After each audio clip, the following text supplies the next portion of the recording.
country, people are celebrating the new year with fireworks displays.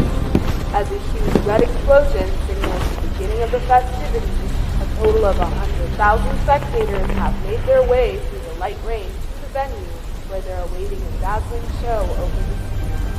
The entire port, which is serving as the venue, has been lit up festively, complementing the beauty of the fireworks itself.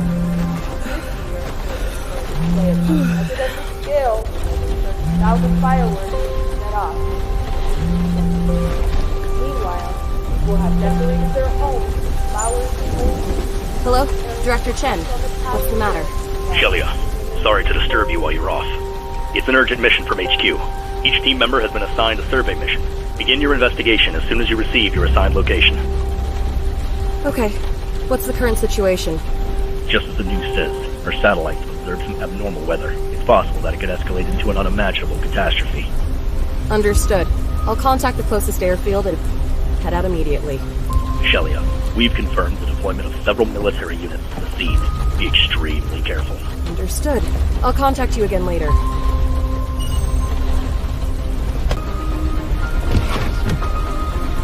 Breaking news. An abnormal weather event has been observed in the sky approximately 20 kilometers outside of the city. Due to these conditions, the fireworks show has been canceled. Please refrain from leaving your homes and going outside.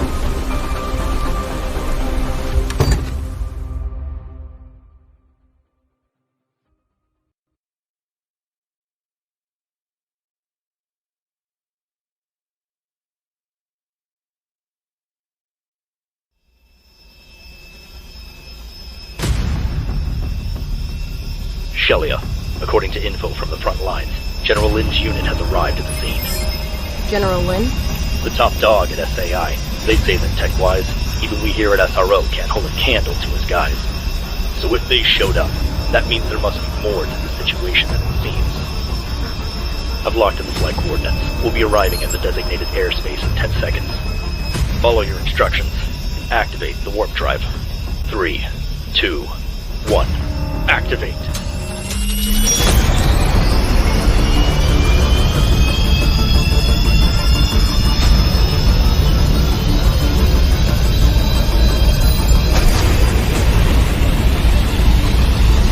We've arrived in the target airspace. The sky is full of thick clouds, and we've got strong winds and lightning. Everything is fine at the moment. No issues. Begin preparations for descent.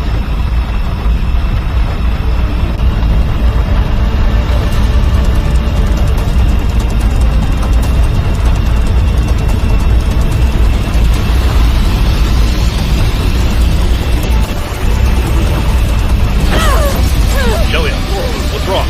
The windshield has been destroyed. I'm going to eject.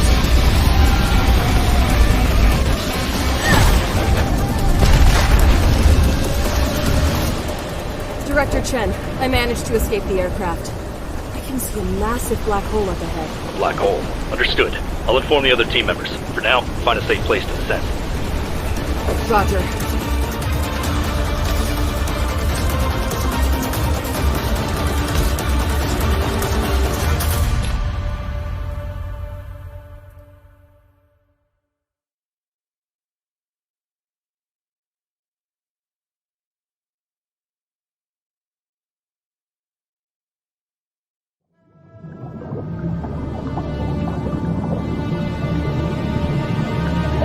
Shelia, General Lin's vanguard has been spotted near the drop site.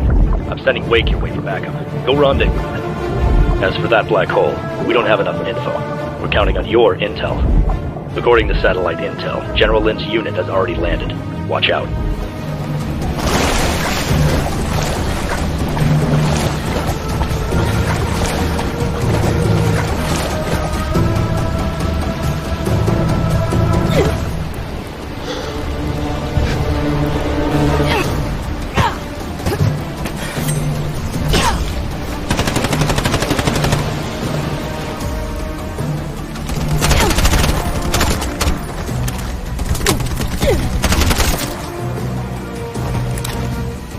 Shelia, this is Wake. I'm headed to your coordinates now. What's the situation? I'm doing all right. Okay, I'll contact you again later. Shelia, Any anomalies with a black hole? It swallowed up a whole mountain. But apart from the rain, it's nothing unusual over here. The theory of relativity states that the greater the mass of an object, the more it slows down the flow of time. That means the time in that area must have been fixed several hours ago.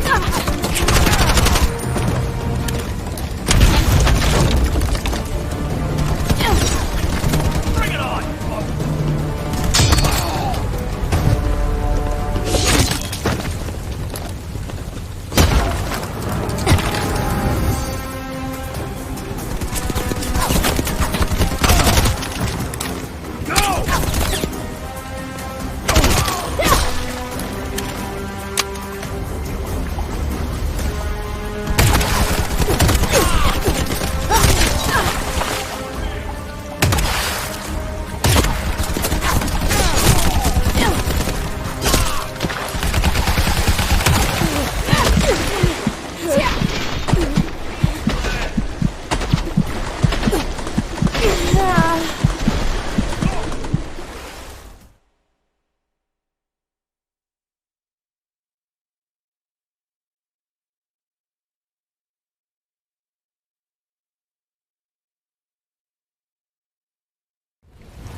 Shelia, you've got several hostiles headed your way.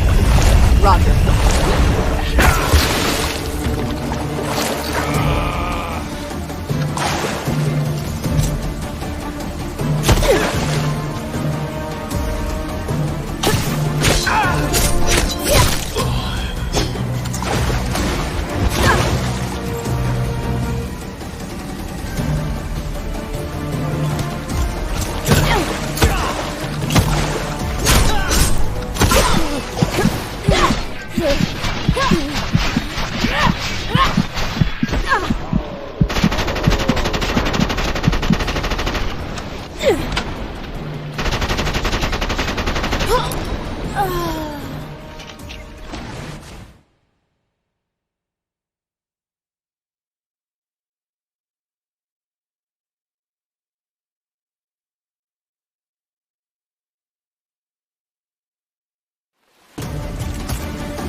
The magnetic field is unstable.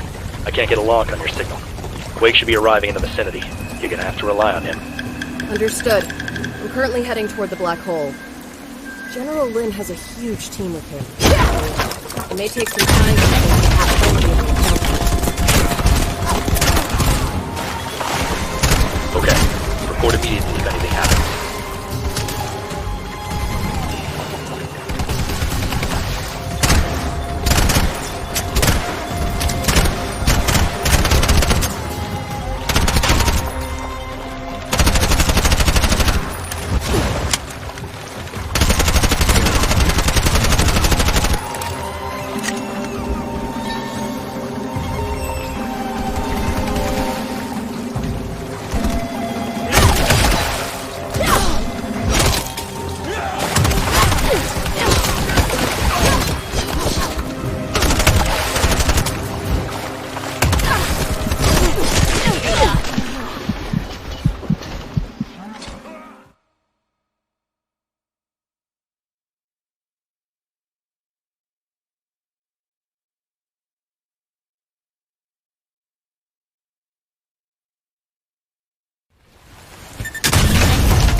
Chen, an airliner engulfed in flames just passed overhead.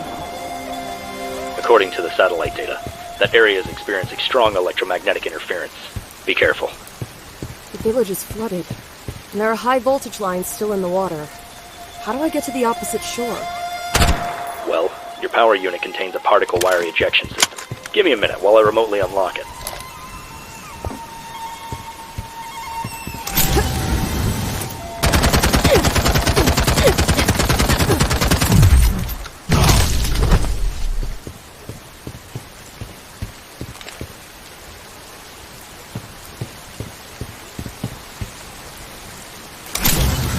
Shelia, there are several enemy ships closing in.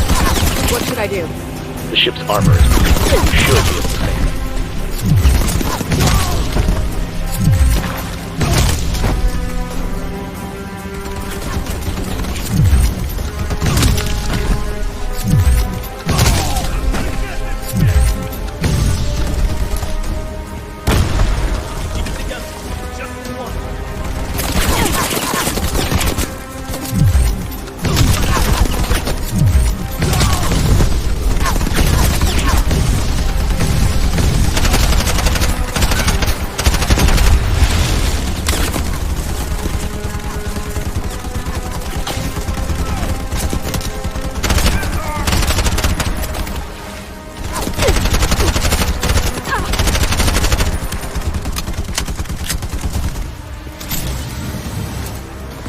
Two more just appeared.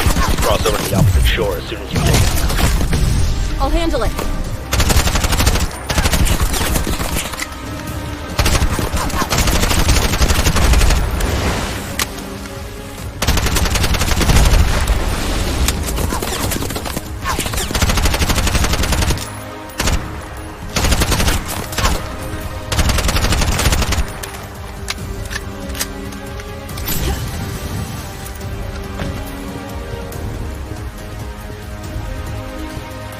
Once you've landed, you should be able to see General Lin's vanguard.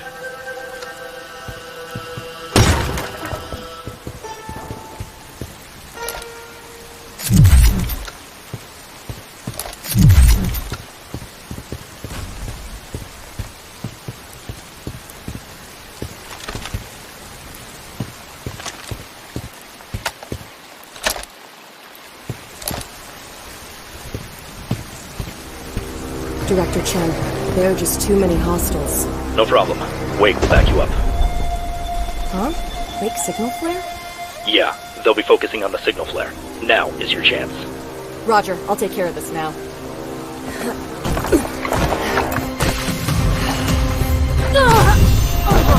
Shelly, come on. What happened?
Shelia, spawn!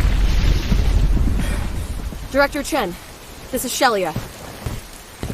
What happened? I ended up in this strange space and was attacked by some kind of ancient soldiers. Are you okay?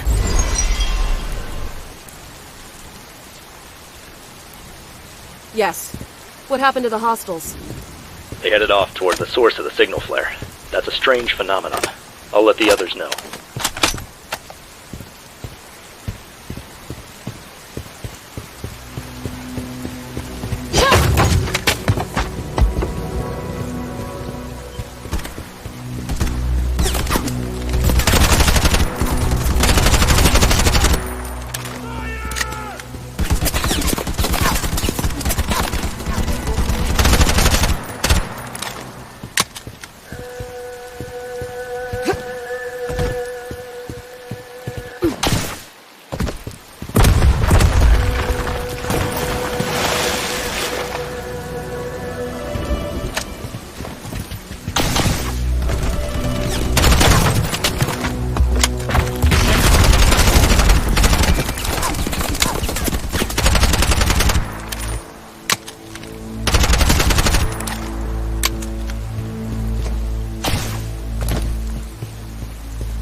Welcome back, ladies and gents, to the E-League Major Finals. We're here at the Boost Mobile Caster Desk. I'm DDK, I'm joined by James Bardoff, and we're about to get into Map 3.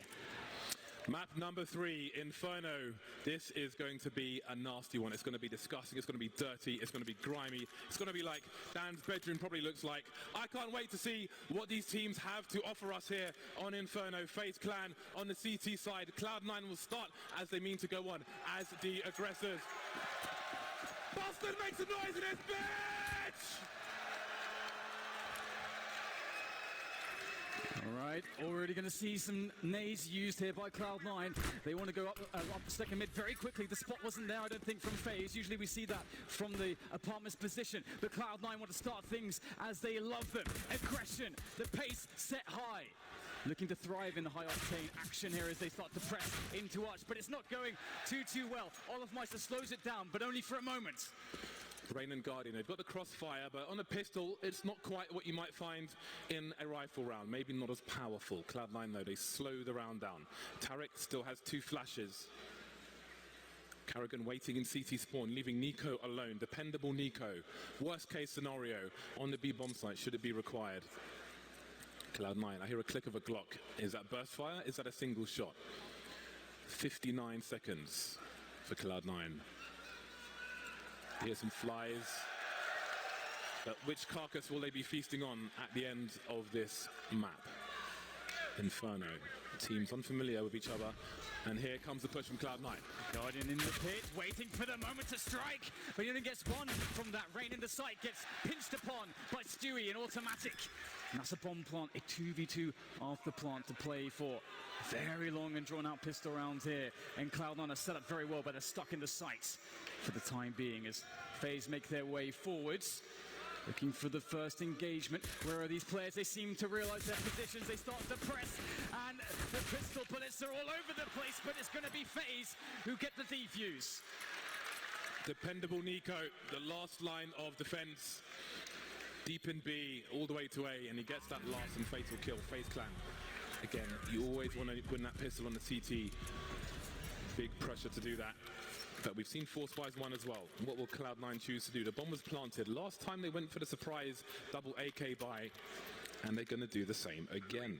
Rush and Tarek are going to have the AKs. They don't want FaZe Clan having any advantages. They don't want them having any security, any confidence, any expectations that might be correct. We saw it from QB Fire, I think it was, who rushed down mid on a round such as this, not expecting the AKs, but FaZe Clan will start slow.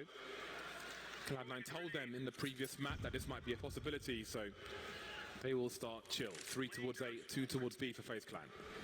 I really like this approach from Cloud9. I think it really suits their style. They just really like to keep the pressure up, and it's something that you get the ability to do when you get the bomb plant. And so I really like how they slowed the round down in the pistol, they played for the plant, they secured that, and then from that point forward, even if you lose the round, you're in a good position like this. And as James said, it's very hard for FaZe to know exactly what's up. They don't want to risk anything, so they're playing very passively, and they don't have any information at the moment.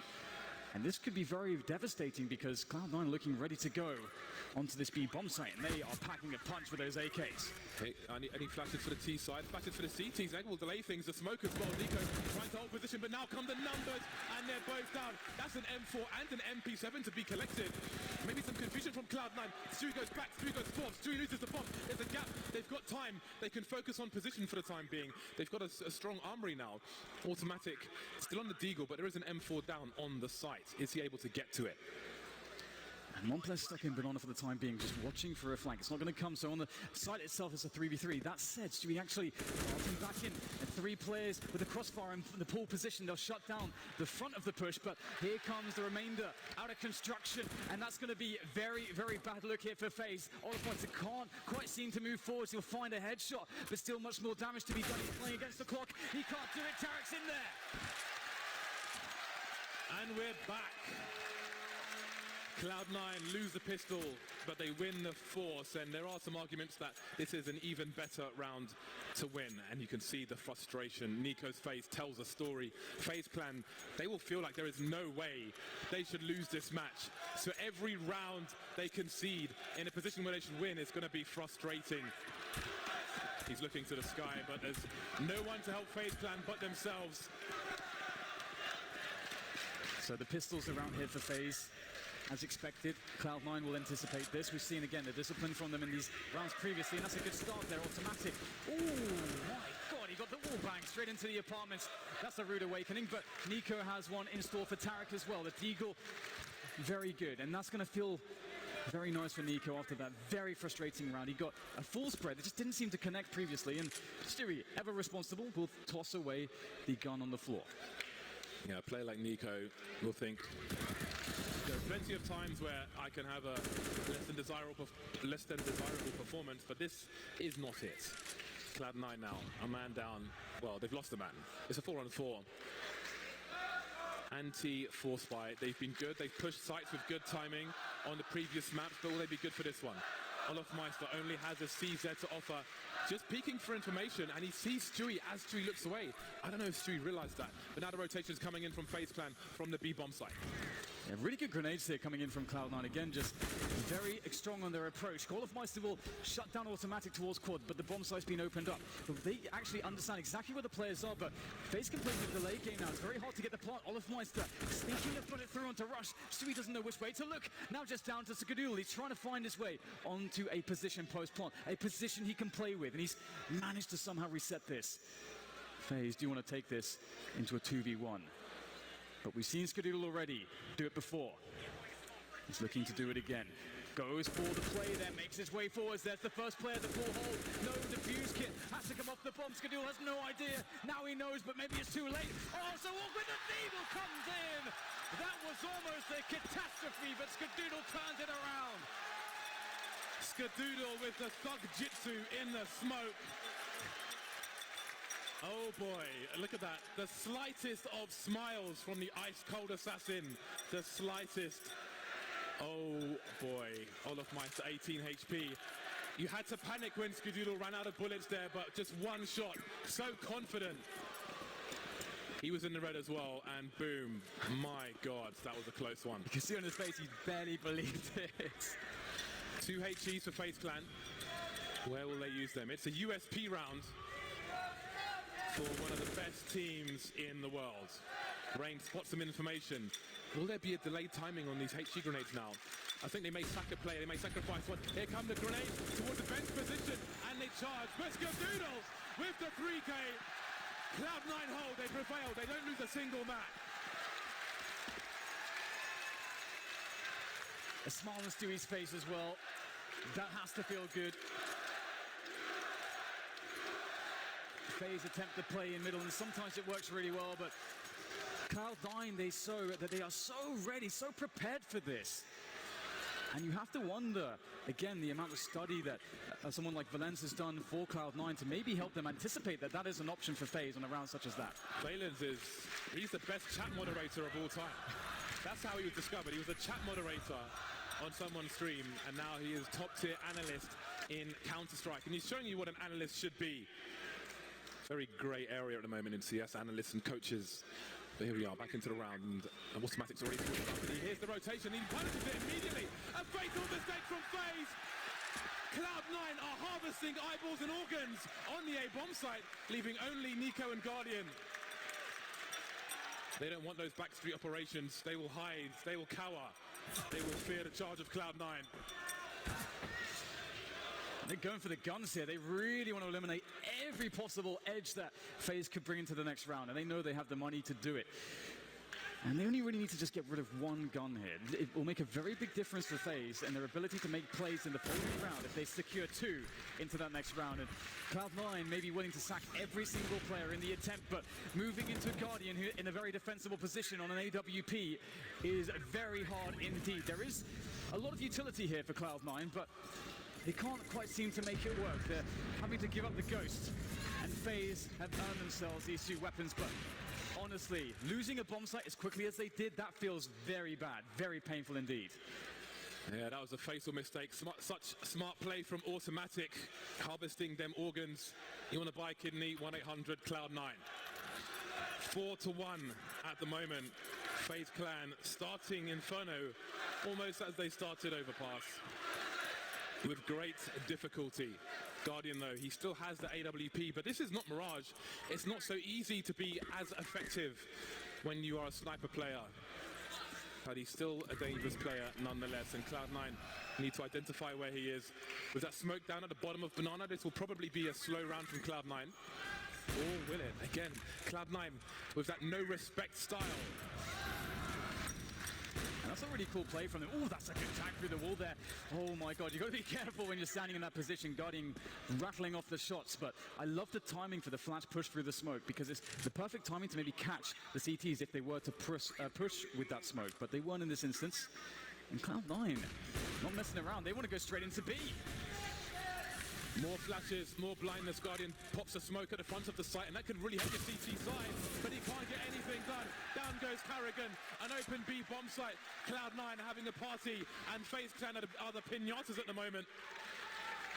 AWP is long gone, it's lost, and Cloud9 don't necessarily even need to pick it up. They can roll 5 AKs, and should the worst happen, if they roll 5 AKs, then FaZe Clan will have to pay to get that AWP onto Guardian.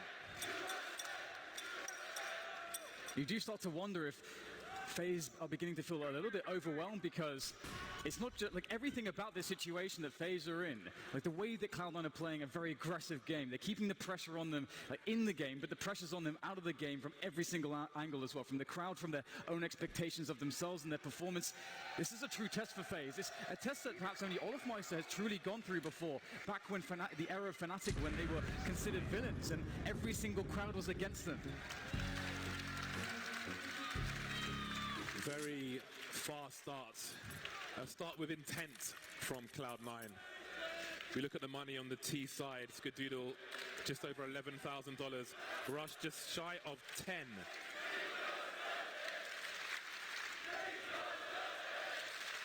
FaZe Clan back on the buy once more. Guardian has shelled out for his sniper rifle, but it's Cloud9 with the tactical timeout. What can we expect from FaZe Clan? Based on the evidence we've given them, how will they try to change things? How can we play on that and stay one step ahead? These are the questions Cloud9 needs to ask right now. And again, bringing that discussion back into what a coach and analyst can bring to a team. It's such a good moment for that coach to come in and say, all right, this is what I've seen. I have that macro view, that macro perspective of all of the pieces moving around, and I see the weakness here. We need to take a time out. We need to actually get this information across to the entire team, and that's something that he can provide for Cloud9. And same for Robin there for FaZe. So a very interesting moment. This could potentially be a turning point here for FaZe. But as you say, also for Cloud9, they could be trying to flip the expectation on its head as to how FaZe might think they should play this. Here we go. FaZe Clan need to turn the tides. Things need to go back in their favor. They need to make this a competitive one. They all feel like it's destiny for them to win this, but they're not able to make it face, it seems. Not yet. 1-5, and we have Nico and Carrigan moving down Banana again, secured early on in the round, but Cloud9 have lots of time to play with. And again, we've seen from Cloud9, they've shown that they're not necessarily always willing to wait for those smokes. They may charge through them if they feel like it. Guardian has to be very careful. Again, if you've got a T at the bottom of mid, he can throw a pop flash into that smoke and have the players burst through it. So Guardian has to have enough space to retreat. And right now he does have a bait set up there with a rifle support as well, so it looks like this play might be shut down because, well, they left open quad and it may have been a misread because in goes Cloud9, but Olofmeister has something to say. 3 kills! That's a great defense from him, and Guardian starts to get in on the action as well. FaZe finally have their time to overwhelm their opponent, Cloud9. They were funneled into death and destruction. Perfect round from FaZe Clan. Nobody dead, no bomb plant. Really nice stuff. Cloud9 have smoke executes towards this position where they have a player who makes his way through the smoke while being pop flashed. I don't know if it's necessarily this one, but whatever it was, it didn't work out at all. And again, no one dead for FaZe means they've got some money. Slight money in the bank, but of course they need more. They need more rounds. Cloud9 can always look at the upside of a round such as this and say, "Hey, it's good they won a round. Now we can reset them, and all the coming rounds will be easier because they have no money and no loss bonus." So that's the focus Cloud9 need to have. So lots to play for both teams. Once again, FaZe Clan smoking off Banana. Nico and Carrigan, business as usual. They are happy as Larry, but you never know when Cloud9 will force their way through that smoke. Yeah, it's something that I really love about Cloud9 and their team and their mentality. Many teams are too afraid to do it and too afraid to find good timings for it and make plays around it, and they instead just leave the smoke to dissipate. But that instead, it kills a lot of time for you on your T side. Just have that smoke up, and once the smoke is up, that's information for the CTs, and looks like Cloud9 will take the opportunity whilst the smoke is still up on Banana to burst into top mid. Yeah, that's exactly the burst we spoke about in the previous round, and that's why FaZe have to be very, very careful. More pressure though from Nico as the smoke disappears on Banana. We're still here, you won't take it for free. You must invest in a take of Banana. 4 people remain on A, and that's a first frag from Guardian. That's a very, very nice timing there from Guardian. Flashed, but still gets the kill. Now it's time to push in for Cloud9. They slowly creep their way forwards. Rain gets the information, but he wants to reposition, play with his teammates. They set up crossfires in the bomb site. It's very hard to deal with this. Cloud9 needs some magic, and right now it's all about Karrigan spraying him down with the M4. Skadoodle and Automatic trying to find a way and steal, but it's so labored. It's so arduous and difficult. Automatic tapping, and the time is just running out. 12 seconds, 11 seconds. Automatic finally going down. Skadoodle flying into the side for his life, trying to do damage, trying to plant a bomb, trying to get any other edge in that round, but he can't quite do it. 3 players survive for FaZe Clan, and we start to see them with the AKs once again. FaZe did so well there, just maintaining their setups, maintaining the crossfires, forcing Cloud9 to have to check so many different angles. It was such a well-considered defense from FaZe, and if they can bring more of that to the table, they can absolutely start to take over this game. But Cloud9 do have some bank to play with to get themselves back into this one, and there's a wealth of options for them to try, and I think we're going to start seeing them be much more aggressive on Banana. Tactical timeout from Cloud9. They will feel like FaZe Clan are having too much success now. They've won all of 2 rounds in a row, and that is perhaps too much for this North American team. Again, Valen said that they have a deep strat book, so it's time to turn the page and offer something new to FaZe Clan. And FaZe Clan on the comeback trail, but only 2 rounds away now. One of the things I liked from the way Nico played the banana position behind the smoke is that he was fairly forwards behind that smoke, and he started shooting bullets through it, and that actually sort of postures that if you're confident enough to make that play, then maybe there's 2 players on banana. So it's a lot of mind games going on around these smokes. Haven't even talked about Roban yet. Standing behind FaZe Clan, very important man on the team. Keeps the spirits high, keeps the team focused, and they will need him now more than ever before. Final map of the Boston E-League Major. Stewie loves to lurk towards the banana position. You see that boosted position for one of the CTs for Nico. This is, it looks like a difficult position, but you tend to see a fair few frags from here, and it's a hard one to identify.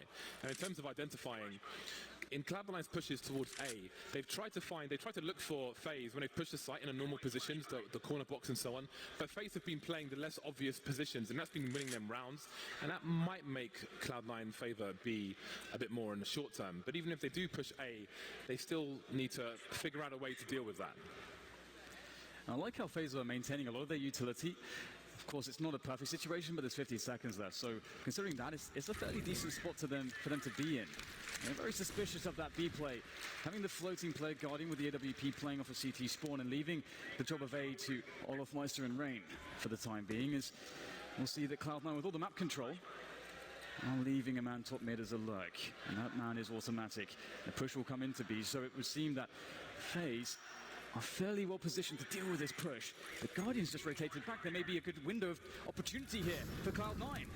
So Nico, the Molotov is not damaging him. He gets the first kill, running distraction now. His teammate can try and hide and pop out afterwards. The pop flash is there as well. And Guardian back in the B bomb site, but Nico and Karrigan shutting everything down. Guardian through the smoke. Automatic was there to cut off the rotations, but he hasn't managed to do that. And it's another round in the bag for FaZe Clan. 4 players surviving, no plant for Cloud9, the money starting to run low. And that's such a sick position from Nico. We see that position from Nico all the time. There's so many highlights. There's one pistol highlight as well. From just sitting in that position, just patiently, elevated up on the quad spot and just patiently tapping away.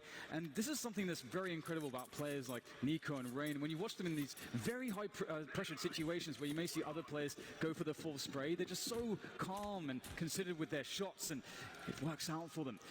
4 rounds now for FaZe as they look to equalize against Cloud9, and they're very likely to do it. Cloud9 don't have much to work with here, just the pistols. Only 2 grenades. What's been important for FaZe is that they haven't been losing players in the top mid position. So when Cloud9 have been charging the A site, they've just had the usual positions, and Cloud9 have not been able to deal with those positions. Now, one nice shot through the smoke, but it's a consolation at this point. The bomb now lost, and Stewie is surely about to die. So there it is, 5-5. Cloud9 with the money to buy once again for the most part. Automatic's only got 3k, so somebody will be short, but all the success is now with FaZe Clan. This is a great situation for FaZe Clan. So much success in the previous rounds, they could really get a nice CT half here.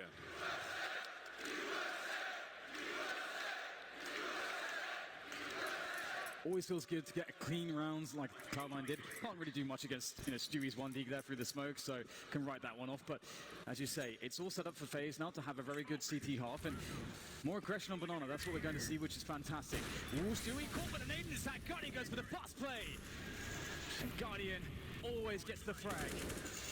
And so does Nico, it would appear. Tarek going down, and Rush is the only man to really do much there. Very aggressive push there from Olafmeister.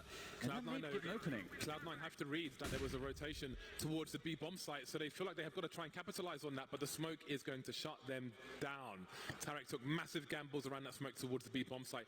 That must have been a spawn-based play, just trying to stop FaZe Clan before they could get into position, because again, once they're in position, they have been enormous problems in the recent rounds for Cloud9. Carragher now by the pillar, delivering 2 kills, leaving Automatic alone, 1 versus 3. He has the bomb, he has a minute on the clock, and he has a potential duel with Nico alone. Seems he'll offer a fake towards the A bomb site, and no one's top mid to see. So this is going to be a crucial engagement. Is Nico close enough to hear those steps that Automatic made, though? Seems that it might be, because there's a rotation from Guardian already. Checking the angle, but Nico will be ready for it. Another round in the bag for FaZe. And I hope for Cloud9's sake, they don't get discouraged about taking Banana, because that position is really important. You can't allow FaZe to feel like they can just defend this and take it for granted and have these positions. And they're honestly lucky in that spot. The Guardian doesn't get multiple kills off of the one bullet that he shot out of the AWP. And that gets very scary now for Cloud9. The money is gone once again. We'll see a half buy, some pistols, some grenades, and some Kevlar as well. So got to be careful here, FaZe Clan. Must be disciplined. And once again, a push towards Banana. Nico finally turns back. His teammates backed off. And okay, well, there's a bomb plant in there for the Cloud9 side at the very least. I'll go down quickly. They've got rifles. They've got a lot of grenades. They've got one more smoke. Automatic has got to find a headshot. Oh, Rain, though, has a massive advantage now, surely. Automatic moving back. Rain not aggressing just yet. Oh, okay. The pop flash play, and Automatic will get taken out. Stewie on 2 HP with the M4, not even the AK. The Molotov will force him away, but he's able to reposition. The smoke is still down! Not the grenade, but the M4 of Olafmeister. FaZe survive with 3 players. Definitely a good round from Cloud9, though, considering that it was a half buy. They went for a straight rush. They got 2 kills, picked up a bomb plant to reinforce their economy and slightly keep FaZe a little bit honest as we move into the final rounds of the half. But I think that FaZe just actually have too much money, and indeed it looks that way. I think they're going to be full buying for the rest of the half no matter what. And Cloud9 still looking for that approach, and Banana still seems to be unsolved by them. I think, as a T side, that should be a position you can take with correct use of utility. So that is something that they must solve. I think they need a 5-on-4. They need a man advantage before they're pushing into a site. FaZe Clan starting with 3 for grenade purposes, I'm sure, towards the B bomb site, where they've been comfortable with 2 for the most part. Although the third player's hanging around, so maybe because of the previous play from Cloud9, lots of flashbangs, but Nico will not give this up for free. That is a perfectly placed Molotov. Stewie really wants an engagement here, getting tagged through the wall now, down to 21 HP. Hasn't even seen anybody, being shooed away like a schoolboy, hanging outside a store. This is really impressive. This is really impressive by FaZe. Like the way they're playing Banana right now, like Cloud9 are really trying desperately to get positioning there, but it seems like FaZe have full information. Even though all the smokes are blooming, they have grenades to check everything. It's really crazy. Now that gives them full information that the push is going to be coming into way as we have Rain looking for the defense. Oh, the flashes are perfect, but Rush still makes the frag happen. Guardian's in the thick of it, but he can't get away there in the open and fragged. And Stewie cutting off the rotation. Somehow, some way, Cloud9 have found their way out of desperation. Oh, have they forgotten that they haven't checked the pit position? Maybe they have, or maybe there's just too many places for Scar to look at. Rush still on the site. They know that Scar Skadoodle wasn't the one planting the bomb, and down goes Rush. Stewie with 21 HP. Is the bomb planted for him? He spots a player moving in from the library position, but he can't do anything about it. It's another round where Cloud9 are executing into a fully equipped FaZe Clan team. No man advantage, nothing to try and abuse or exploit, and it's causing them a lot of trouble and hardship on their T side. And it's the beautiful thing about the way FaZe are playing Banana. As they have so much focus around there, and again, I think for Cloud9, it's hard to know if they have 2 or 3 players there. If they were forced to use 3 players fairly consistently, Cloud9 can make some counter plays. They can do fast rounds up middle through quad, and that would be a very good anti-strat. But FaZe have been perfecting the Banana control of 2 players, and if you can't win Banana, then you can't really get picks towards A, because it allows the A players to play much more defensively. So that is still is a really big issue. FaZe are showing a masterclass of how you play CT Inferno right now. Now it seems to be Cloud9 with the troubled faces, experiencing a lot of failure in these recent rounds. How do they change things? Skadoodle on the AWP.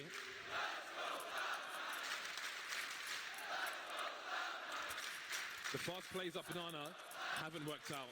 You could say the first one is something that will work 1 out of 10 times. Guardian bouncing through a Molotov to get a pick and managing to escape. But then FaZe Clan, they were expectant towards B. They fought around the sandbags and they held. So the fast play hasn't worked out for Cloud9. Will they continue in that ilk, or will they try and change it up? Skadoodle makes his way into the pit position. Oh, Guardian, I do wonder about that Molotov. Is that to stop a fast push? Is it to obscure vision of a sniper player? Because it's really hard to see through flames. Either way, he will not repeat. And this is what I was wondering if Cloud9 would approach Banana this way now. As you said, the fast plays weren't working out. The reason you want to do fast plays is because it guarantees that the CTs can't have forward positions. But as you say, FaZe, they've been dominating that. So the other way to play it is to just be very slow. Wait for the initial grenades to go away, then you retake it yourself with grenades. And you might need to use a few more grenades, but eventually you can get the control of Banana. And now FaZe don't have all the information. And this has been the problem for Cloud9 previously, because it gave FaZe perfect rotations.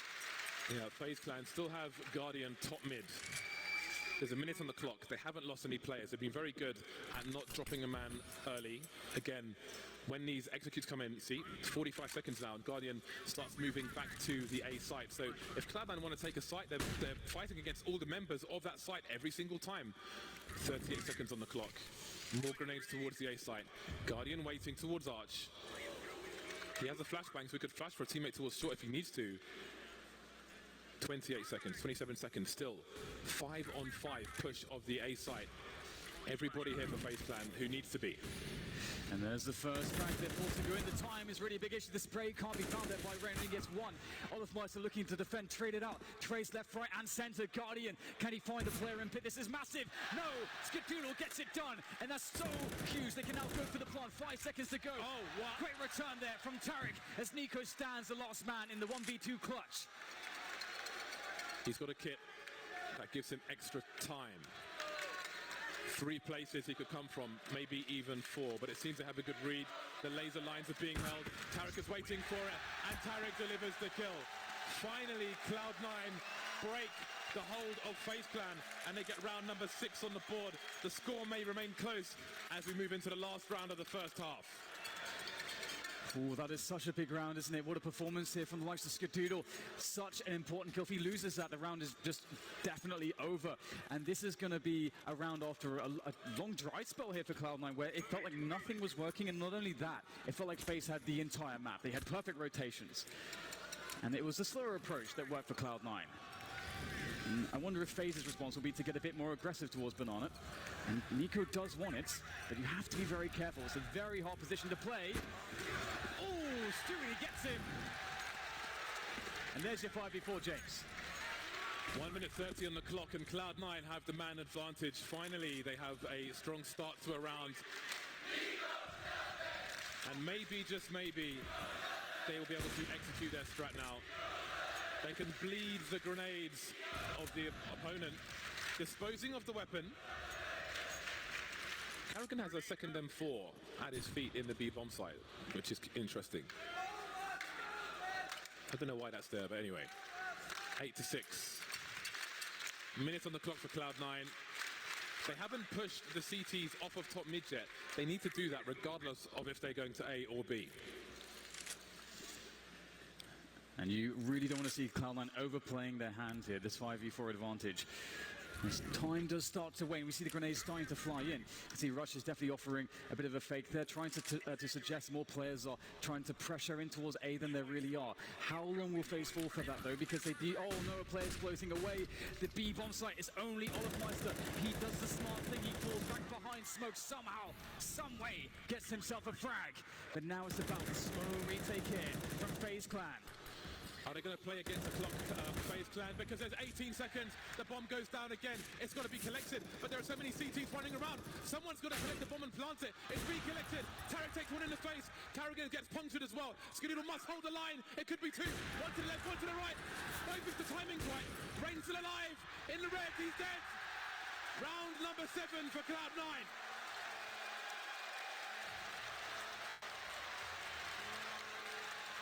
What an incredible half there from both teams. We saw FaZe with utter dominance around Banana, controlling the information, having the best rotations. We saw Cloud9 in a desperate position where it felt like they couldn't do anything right. But they somehow still found picks, they somehow still found clutches, and brought themselves up to 7 rounds to win the half with. That is remarkable. And this Inferno, this map 3 of this grand finals is completely wide open. Wow. Everybody can take a breather for a second before we get into what might be the last half of this major, unless we go into overtime. Everybody needs to reset. FaZe Clan now will be starting on the T side. Carrigan and Guardian with the grenades. Cloud9, Skadoodle, is this the run?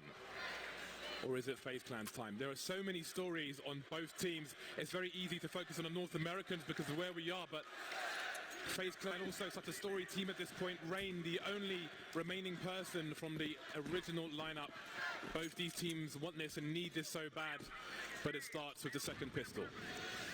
We see a lot of activity up towards Banana, and so does Cloud9. They see the push coming. The rotation starts to make its way over. So FaZe needs to operate before the full push is in. Good initial grenade there, chipping away at these aggressive FaZe players as they move into the bomb site. Tarek not checked for. Oh, he gets 2! That's outrageous stuff there from Tarek. He falls back, but FaZe get a return kills. They have the site. Smoke down towards construction and the bomb will get planted. Heath and Potty set up for FaZe Clan at the back, and they've got Carrigan in the pool. How do Cloud9 deal with this? They've got Skadoodle with a smoke grenade, so they can try to perhaps smoke off Banana or try to isolate one of these players. He's carrying a kid as well, which gives him a few extra seconds. He doesn't really have an angle to smoke off Banana, so he'll go for the bomb instead. Can he get there as well? If he gets on it, then he's probably going to get the defuse. He's the last man, but no, FaZe Clan, all the guns trained in the right directions. Desperation play doesn't work out, and FaZe Clan take the pistol. You got to respect that, though. I love the attempt from Skadoodle to go for it, and it's be interesting to see whether or not they'll go for the full force buy here. Some teams prefer to leave money in the bank. This is a map where you can get a lot of value out of the force buys on the CT side, so that's both pistol rounds won by FaZe Clan. That puts them in a really strong position, and again, if Cloud9 are going to do this, it is going to be the hard way. And they've gone for the full force. Tarek looking for that scout headshot. Can't get it, even a tag, which is unfortunate for Tarek. We saw that he single-handedly on Mirage dismantled FaZe in the buy rounds with that scout. Can he do it again? Great flash. Oh, the defense from Nico though, but that's a good effort. 1 for 1. Cloud9 will be loving that. Spotting one more player, so they got some information out of that as well. And again, Inferno is the map when you're on a force buy round, when you're on an eco round, to try and get some money on some smoke grenades and really slow down the opponent. We're not seeing that in this particular round at this point. There are no smokes left. Tarek with a flashbang. But again, Cloud9 ever so dangerous on rounds such as this. They thrive in these situations. Tarek gets a tag, but he can't escape the situation. Automatic going for some spam, not landing the shot. He needs to stay alive and try to hold on to this map control. Oh, how is he doing this? Tags Carrigan twice, and he's still got 2 more teammates to rotate in. Doing a lot of damage, being really annoying. What a nuisance Automatic is at the moment. Looking for the wall bang damage as well to try to follow up somehow. And again, Cloud9, they can try to actually save these guns. That is a very good play. And they're going to do that. I mean, they'd be moving into too much disadvantage, moving through the choke points into FaZe, who are well and truly set up with more players as well, more firepower.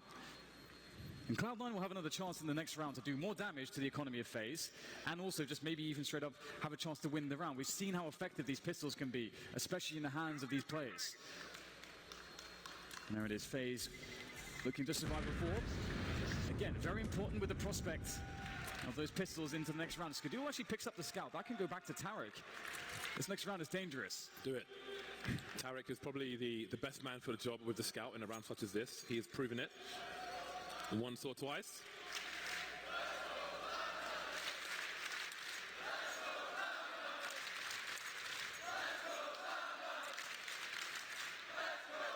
Right then, let's see what Cloud9 can do.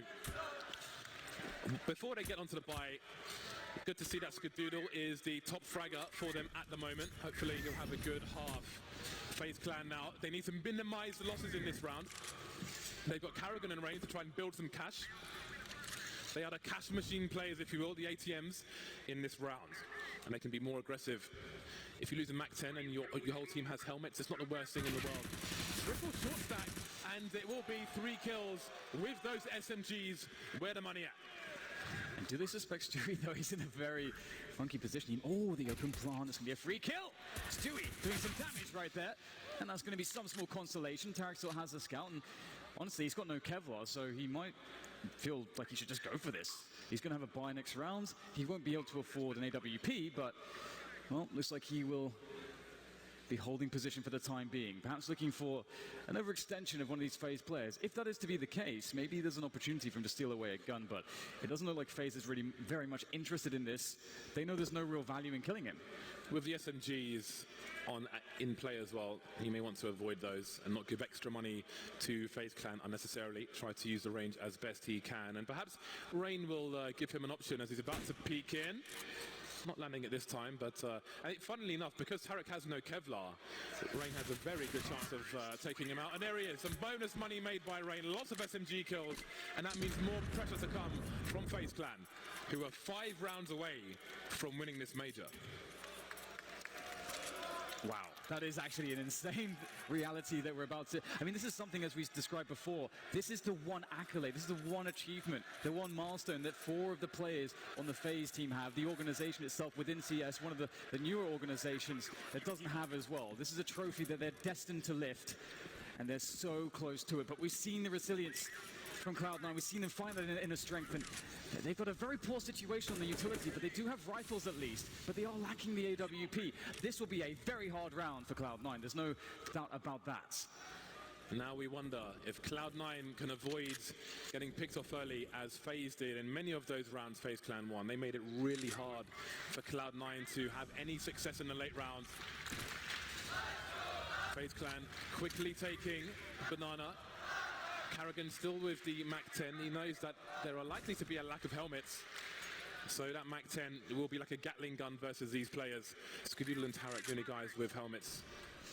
Tarek making his way towards B as well. Got to be careful now. Look, my taking damage. There's a flashbang there. You see the strafe from Tarek, but he can't get the pick. A rotation in from FaZe, and again now most utilities been burned from Cloud9. They've got a little bit left here as they look to go for the rotation.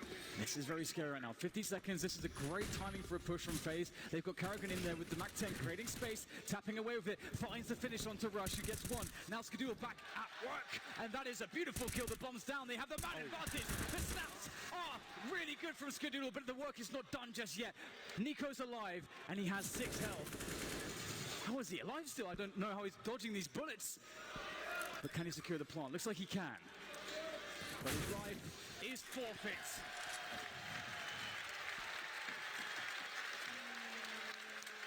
Skadoodle with 2 very important kills in that round. If he doesn't get those, there's probably a very strong post-plant position. Saving his teammate Tarek, and then look at this snap on the balcony. Marvelous stuff from Skadoodle. There are some familiar faces in the crowd. 11-8, FaZe Clan again. They made a lot of money with those SMGs, and they'll have a really good buy coming back into this one. So if Cloud9 want to continue the comeback trail, they must prevail. They must survive in the numbers as well. It's a really impressive round when, again, just highlighting the lack of a sniper and utility in the previous round. That really is going to keep them alive for quite some time. You can see they're fully kitted out at this point. Stewie and Rush on AK-47s and automatic. Really, really nice to have on the CT side. The one bullet potential is really useful in these aim battles as these players start to swing out into position to try to fight for forward map control. Guardian taking some damage early on as well. And FaZe Clan just working out the default, taking control of apartments and Banana. They have pretty much everything now, more or less. And Cloud9 are going to rely on their passive setups. And they have saved a lot of utility into the 1 minute mark. FaZe Clan with possession of Banana reasonably early. And you wonder if Cloud9 are comfortable with that. Cloud9, such passive positions, they don't have info, it is purely guesswork. But maybe they can read something based on the grenades and such from FaZe Clan. However, whatever they're reading for the time being appears to be wrong. 3 players towards B for Cloud9. And the FaZe have Arch. And they've got a player deep in the balcony position as well. Tarek looking for some shenanigans. Here's a flashbang. He's good for 2! Skadino taken down towards Speedway in the meantime. And Rush trying to hold down a pit, but he can't do it. Tarek is going to go through the smoke. He is trying to stop the post-plant positions, but Guardian will puncture his chest. The retake effort here from Cloud9. It's going to be a tough one. So much to work against. Guardian in position with an AWP. That in of itself is scary enough, but Karrigan and Olofmeister, despite being low, are still alive, and it's very difficult for Cloud9 to know just how strong they are. Not sure if that nade's going to fall. Oh, it's going to find Olofmeister. Bounces off the ceiling, off the skybox, straight into Olofmeister's face. And with that kill, Cloud9, no, there's a chance the flashbang's good, but it's going to be Karrigan to get the kill here. All down to automatic, tapping against the players. He knows they're both in pit. The time is against him. The fake flash is not going to work out. Goes for the taps. They know they've done it. They know he can't win against the time. Guardian will survive, perhaps. Will he die from the plot? But the detonation doesn't matter because FaZe win the round. Another round in the bag for FaZe Clan. Such a great play from Tarek, but what happened afterwards? Rush was on his own in a pit position, facing at least 3 players. Too much to ask on this occasion. What a grenade, though. But again, it's a small highlight in a desperate round as far as Cloud9 are concerned. We see FaZe Clan in the house as well. 4 rounds away, 4-round lead for FaZe Clan. Cloud9 on the buy once again, but it's far from ideal. Skadoodle, not on a sniper rifle, he's on a Mag 7. That's not a very fun prospect, I've got to say. Bringing out the Mag 7, definitely a sign of desperation. You're absolutely right. So what is Skadoodle going to offer up with that? We'll have to wait and see. They're going to play passively in this position. Again, you don't really want to have Skadoodle have to play alone without a crossfire in the sights. So he kind of commits his teammates to play passively with him. He can't really take information peaks either with that Mag 7. It's very much for the close range purpose. And FaZe with the top mid smoke will start to take control towards Banana. And again, Cloud9 passive there as well. They don't have top Banana control. And FaZe can decide to just explode in here. Either option's good. They have all the utility. And we know they have the executions. 2 Cloud9 players. Stewie got lucky to get away with that one. Grenades being deployed by both teams again. The smoke on the side to create space, the flashbang. Oh my god, Stewie 2K! Good to the 2K, but automatic can't get anything else done. Karrigan, 20 HP, desperately jumping into the pool. There's a gap in the smoke though. He's got to be really careful. Tarek with some panic spray, even shooting the wall. That wasn't good. 3 on 3, the bomb isn't down just yet, and Skadoodle may go for hero play. He might get some sound cues, but the smoke's gone. He's completely exposed. Nobody there to see. This is insane. Everybody here for both teams. How does the bomb go down? FaZe Clan are running out of time. There are smokes for Cloud9. Skadoodle's thrown a forward one. 19 seconds for that bomb to go down. Do they commit? Warning shots from Skadoodle. Can't quite land the shot. Tarek taken out. 2 versus 3. Cloud9 are so ill-equipped for this. Bad positions. They've got a Molotov onto Rush. They're against 3 AKs. Surely they can't do this, but they can't escape either. They are stuck in construction. Oh, it's such an awkward position, isn't it? I mean, Skadoodle, that Mag 7, maybe in another world, with another gun, he makes a forward play around the smoke that he dropped, but it's just so awkward. All they can do right now is try to just survive. They've got the Kevlar. And Cloud9, they really need every bit of money they can get and every bit of utility to bring into the next round. Rush is carrying an incendiary there. And FaZe Clan moving to 13 rounds. They are looking really good for it right now. Cloud9 are having a very hard time. They're up against a wall. Their economy is not in a good place. Stewie did his best, but it wasn't enough this time. How much do they have left in the tank? Again, such a good start to the round with the 2K, but he can't do anything else. Funnily enough, he would have got a third kill through the smoke, but the player popped out for FaZe Clan at just the right time. And this is such a fantastic situation for FaZe Clan because Cloud9, their loss bonus was reset. Their money sucks, and they are investing again. They're going for the force buy again. 13-8, FaZe Clan they could barely be in a stronger position than they're in right now to win this major. One thing Cloud9 have shown us is they don't have fear, and they've got a lot of cool pop flash plays. We saw it before against these players on Banana from FaZe, suffering against the pop flashes, the peaks with the CZs.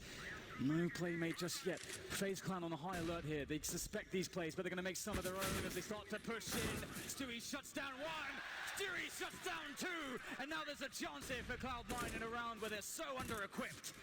Karrigan trying to capitalize on it, maybe a rotation towards B, but there is none. And the bomb was at the very bottom of mid, and now automatic to the bottom of Banana. So I think it's Rain who's trapped almost in T-spawn with the bomb. 2 versus 5. What a response from Cloud9. Such a terrible buy, a disastrous buy for them. And they haven't lost a single man until now. And what an upgrade for Tarek, the AWP. And now it's Rain on his own. Automatic at the bottom of mid now. They know where FaZe Clan aren't, and they know where they could be. So Rain is surrounded. 3 people around the A site. Tarek in the site itself, holding an angle right here, right there. Goodbye, Rain. Cloud9, they're not far away. They need a lot more rounds like that, though. Yeah, it's so good to see for Cloud9 say that Stewie came alive there, hitting his shots with the AK. Such a huge moment for them, winning the fight at Banana, forcing FaZe to go aggressive elsewhere on the map. Otherwise, they get flanked. This is so huge from Stewie. The 2K holding it for automatic. His support not even required, it seems. And Stewie's feeling it. There's a good chance for Cloud9 to get the equalizer. I think we will see a round reset because it seems Olaf Meister didn't auto-buy. He's bought an MP7 and armor, which is almost never a deliberate decision. FaZe Clan's money is really weird here. Some people can buy it, some people can't. And they have a 4-round advantage to play with. So there are questions to be asked. But first, I'm sure, will come a restore of the round. There it is. You see it on your screen. Olaf Meister at 2,800. So please, just unbind the auto-buy. And there is, I believe, Rain's girlfriend on the right and Guardian's wife on the left. Oh, come on, guys. Wow. Come on, guys. You guys are savages. They're innocent people, damn it. Well, there's loads of options here for FaZe. That is for sure. They have a spot where they can actually... we're going to see an interesting choice, in fact. We're going to see the AKs coming out. I actually suspected that they would go for maybe just a half buy, some pistols and some utility, try to get a bomb down, try to get some frags. But they're actually going in with this. As you said, the money is so weird. We've got 2 AKs, a Galil, a UMP and an MP7. So the MP7 is back after all. And a handful of utility. A fast round, perhaps, as they start to make their way up second mid. And Cloud9 don't have any forward players to spot this just yet. This could be very surprising. Focus from FaZe Clan is Cloud9's economy. Skadoodle unable to escape, standing there with CZ, they can't draw it fast enough. What is going on in this round? They're losing the A site. They're getting absolutely annihilated by FaZe Clan. Reminding Cloud9, do you know who we are? And look at Cloud9's money. They don't have any money. This could not happen. This is the worst possible time for it to happen. The 2 AKs here from Cloud9, that at least trying to make a play with automatic, but you can see that Stewie's very, very defensive. He wants to hold on to that. They know how desperate this situation is, and it's actually kind of important for automatic to find his way into a kill. And there it is. Now the kill is going to be very important to allow him to fall all the way back. And now FaZe, if they want to try to take him down, they have to be suspicious of every single angle. So the aggression there shown by automatic allows him to play passively and give additional chances for him and Stewie to stay alive with these guns. And they are so crucial for the chances of Cloud9. We saw what they did with 1 AK. This might be a major winning round from FaZe Clan. The implications of this are absolutely insane. 2 rounds away. Reset Cloud9 again. This has to be the round of their lives, quite literally. Otherwise, we're looking at match point FaZe Clan.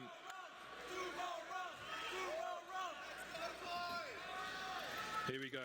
They're going to force around it. They managed to get another. This is actually fairly reasonable from Cloud9. Mag 7 onto Tarek again, though. So let's see. Can FaZe Clan be stopped on their march towards the trophy? And we saw Cloud9 went around with less, so the AKs are going to be a very big boon to their defensive capabilities, but it's a fast round from FaZe. They're looking to crush these forward positions. There is no stopping their pace, but maybe there is. Skadoodle able to get Carrigan, and that's the effort on Arch slowed here. Cloud9 bring in a fourth man. FaZe have to reconsider. They have a lot of time. They don't have to commit. FaZe put the brakes on, and that's really important that they still have the focus to do that, because that could have easily collapsed around them really badly. Tarek betting someone to peek from the balcony position, and now two players being spotted towards the arch area, but Automatic is hunting. Nico getting tagged, a flying Mag 7. Are you serious, Tarek? It's 5 versus 1. They haven't lost a single player. How on earth are they doing this, Cloud9? Again, against all the odds, back against the wall, they somehow find something very special indeed. Cloud9 reached 10 rounds, 4 away from FaZe, and 6 away from a major title.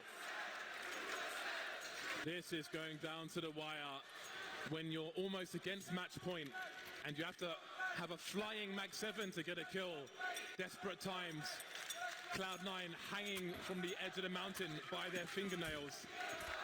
FaZe Clan close to scaling it. But for now, they're on pistols. They won't repeat the same round they just had. They will save one. The Eagles are out, CZs are out. This is still a very dangerous round for Cloud9. They cannot rest at any point in this match. Ooh, there's a good start from Skadoodle. The challenge is taken by Olofmeister, but he's going to fall. And now more challenges to be taken around Banana here. Testing the Cloud9 defense, but that has proved to be fatal. And there again, you can't test Skadoodle. A second kill. And FaZe are running out of players in this round to try to pick off Cloud9, and it's a very hard spot. They have only a single flashbang. How do you make that work? Where do you throw the flash, James? Everywhere. Skadoodle still leading in the frags for his team. Great time to lead by example, Monsieur Skadoodle. But will it be enough? Cloud9, such a difficult series for them altogether. Still the underdogs, 4 rounds away. FaZe Clan trying to do damage. Any kill here for FaZe Clan is huge, because Cloud9 don't stop the catch really. Stewie 2K waiting, baiting and eliminating. 11 rounds for Cloud9, 3 rounds away from tying the score. And FaZe, they don't have much money to fall back on. This is starting to get kind of desperate, and we've seen both teams just swing in momentum consistently, and now that they're starting to run out of money and chances, that's when the pressure starts to mount. That's when the nerves could start to creep in, the doubt could start to be there, but they've proven themselves up until this point. They just have to get it over the line, and here's the big buy from FaZe. If they lose this one, we can expect Cloud9 to get up to 13 and be close to equalizing. Cloud9 playing an incredibly crucial round from that perspective. And FaZe will start with some passive take of the banana position, but Cloud9 showing that they aren't going to give it away for free. Yeah, Cloud9 seem content with giving them banana early. And now this here gets scary for FaZe Clan. Now the investment comes in. Olofmeister being forced away, but he will re-smoke, which also benefits the CTs. Will we see some spray from Stewie? We will, but he will back off, not overextending. Olofmeister saying we're still here as well. But again, it's a T-smoke down on Banana at the moment, which means Banana is closed off for even longer than it otherwise might have been. The players around the apartment have sort of slowed themselves. They've taken apartments, FaZe Clan that is. But they sort of are holding their horses for the time being. A very passive approach from FaZe. They really want to get top Banana first before they start to burst into top mid. Bomb still down for FaZe. And look at this, a late retake here from Cloud9. The flashes are in. Stewie goes in front. Nico gets 2, and that is huge. Now Cloud9 are up against it. FaZe sees the opportunity, but Tarek, the only man, the last line of defense on the B side to be stopped by Olofmeister and his AK. This is not a good look for Cloud9. There was no rotation from Cloud9 on the A site. When Tarek went down, they started moving, but That's such an interesting situation, Banana. We'll come to that in a second. Skadoodle picks off Carrigan. Are they going to push towards the B bomb site? Cloud9, the bomb isn't down just yet, and that might spur them on. And yes, they are headed now in that direction. So we'll look at the beginning of that round a bit later on, but what can they do? They've got 4 flashes, a Molotov, and a HE grenade. The run boost as well. Oh God, it's so desperate. They both have kits. Can they get the grenade down? Will Guardian jump the gun and peek them in advance? Here comes the molly. Skadoodle flashed off though, and Guardian tries to escape. He makes it towards the oranges and the HE grenade, but this is only one player and he's still alive. 3 HP. Cloud9 are at the point of no return. The bomb is far too thick. They cannot win this. They've got to run away. They have to run away. They've got all the kills, but they won't win the round. It's match point phase. Going back to Banana then. Stewie was holding a smoke grenade. I think he might have been a bit greedy. He was holding a smoke grenade for the longest time, especially with the T smoke earlier on.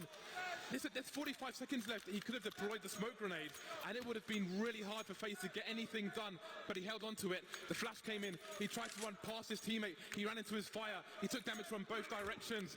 What a disaster. Match point FaZe. They are on the cusp of winning this major. And you said Cloud9, if they wanted to do it, they'd have to do it the hard way. And there's no harder way than trying to play against FaZe on match point. They are looking to try to close this down with a very fast fashion here, moving up Banana with speed. And there is no way Cloud9 can hold on to it. They have to fall back into the site. FaZe have exerted a great deal of pressure very early onto the round, and they've got so much time to play with as well. And Cloud9, they do have 2 ops. They have maximum utility, but they are forced to play with no information. Cloud9 have a lot of grenades right now. They've got a lot of smokes and everything else, and they need to use them wisely. Molotov goes down before the smoke in top mid, and the smoke will go down afterwards. 1 minute on the clock. Again, Stewie towards B, still has a smoke in the hole. Automatic still has a smoke in the hole, but they've got passive positions. They don't know what the situation is on Banana. But now we're at the sub 1 minute mark. We need to get those smokes going. Olofmeister may be offering a fake towards the B bomb site. The push comes in towards A. Skadoodle in the smoke. Skadoodle taken down. Tarek's got to go huge here. He's got a crossfire with Rush. We've got Guardian in a short position, and he's exposed, but he goes down. Rush still alive. 4 versus 3. Spotting 1 player, maybe 2 towards the arc position. Now Olofmeister's on short, but it's a flash, and he's taken down. Tarek is not done with this major yet. And here it is. Tarek! They stay alive for 1 more round. Cloud9, they were forced off of all positions, except the very final one that counts the bomb sites, where Tarek held on valiantly. And it was amazing to see the desperation drop of the smoke, spinning around to find the spray kill on an opponent at distance. That really shows you the composure and the class of a player like Tarek and what he adds to the team. Timeout here from FaZe, and they definitely need it. Cloud9 are dangerous no matter the situation. FaZe Clan, it's their turn for economical disaster. $1,500 on most of the players. What do FaZe do? Do they force buy in this? It seems like they might. Lots of discussion on the team as to what they should do. Investment being made, not leaving much in the bank. It's going to be a close one. It's going to be a close one. FaZe are playing to win the major in this round with these pistols, with these flashbangs, with these smoke grenades. It's a very tough ask, but we've seen how explosive they can be, and sometimes the timing is just very overwhelming. And Cloud9 will be resting on, again, a huge amount of utility to use, and that utility will be so key in slowing down the pushes of FaZe. And FaZe don't have much in the way of smoke grenades to nullify the incendiaries. They don't have much in the way of flashbangs to counter-flash the CT opposition. So it generally is very, very difficult for them to get onto a bomb site. And that is why Cloud9 are holding very passively. They don't need the information. They have the utility and weapon advantage. And FaZe look like they want the final destination of this round to be B. Problem here for Cloud9 is, if they're facing 5 FaZe players, if they drop both of these weapons, there's a very high chance that FaZe can win this round and the map and the major. They start to move in. Stewie spots some players. How long will he stand here though? He's tagging a player. Automatics in the smoke. He won't know what's going on. He goes through the position. He's spreading the glory of the gun. But it's a 3 versus 2, and this is what I'm talking about. The bomb's not down just yet, but Karrigan has an AWP, and Guardian has an AK-47. And they've got smokes to slow down Cloud9. Importantly now, Guardian has the AWP. Cloud9, 2 players towards CT. They've got flashes of their own. They need to keep these players blind. They've got a smoke. They can close the distance, but Guardian has a sniper rifle, and they're playing for the major. This is one of the strongest ways to play a post-plant. A sniper rifle indeed. Guardian, he whiffs the first shot. They start to march forwards. FaZe know this is their chance. They could steal it away from Cloud9. The flick shot missed Guardian in the most pivotal moment. It has to be Karrigan. It has to be the leader. But it's rushed all the way. And Cloud9 again they stay alive. Skadoodle still leading the charge. Top fragger on the server. Everybody turning up on Inferno. Guardian made it really hard. FaZe Clan made it really hard. Playing to win the major in that round. They planted the bomb, and that will make a significant difference in the round to come. Holy hell, Dan. How far are we going with this match? I have no idea, but this is definitely an epic tale between these two teams. Again, we can't understate how much improvement Cloud9 has made.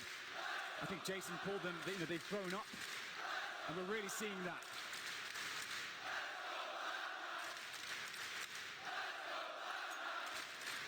You better keep those voices up, because pistols are being purchased.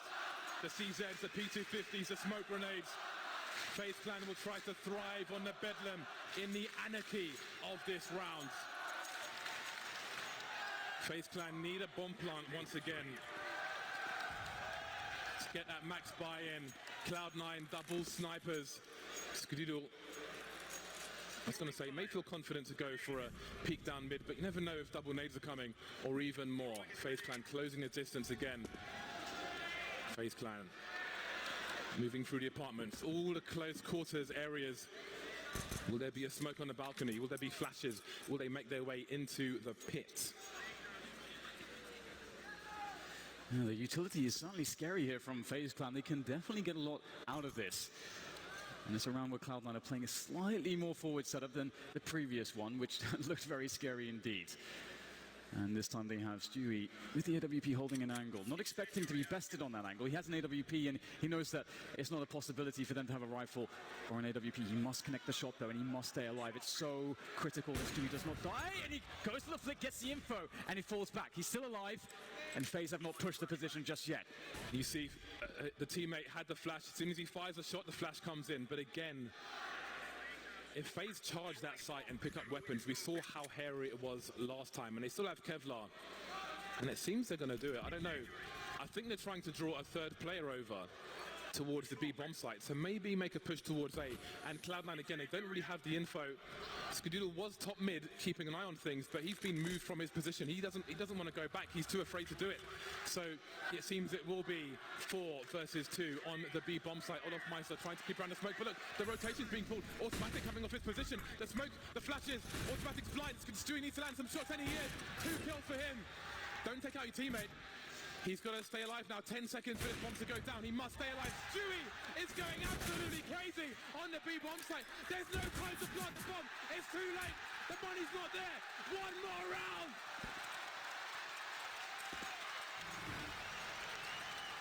What a performance from Stewie, holding his nerve for so long. As you said, James, he had to hit those shots. They were must-hit shots, and Stewie did not break. He did not fold in this position. He stayed true to his aim. And that's why he's on this team. The momentum is with Cloud9. FaZe, their lead has been eroded.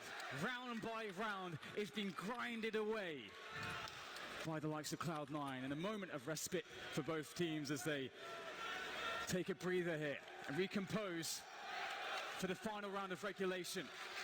After this round, we're either going to overtime or we're crowning a new major champion. We're handing away a trophy in this next round, potentially. This is what majors are about. Listen to this crowd!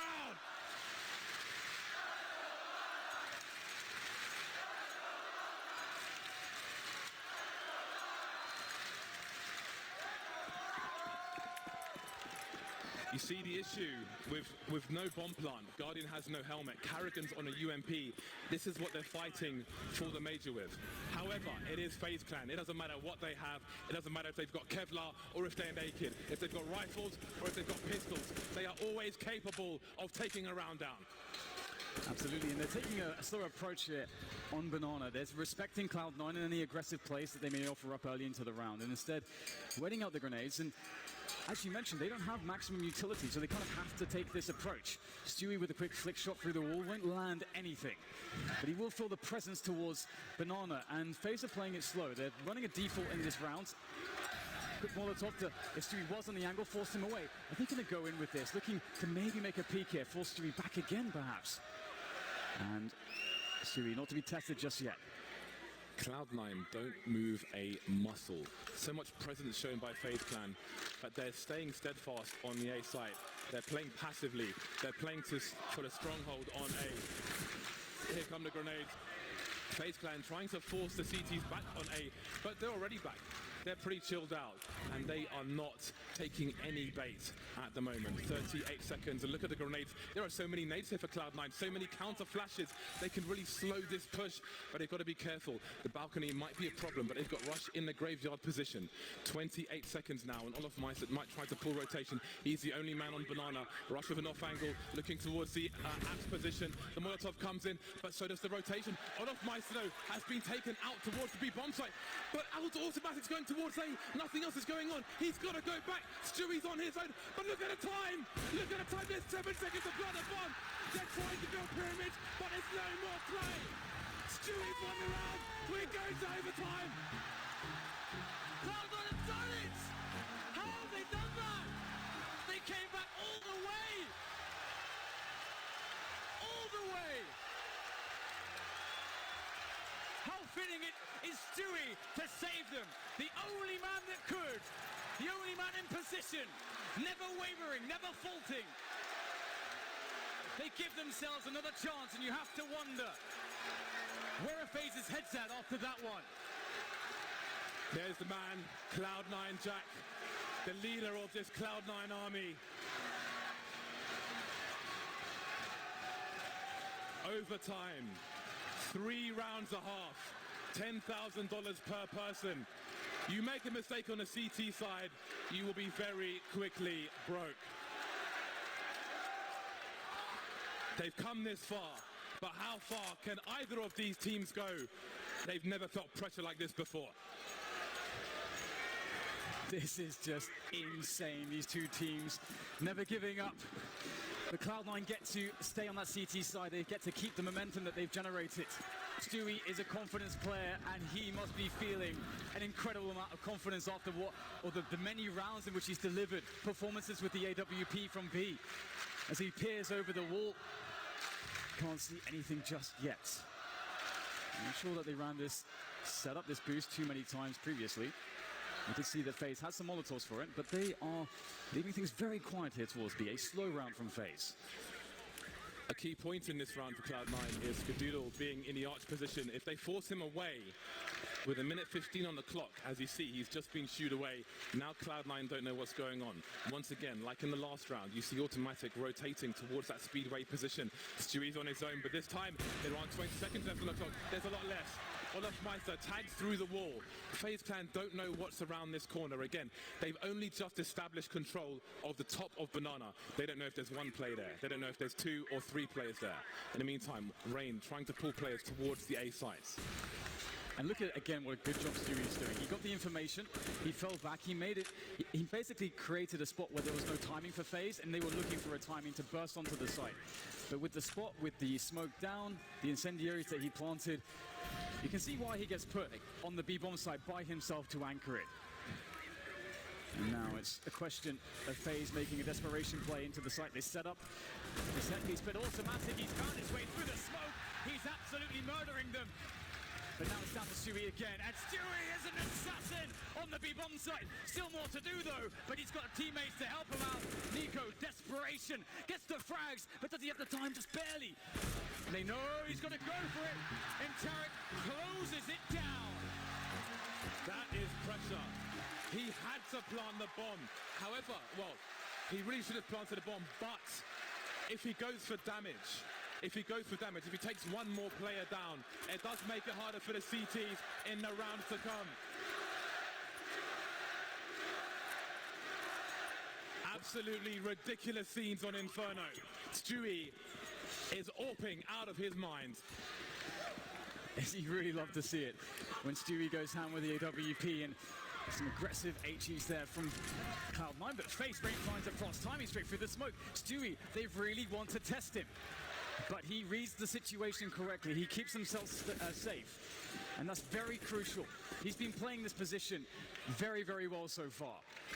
And FaZe, once again, due to this, are just essentially stuck in the mud. They're forced to take more map control and to play a slower round.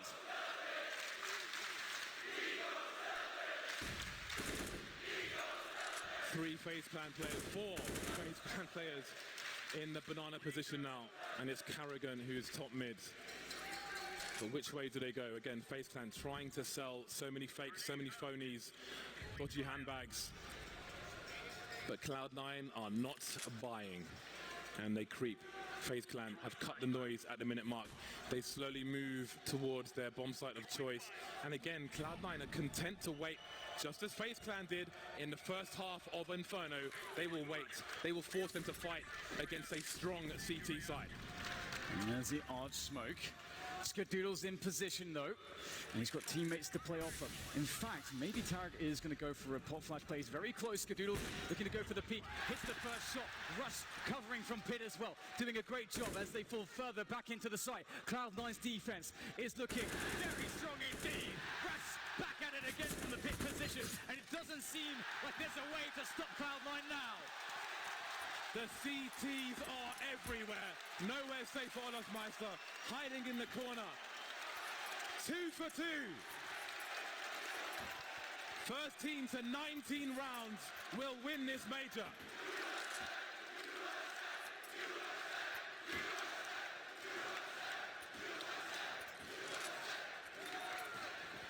And it's FaZe Clan. Look what they're left with in the last round of the first half. They are in trouble.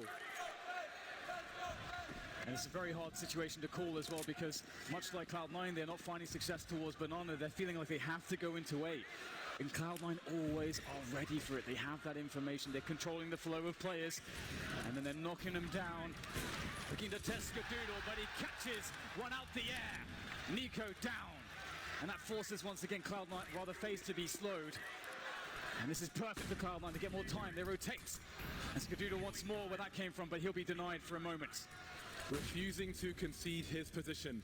FaZe Clan had to use so many grenades, but look at this. Oh, Tarek, there's someone behind him, but Rain has no idea either, and Tarek's going to see that no one's top mid, so even though Rain is behind him, oh, okay, now the information's there, but they know it's going to be a B play, surely, because of Tarek's position, and they will still deliver on the B bomb side. Stewie taking one down, 1 for 1, but Skadoodle is here, all the way from the A side, but he can't get a last frag. Olofmeister, 1 versus 2. A must-win round for FaZe. They cannot possibly go into the next half without a single win on the board. Olofmeister now turning the corner. He might find a timing, but no, it's in fact an anti-timing as he has no idea which way to look. Olofmeister still gets the kill on Rush. I don't know how he's done this. Another challenge, that's all he has to win out, but he can't. It's Tarek. Tarek all the way. 3 rounds in a row.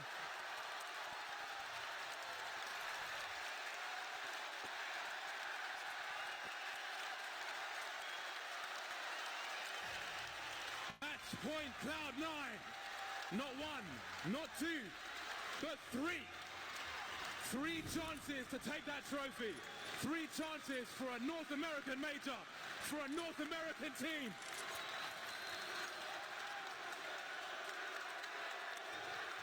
The best Cloud9 team we have ever seen. Versus one of the best teams we have ever seen in this game. And the sheer growth of Cloud9 over the months is just something that's incredibly remarkable to bring them to this point. And they are being tested in so many ways. And my God, are they living up to these tests? But it's still not over. FaZe Clan, ever dangerous. As you said, James, it's not done until it's done. Cloud9 looking for the grenades up Banana. Skadoodle covering middle. FaZe Clan They have to know now. If they put a foot wrong, it's over.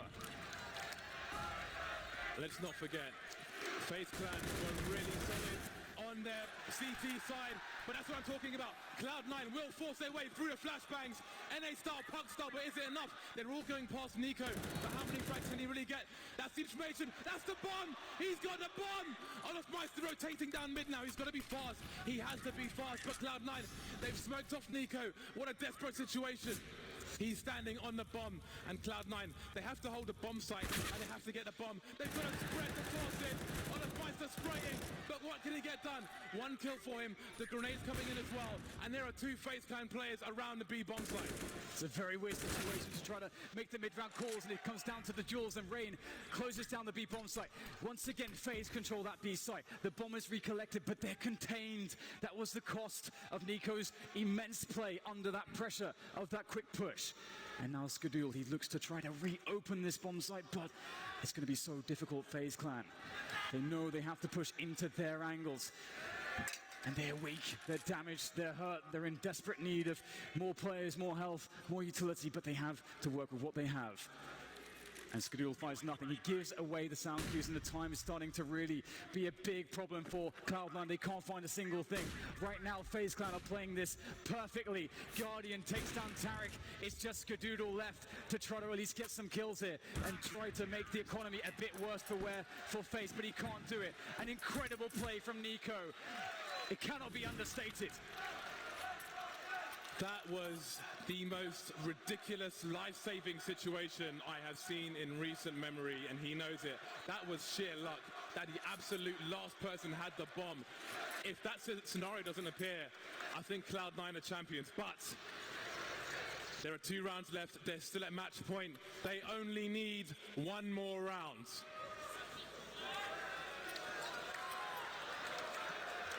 FaZe Clan are in such an insane position.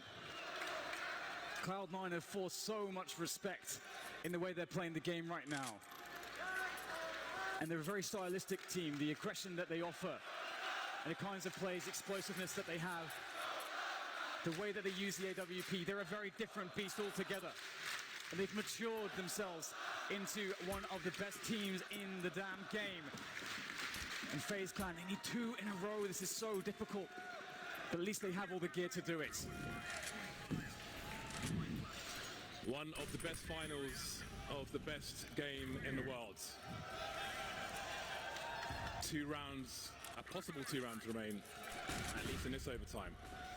And again, FaZe Clan fighting for Banana. This time they get off better. Carrigan takes some damage but manages to escape. Expectant of Cloud9 perhaps. Tarek taken down early, 4 versus 5. And again, going back to the first half of this entire map of Inferno, Cloud9 really struggles to get that man advantage early. They've changed their approach on Banana. This time it hasn't worked out for them. And this is something that Cloud9 did to FaZe, but the flash through the smoke. That's what Stewie does best. And they'll push the issue there. Able to make sure that they can get the map control they need at the timing that they need it. They will not be denied this portion of the map, but now they need to decide, do we retake more positioning towards the Banana side of the map, or do we try to go with this?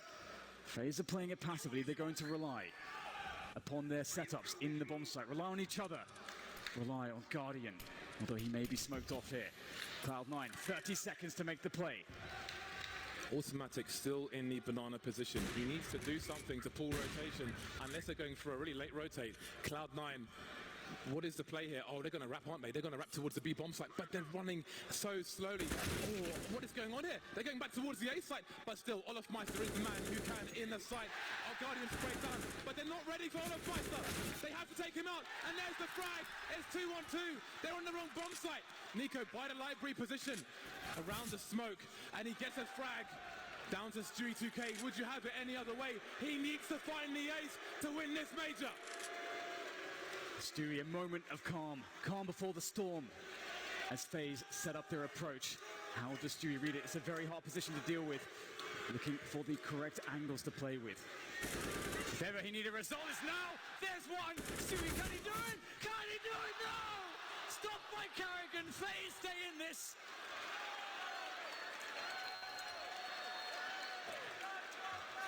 Absolutely incredible stuff there from FaZe. That round, they misread it and they had to dart back into the site. It was so chaotic.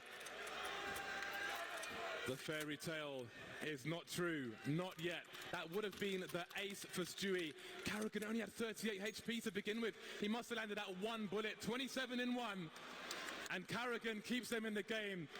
A release of pressure from Nico, and that's going to really get FaZe back into this game. And now it's Cloud9's turn to struggle with the money. So close, so close. See Stu really feeling it there in the replay. But he's been very good at recomposing himself so far in this finals. I think it's fair to say that everybody on both sides of things has been very good at recomposing themselves. We've had so many swings of momentum, so many spots where both teams have been under the hammer, but they've managed to find a way back.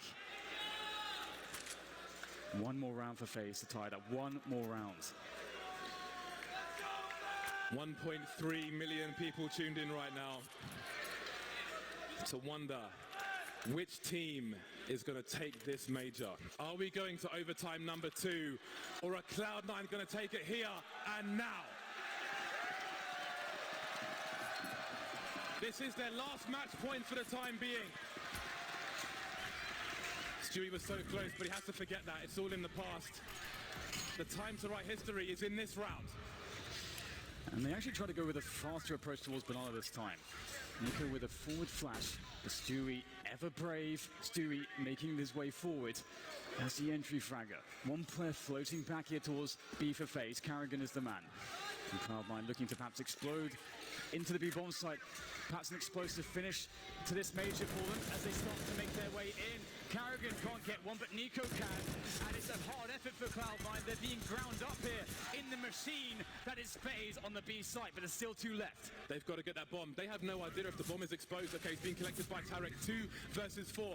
All the FaZe clan are here, and there won't be a crazy complexity, very gamed rotation. It will be planted on the B bomb site. Automatic takes Carrigan down. There is the boost. Automatic spots it. He's got 2 HP. So desperate. Tarek does not know where to look. They've got no more grenades, but there are flashes on the CT side. 2 players moving through construction. Automatic in the pool. Rain taken out. 2 on 2 now, and it's Tarek. He's got higher health, but it's not perfect. Down he goes. It's Guardian. He's the only man standing between Cloud9 and the major. It's going to be a double piece. There's the first one. We're going to overtime number 2. Cloud9 don't do it. They're still in this major, FaZe clan. Can you believe it?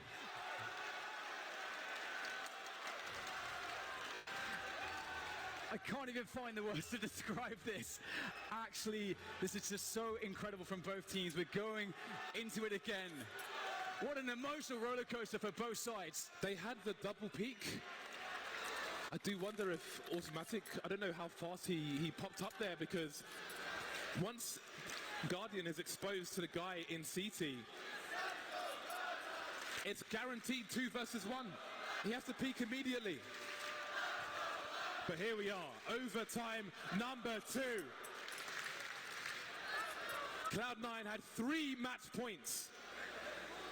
And now it's 18-18. We look to the first team to make it to 22 rounds. I think both these teams might be carried off in stretchers after this is finished. This has gone on for so long. Absolutely. I can't imagine a more draining situation for both teams. Just being on the edge, the cusp of victory, again and again for both sides, and being routinely denied. Going from elation to severe frustration and disappointment on repeat. And we get a bit of a pause here as we go into that next overtime, but here we go. The countdown's begun for the first round of overtime 2. As these teams are both reset, FaZe will definitely feel good with that clutch from Guardian. What a god saving them in that scenario, and they'll stay on the CT side. FaZe clan now with the double snipers. And again, this is an all-in play. If you lose this round and you get wiped out, you have immediate problems on round number 2. Automatic now with a forward play towards A. I don't know if Olaf Meister's heard him. Oh, the barrel is being spotted. And there's another fast pitch for Automatic. The trade frag is there. Rups is here to take Rain down. There's got to be a rotation. Tarek, screaming for the smoke, but it's 2. Guardian, buy one, get one free, and that keeps FaZe Clan in this round. Guardian keeps just turning it around on his head. Unbelievable stuff there. But still, the positioning good, despite the player disadvantage for the Cloud9 players on this A bomb site. And FaZe are taking their time to set this up. They need correct spacing. They have utility to use on these positions. There's a quick flash from Rush there to slow things down. Time is starting to run low here for FaZe Clan. They have to move forward. Skadoodle repositioning after the first frag. It's both now from quad here for FaZe. Can Cloud9 close it? Skadoodle gets one. Skadoodle can't get the third. It's Nico with 12 health. Is there time though? Is there time? I'm not sure if there is. It's going to be a close one. And he's done it. FaZe Clan take the lead in overtime number 2. He was the only man with a defuse kit, and he was the only man to survive. Anybody, if he gets taken down, the round is theirs. That is absolutely ridiculous, and they know it. He was the only man with a kit. But this double, that's ridiculous. Both trying to play the edge of the smoke. And perhaps that was the mistake, but lucky for them, Skadoodle did just about enough. If FaZe Clan, they will get that round. The damage was done, and as you said, it is very impactful for the CTs when they go double orb. So now they're stuck to just one AWP. They'll fight over Banana. It's something that worked out really well for them in regulation. Very dominant there, forcing Cloud9 constantly to make plays to A, and they could cheat players towards the A position as well. But FaZe are actually going fairly aggressive here on Banana, and perhaps they're looking for a fast flanking play. This is business as usual. They've got a smoke down at the bottom of Banana once again. So this is more of a traditional round that we saw in normal time. Stewie 2K, he knows that somebody should be around there somewhere. He is the lurker towards B, and he will look for them. We'll see if he can open things up. If he does, there may be a charge towards the B bomb site. Carrigan, the in-game leader of FaZe Clan, being entrusted with half of the map at the moment. FaZe were comfortable with 3 towards A in normal time, and with 4, situation's even better. At the minute mark now, and Stewie's moving away from B. We saw Nico do this before, but this time he's been discovered. Tarek will take him down, and it's a 5v4 for Cloud9 with 40 seconds to go. And Carrigan, he can't reposition. He has to frag! He has to frag, and he gets only one. And now that's Cloud9 moving quickly towards B. They have the utility. But Olofmeister on the flank. Can he catch Rush here? Rush pops up. And Rush is knocked down. Whack-a-mole there for Olofmeister, but Guardian still in position. They managed to get there fast enough. The bomb has to be planted, and Cloud9 out of disadvantage. Tarek, brave enough to just hold the bomb plant. He knows Guardian's in construction, trying to back off, trying to reposition. Sees him, tags him, but doesn't frag him. Holding the angle once again, but does he go high, does he go low? It is a dance, and now they concede multiple angles. Tarek going, takes Olofmeister down. Guardian on 11 HP. Rain peaks, and he gets the angle now. Superior angle. Is there a defuse for the CT side? They're not on it just yet. They're spamming the grenades. They're touching the bomb. And now goes Rain. Another bomb is trying to defuse it again, but no. Guardian gets taken down. Absolutely unreal round from Cloud9. And the score is tied. Tarek is a god. Automatic was essentially his cameraman in that position, waiting for the moment to actually trade, but Tarek didn't even need the assist. Oh my god, 19-19. They tie it up into this second overtime. And now we see what happens with the double orbs in the first round. Olofmeister on the Mag 7. Carrigan on the FAMAS. Nobody will go into the second half at match point, but a lead is significant in this scenario. Skadoodle with a very fast shot, but it's FaZe to get the first strike, but the trade is there. And that's Nico on 14 health as well. This is a really good spot for Cloud9. Not only being a man up, but no utility for FaZe. If they set this up well, they'll be okay, but FaZe, they can make forward plays. They know they have to create some action here. They've got to equalize things by taking out Cloud9 players, and they're using the Mag 7 in the apartments. Rain as well can offer a bait, potentially. As Olofmeister goes for the peak, I think he's been spotted now, and the bait is for Rain, but he can't get the kill. Automatic dashes down the stairs. Olofmeister cannot punish, and Cloud9 looks very good for this round. A site is open for business, but Cloud9 will make sure they check absolutely everything. Whoever was in Boiler made one step when they were peeking around, so they had the information. Nico taken out, leaving Guardian alone. 1 versus 4, 50 HP, nothing to lose. He's got to go for this round. And they're going to hunt him anyway. So there it is. Cloud9 take a 1-round lead, moving into the second half again. First team to 22 rounds wins this major.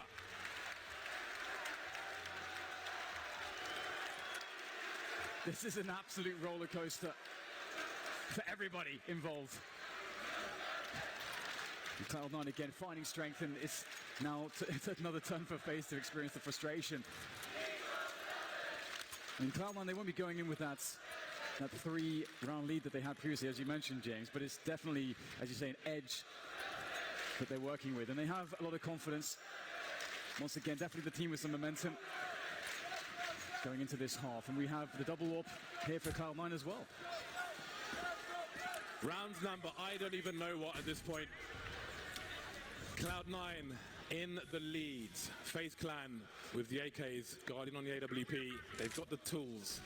Both these teams so dangerous, looking equal to each other at the moment.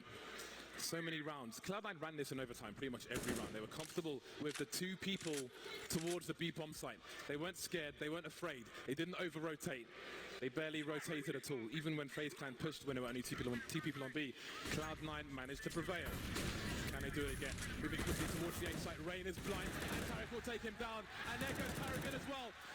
Early start for Cloud9, but can FaZe recover? Also trying to play the smoke here, but it's going to be difficult. He's lost 2 teammates in the effort. There needs to be flashes for him. They have no grenades left.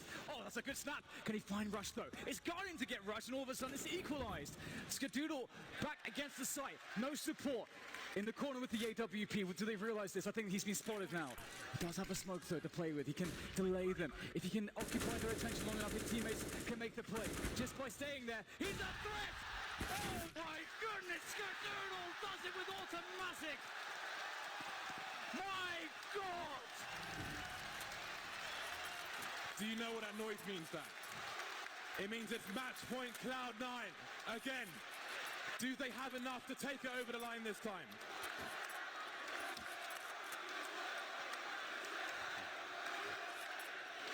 Two more match points for Cloud9. They've been here before. They continue again with the setup that continues to be successful for them. The 5 players in the server, the chat moderator, analyst behind them. Can they win this major?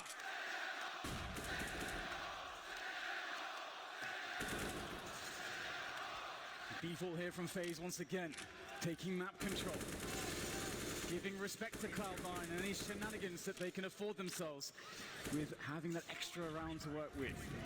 Carragher making a fast play up mid now, trying to pressure in, but it's going to be countered by a quick incendiary there from Cloud9. Cloud9 are burning more than the ground here, they're burning the clock for FaZe, but FaZe finally get top banana and some position on the map to work with.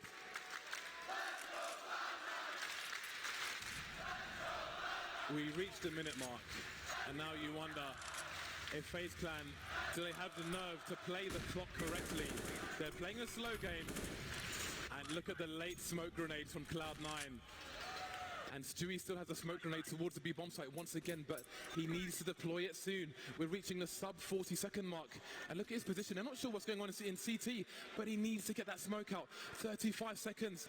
That smoke could win them the major if he gets it out, but he's holding the angle. He's got a smoke in his hand, and the smoke is down towards B bomb site. The Rapper's been stopped. There are advantages for Cloud9 now. 5 versus 4, 3 taken down. Automatic on the high ground, dropping off. They need to hold construction. Are there flashes there? Will they push? They will re-aggress. Down goes one of Meister. Guardian and the Rain remain. Automatic pushing through. It's Guardian versus 2. Can he do it again? He's been in this position before to win FaZe around a very important, a very crucial one. Can he deny Cloud9? We saw it from this position before. He cannot miss a single shot. Guardian waits patiently as Cloud9 set the push up. Oh! Oh, it's happened! They made it work! Cloud9 are your E-League Major champions!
Пророк, слышишь меня?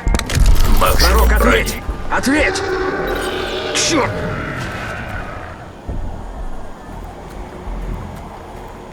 Намат, это майор Стрикланд из штаба. С вашим командиром только что пропала связь. Сигнал от костюма не поступает. Что у вас там за чертовщина? Пророк пропал. Повторяю, пророк пропал. У нас 2 убитых, а пророка только что схватила какая-то тварь. Она увлекла его в джунгли, он обречен. Сейчас мы тебя эвакуируем, сынок. Сиди тихо, а я пока быстренько организую борт. Никак нет, сэр. Я выполняю задание. Нам известно местонахождение Розенталя. Его держат в дороскопе где-то рядом с корейской базой. Иду за ним. Уважаю, сынок. Маскировка Но помочь активирована. не могу. Наш спутник глушат корейцы. Если ты найдешь и обезвредишь генератор помех, я загружу свежие снимки и попробую найти твой раскоп. Понял, майор. Заранее спасибо. Маскировка активирована.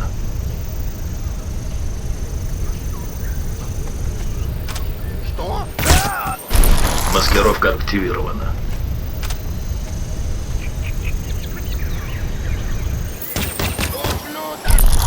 Недостаточно энергии.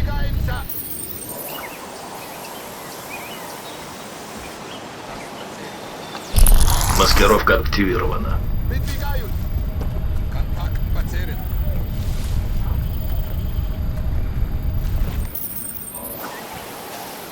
Он уже близко. Маскировка активирована. Его потерял. Найдите его.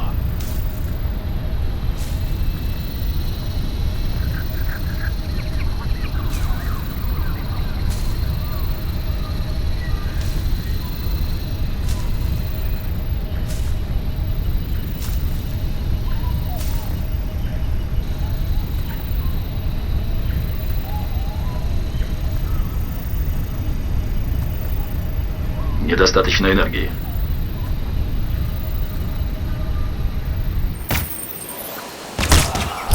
Маскировка активирована.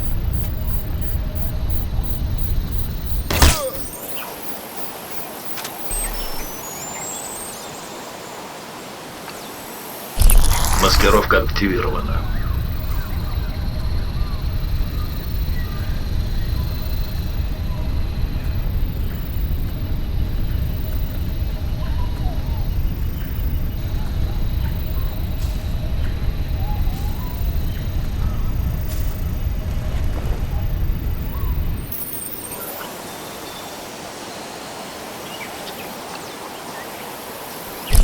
Маскировка активирована.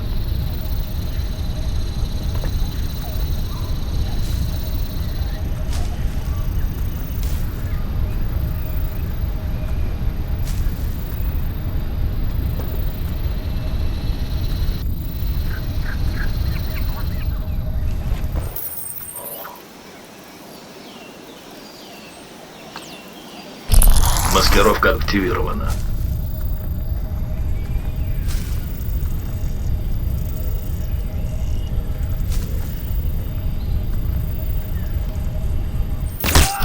Маскировка активирована. Маскировка активирована.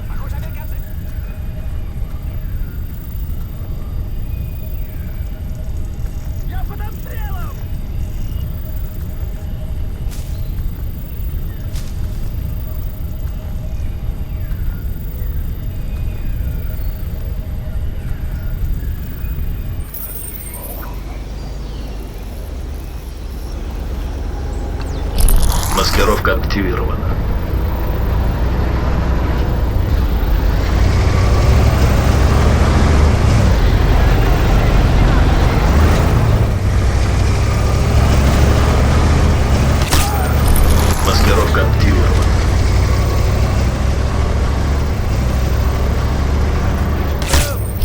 Маскировка активирована. Маскировка активирована.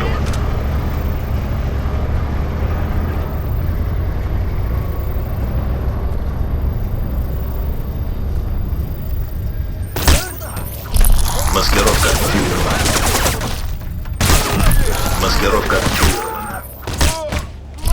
Маскировка... Недостаточно энергии. Маскировка активирована. Осколочная.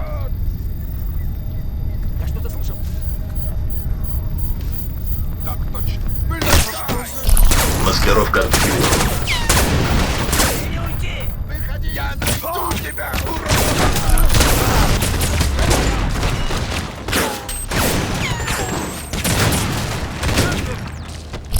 Маскировка активирована.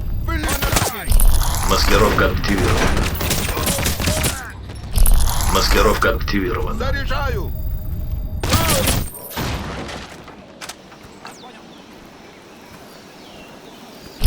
Маскировка активирована.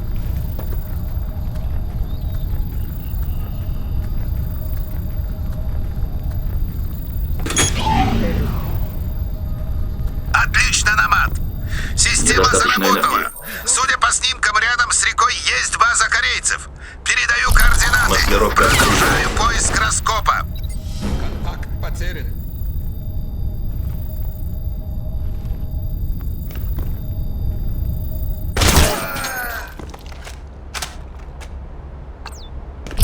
Маскировка активирована.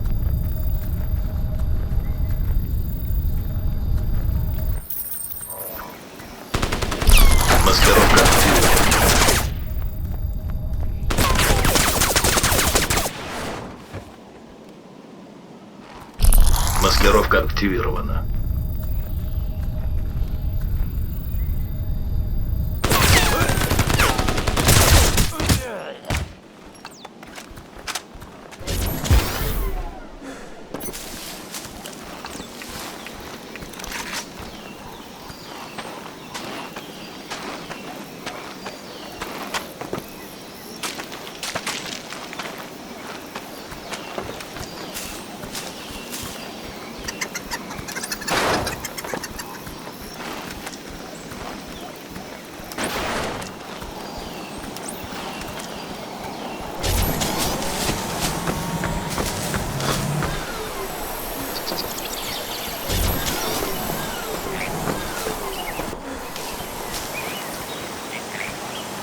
Маскировка активирована. Маскировка активирована.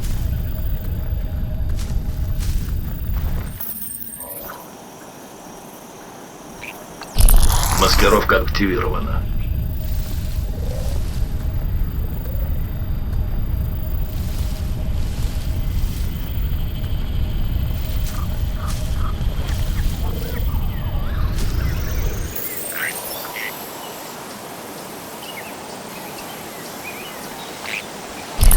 Маскировка активирована.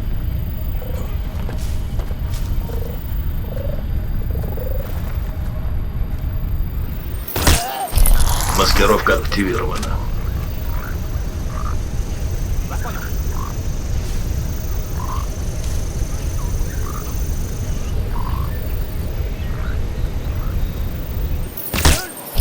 Маскировка активирована.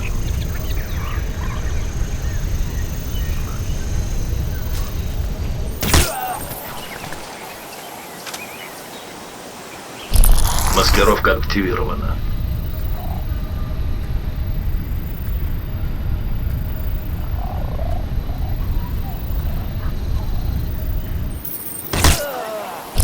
Маскировка активирована.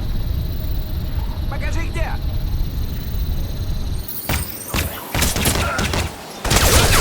Маскировка активирована. Маскировка активирована. Ты куда?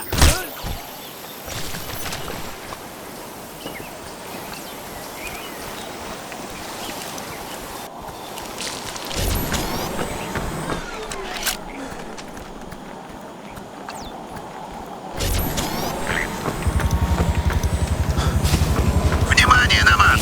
К тебе приближается техника противника. Смотри в оба!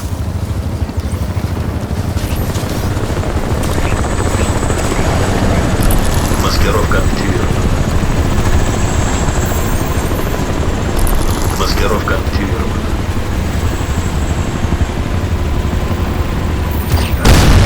Маскировка активирована.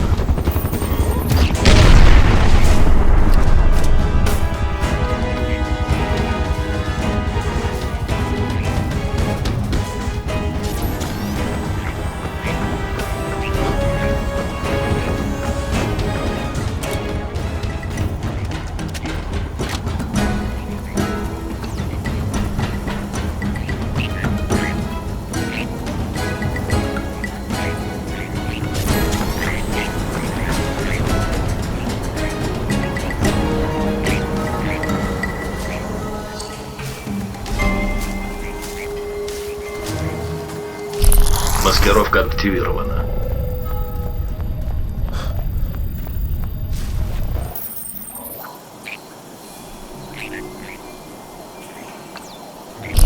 Маскировка активирована.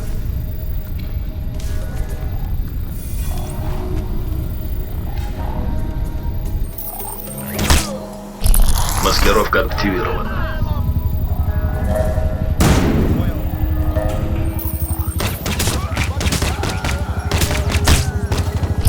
Маскировка активирована.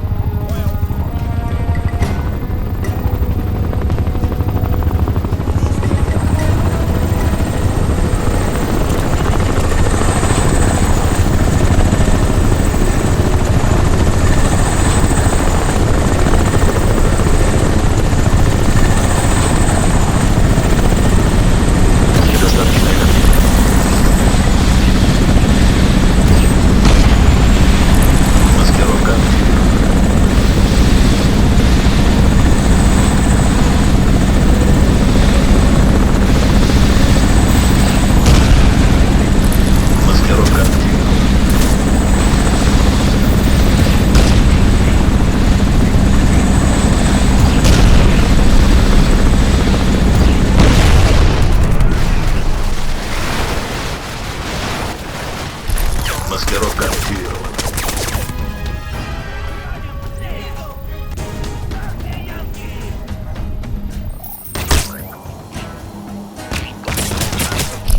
Маскировка активирована.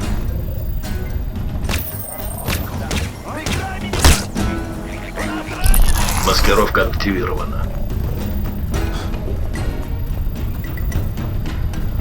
Вперед, Дима! Я под обстрелом! Маскировка активирована.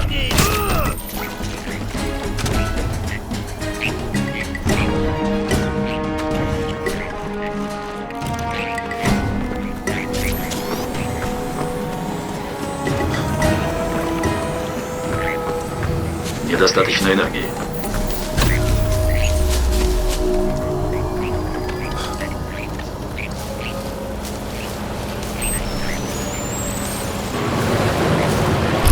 Маскировка активирована.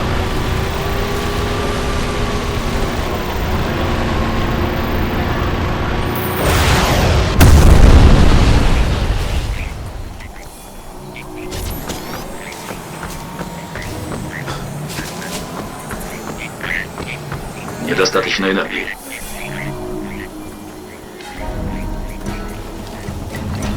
Намат, ты приближаешься к базе противника.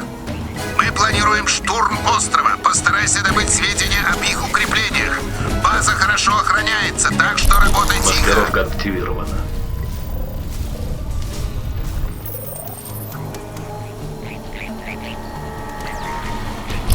Маскировка активирована.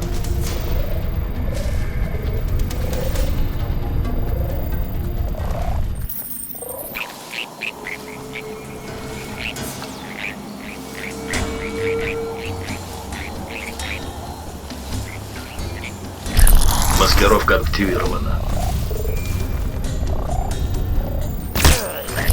Маскировка активирована.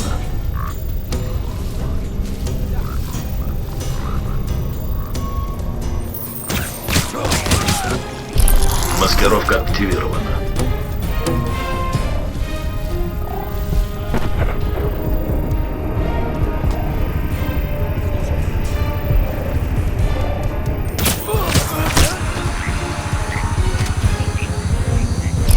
Маскировка активирована. Маскировка активирована.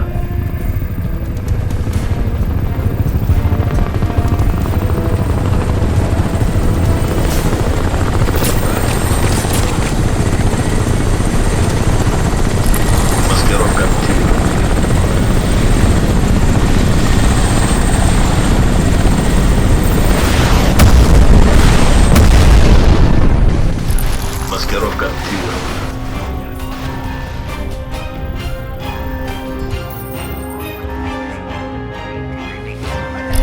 Маскировка активирована.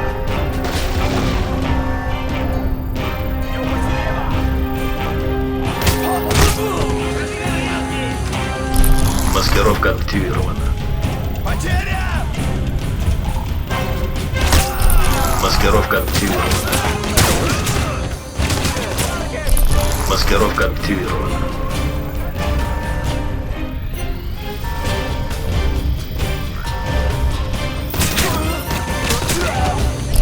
Маскировка активирована. Он ранен! Ранен! Маскировка активирована. Маскировка активирована. Он ранен!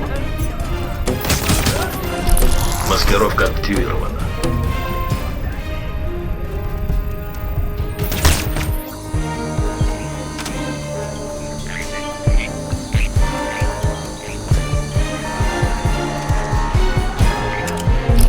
Маскировка активирована.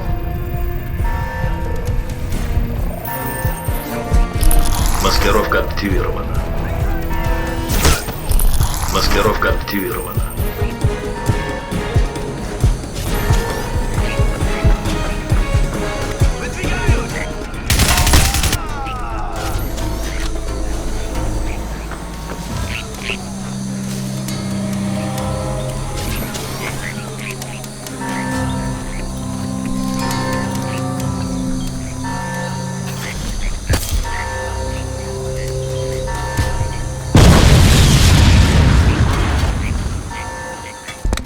Максимум брони.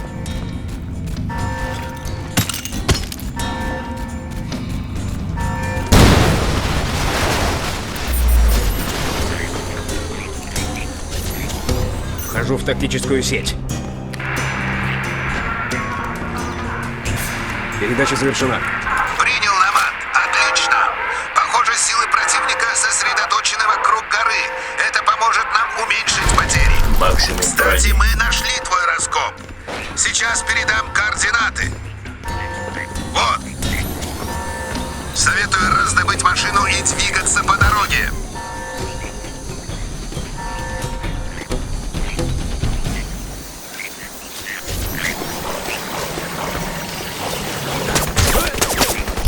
Маскировка активирована. Достаточно энергии.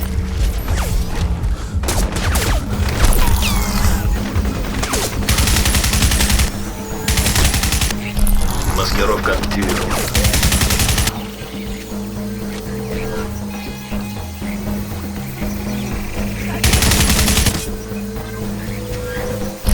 Маскировка активирована.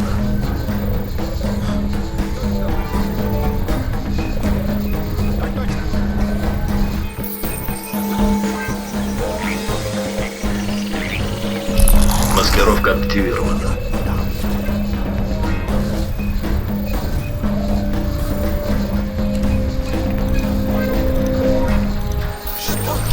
Маскировка активирована. Недостаточно энергии.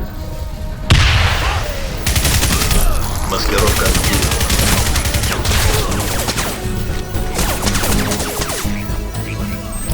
Маскировка активирована.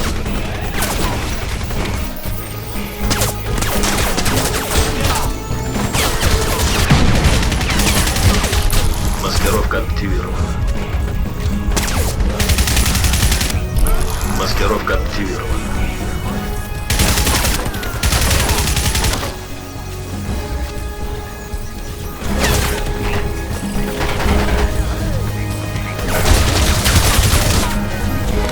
Максимум брони.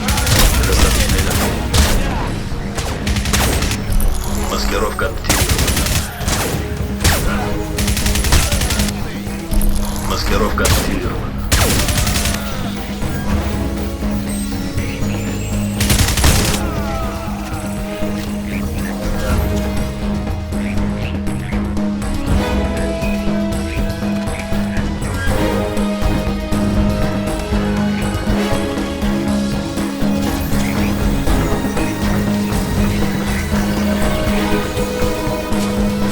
Недостаточно энергии.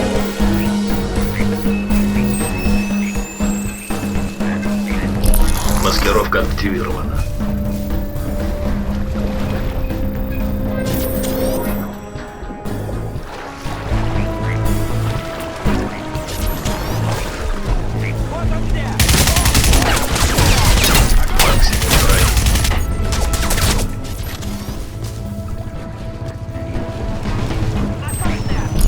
Маскировка. Недостаточно энергии.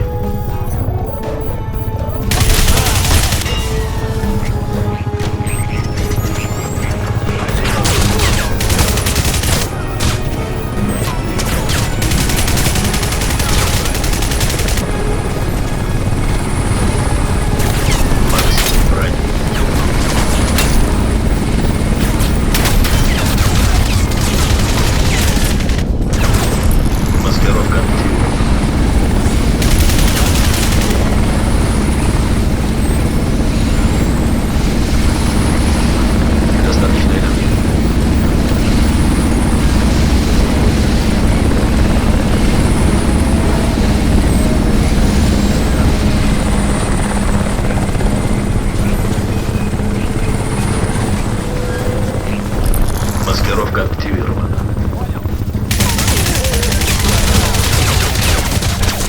Маскировка активирована.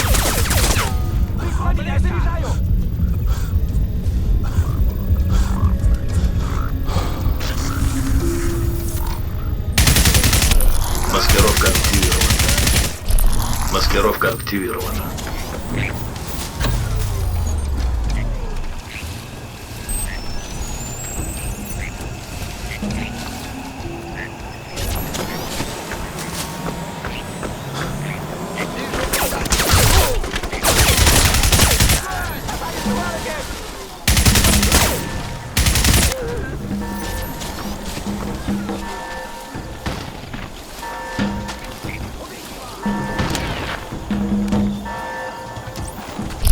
Маскировка активирована.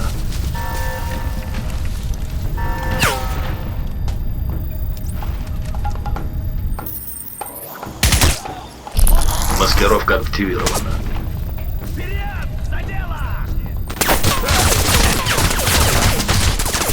Маскировка активирована. Недостаточно энергии.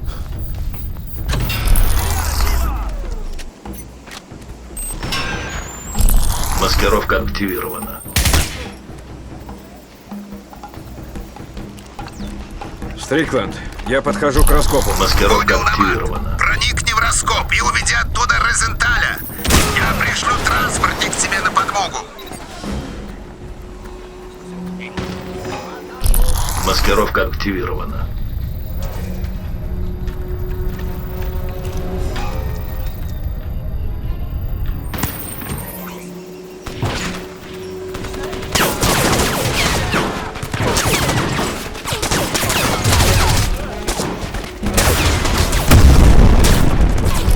Маскировка активирована.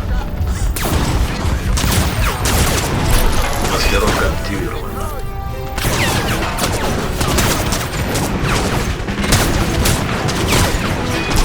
Маскировка активирована. Маскировка активирована.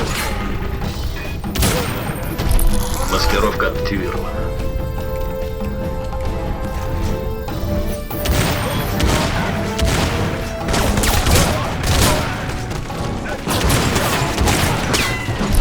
Маскировка активирована. Маскировка активирована.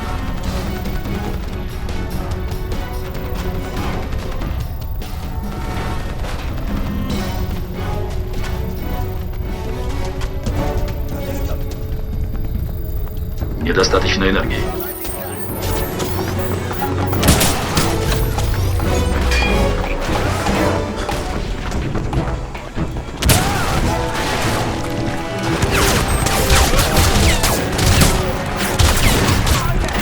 Максимум брони.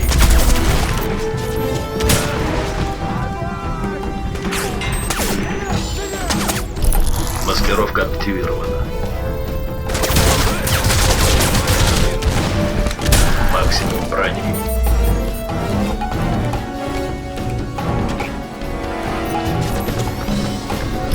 Маскировка активирована. Недостаточно энергии. Маскировка активирована.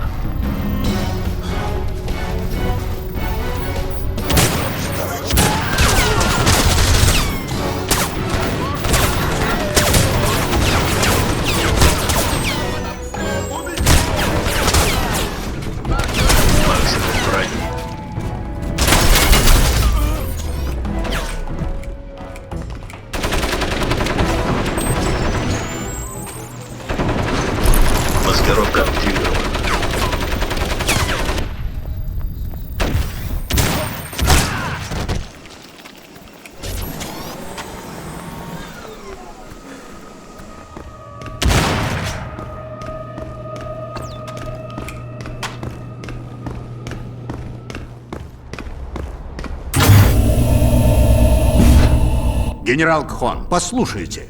Результаты замеров крайне необычны. Надо понять, с чем мы имеем дело, прежде чем продолжать. Я уже устал ждать. Вы никогда не были так осторожным на раскопках. Я знаю, что было в Хундукуш, доктор. Это другое. Другие находки в Афганистане, в Сибири были сильно повреждены. Это первая целая находка в истории. Мы должны быть осторожны. Нет времени, доктор. Американцы уже на острове. Вопросы дипломатии меня не волнуют, генерал. А должны бы. Ваш Пентагон тут же все засекретит. Неужели вы думаете, что они предоставят вам такие же условия? Я понимаю.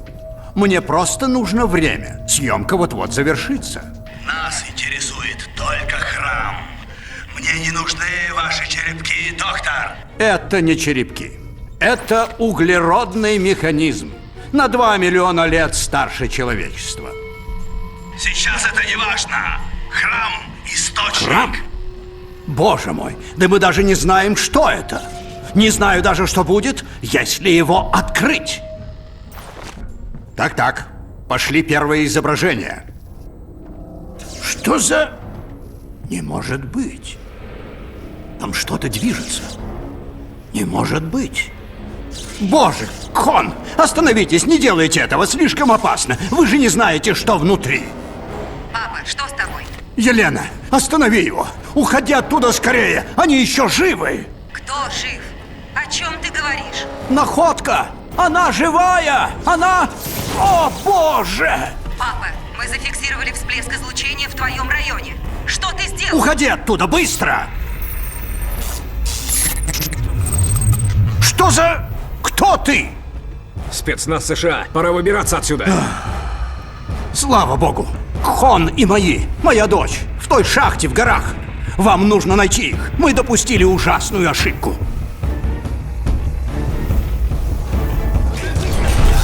Что я наделал? Система эвакуации включена. Недостаточно энергии.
Локации, которые вижу. Например, это в секторе 1 Дельта 0. Это потенциальные локации для запаса оружия. Башня 3 Дельта 3 наша основная цель. Как только доберешься, мы вырубим этого ублюдка. Сектор 1 Дельта 3. Нормально. Вот. Сектор 1 Дельта 0. Сектор 1 Дельта 2. Что-то вижу. Лежи тихо и не лезь под башню. Я думал, это ежу, понятно. Не приближайся к башне.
стреляет. Нет времени, не очень. Но выглядит круто. Хорошо, ты привлек внимание Сэл. Предлагаю немедленно выдвигаться. Внимание! Высотная защитная башня выведена из строя. Силам реагирования немедленно прибыть в данный сектор. Сообщите, где находитесь. Надо объединиться. Вас понял. Следите за секторами. Стреляйте на ходу. Стрелок 2-1. Это командир. Эфир указывает на присутствие противника. Как поняли? Вон он! Та сволочь, что снесла башню!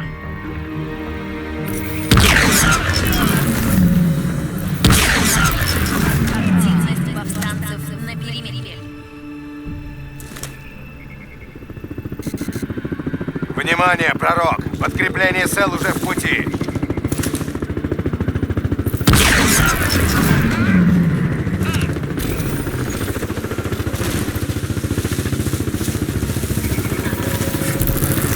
Внимание! Основной ресурс.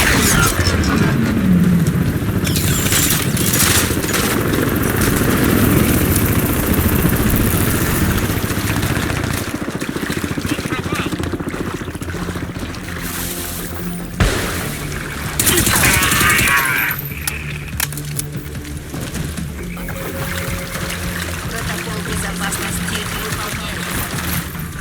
Наблюдатель! Мне нужно долбаное подкрепление! Моя команда полегла! Максимум защиты.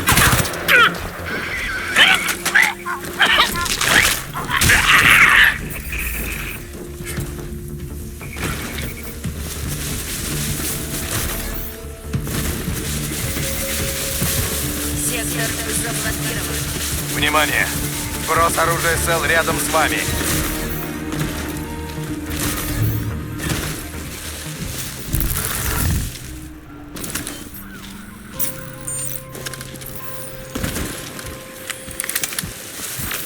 Как открыть эту хрень?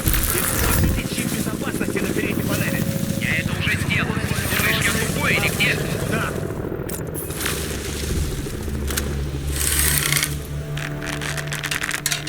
Сними ее с меня!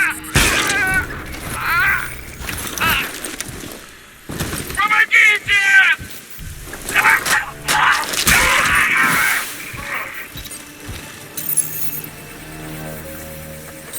Внимание! Основной ресурс уничтожен.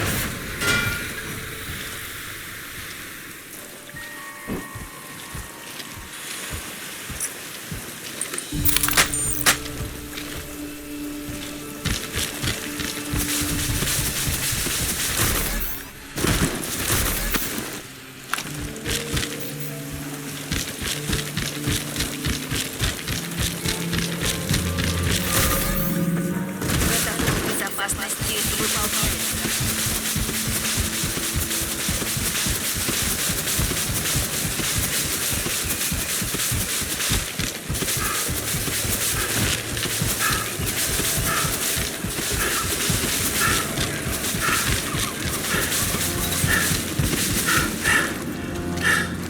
Эй! Как ты нашел этот ствол? Это не важно. Надеюсь, ты знаешь, с чем имеешь дело.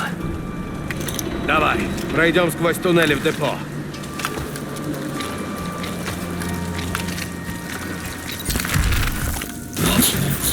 Потерпи, я почти на месте.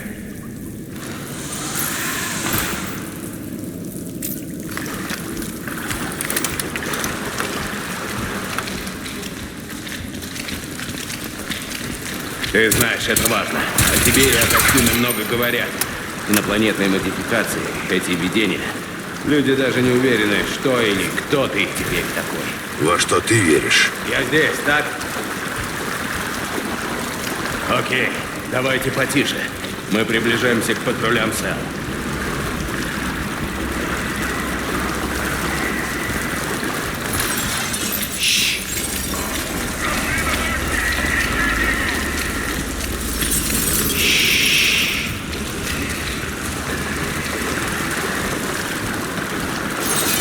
Не шуми, ядрить твою голову. Нужно обойти.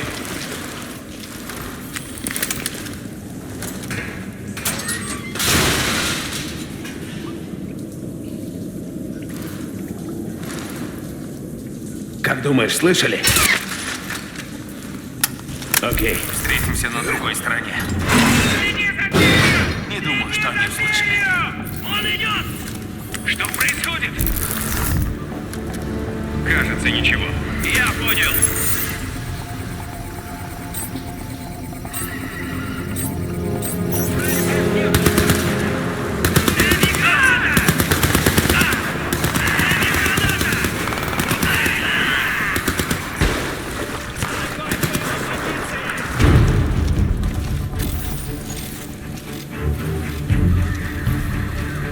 Прочешите его последнюю позицию.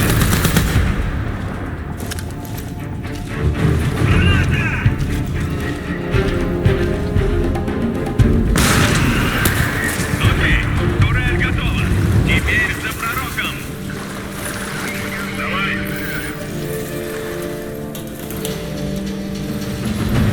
Подходите и будьте внимательней.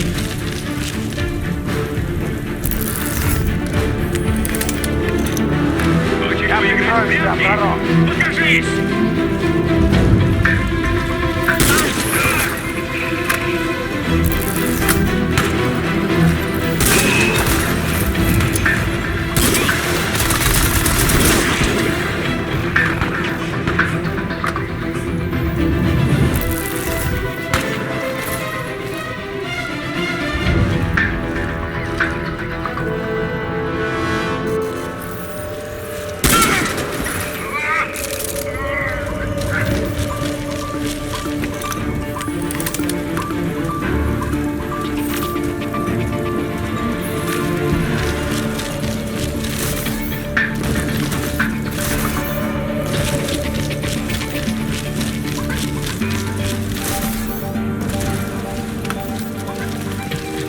Думаю, они нас услышали.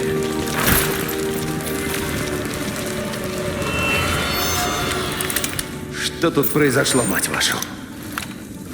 Проверь черные ящики, узнай, как они погибли. Я пойду наверх, посмотрю, что происходит.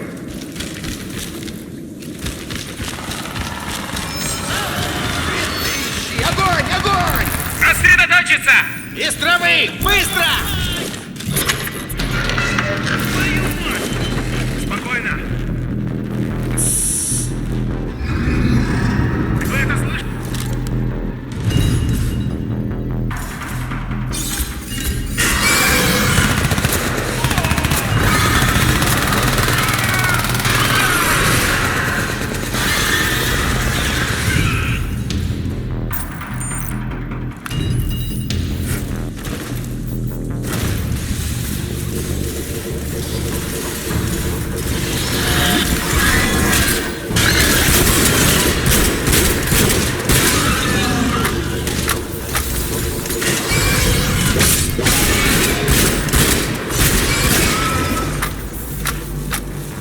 Псих, я видел. Да, я знаю. Охотники. Можешь не говорить. Это не по плану.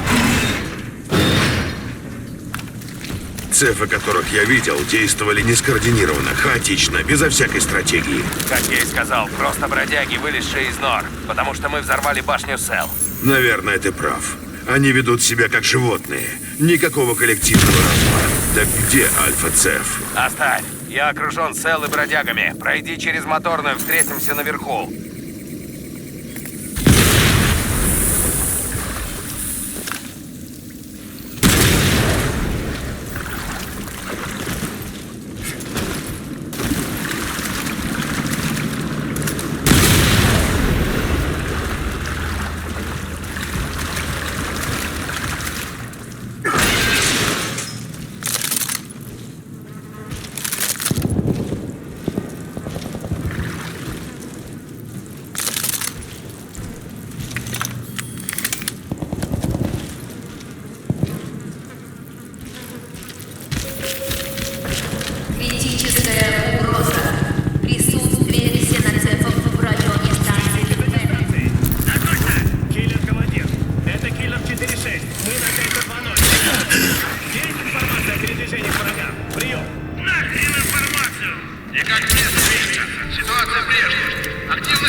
Что-то создает помехи. Я попробую исправить.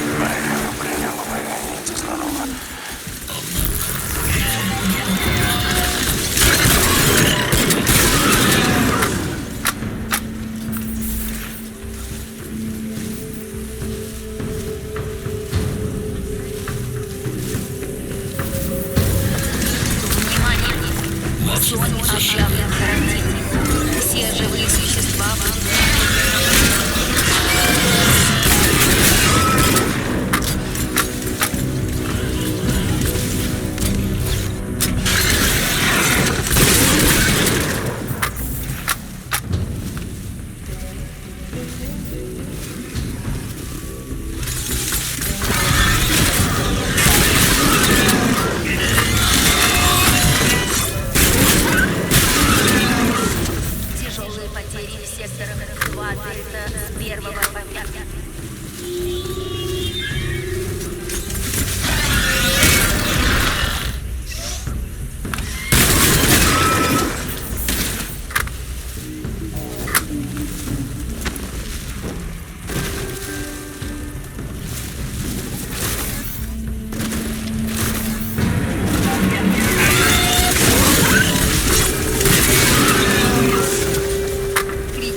Слышишь, пророк? Я не вижу врага. Вижу только движение в траве. Занял надежную позицию на утесе, но его взять дело времени. Понял. Двигаюсь к тебе, чтобы ослабить давление.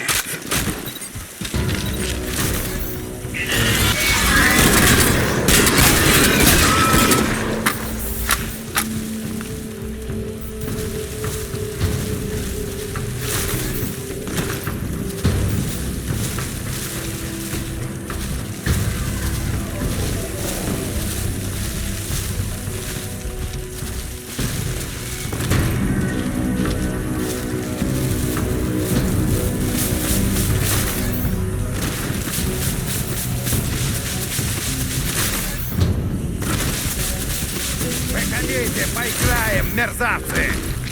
Мне нужна минута, чтобы продумать отход.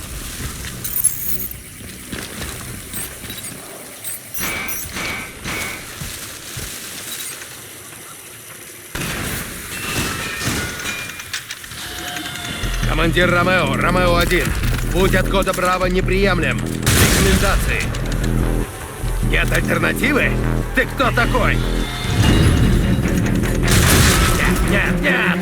Я не буду с тобой разговаривать! Заткнись! Позовите Клэр! Нет! Мне нужна Клэр! Продолжайте! Импровизировать? Какого хрена импровизировать? Где твой план Б?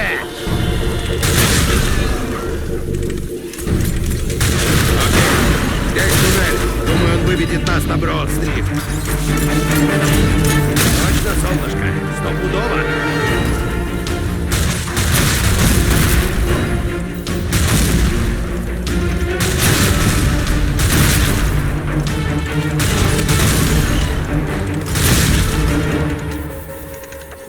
Внимание! Всему персоналу немедленно команду. Вертолеты с напалмом.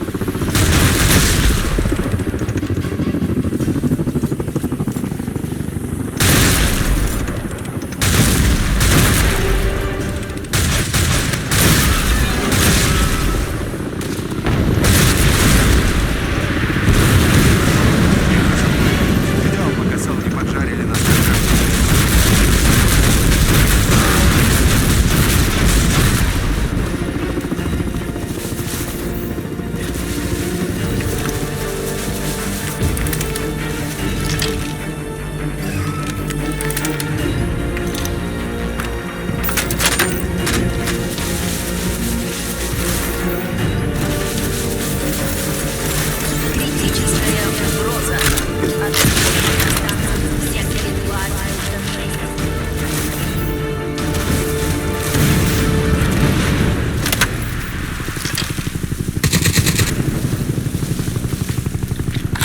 Это просто очешуительно.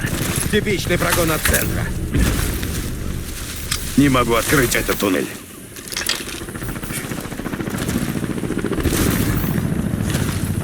Да? Ну так я, блин, могу. Давай!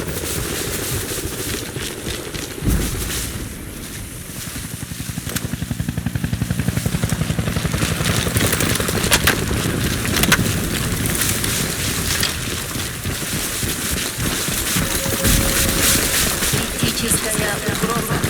Активность повстанцев в секторе 2.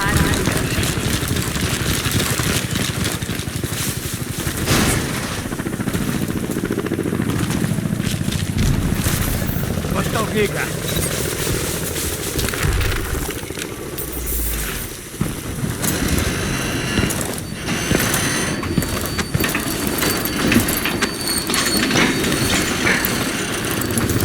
Псих, этот поезд полон легко взрывающихся материалов.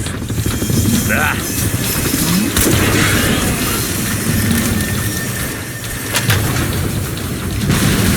О, да. Это твой план? Да. Ну давайте,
Не знаю, как тебе, а по мне это грёбаный беспредел.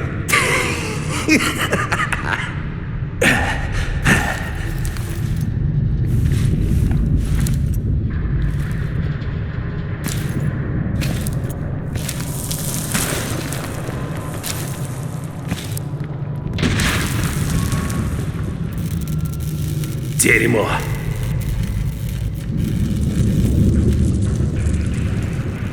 Дорогуша, твой солдат номер 1 на связи.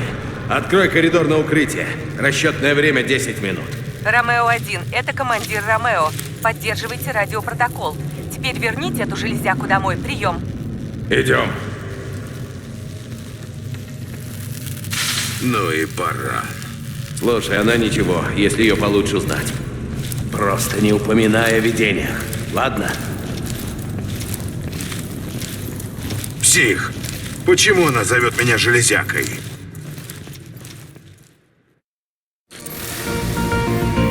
Listen up. As long as Cell controls the power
Ты тут?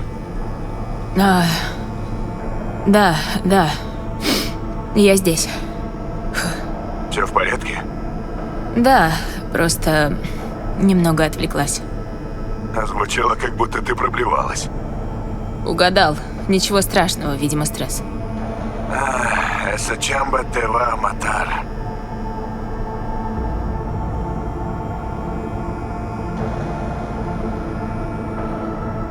Да у нас утечка. Шеф первым делом вызвал меня к себе в кабинет, сказал, что мы должны вмешаться. У нас весь офис на ушах стоит. Но ты же ни при чем, правильно? Ты просто разгребаешь чужое дерьмо. Джеки, когда работаешь в контрразведке Арасаки, ты всегда при чем. Не переживай за меня, все будет хорошо. Buena suerte.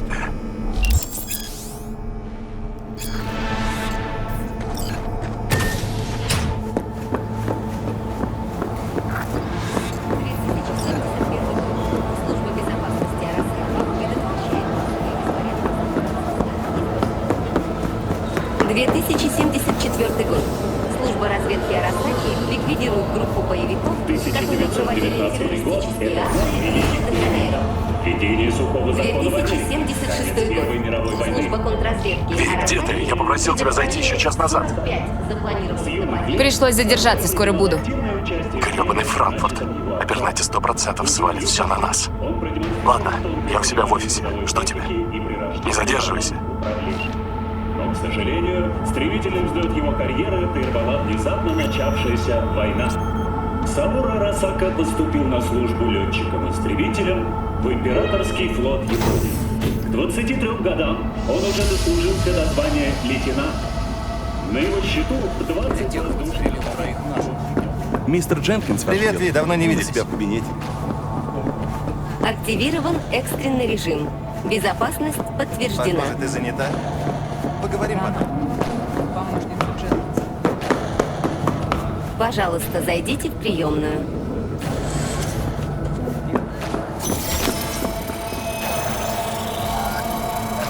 Подтверждаю авторизацию гостя. Ну что, ты в сети? Присаживайся, Ви, я сейчас. Мне надо что-то придумать с этим голосованием, пока мы не потеряли базы в море облаков. Они сейчас начнут. Как там ситуация? Ага.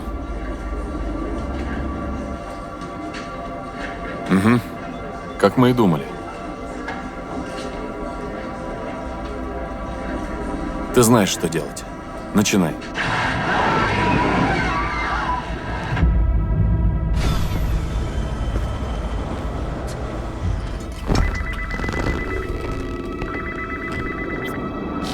Директор Абернати. Я смотрела голосование. Что это было, Дженкинс? Уборка говна, которую мы получили от Франкфурта. Я устранил проблему, как вы и просили. Я не просила выкашивать Европейский космический совет. Ты понимаешь, сколько будет стоить это замять? Мы бы потеряли концессию, а так получили неделю. Это успех. Идешь по пути наименьшего сопротивления. Прешь напролом, как всегда. Мы об этом еще поговорим.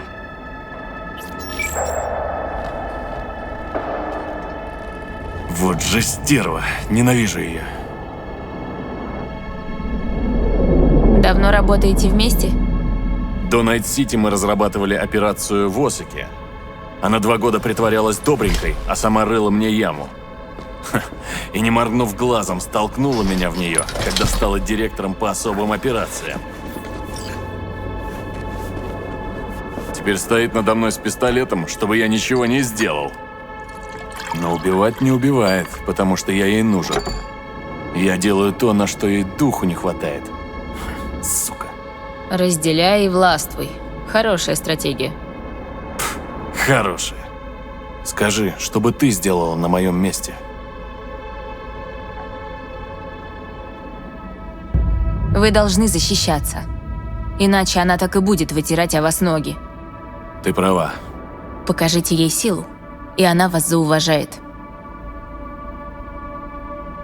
Ха, кажется, мы с тобой думаем одинаково.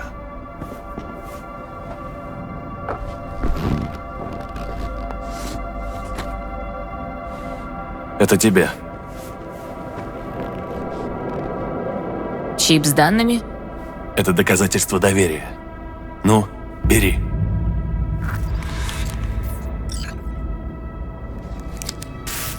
Здесь все, что я собрал за последние недели. Биометрика, медкарты травмы, фамилии всех близких ей людей, шофера, начальника охраны, любовницы, мужа любовницы. Все. Сделай так, чтобы Абернати больше никогда не создавала проблем. Ты сама сказала, что я должен защищаться? Если кто-то узнает, что мы об этом говорили, мы оба пойдем ко дну. Это правда.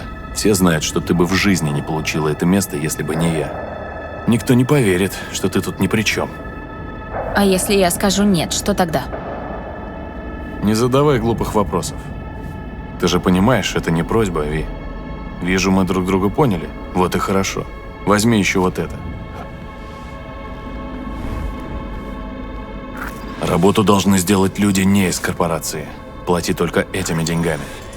И насчет главного задания. Найди того, кого хорошо знаешь. Понятно? Да, все так и сделаю. Хорошо. Ну что ж, тогда буду ждать от тебя новостей. Удачи. Снаружи ждет мое авиа. Оно в твоем распоряжении. Смотри, не подведи меня.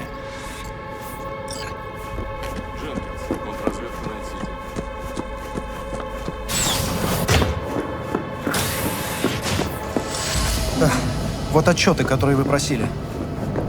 Хорошо, отправлю на вашу почту. Извините, что так поздно. Эй, Ви, ты еще жива?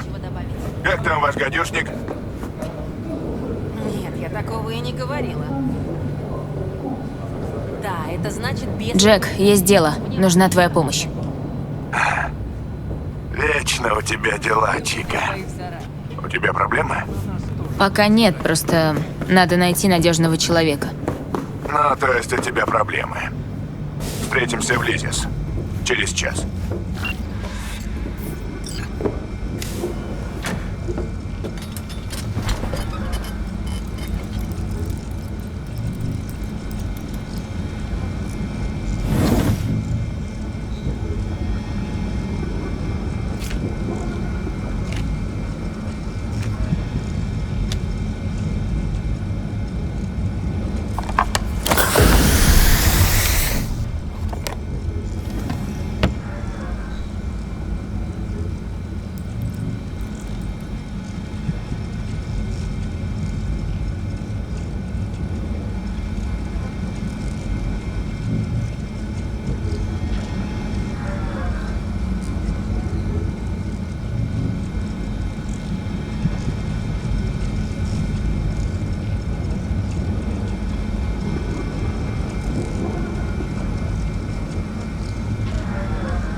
Мне нужно твое решение.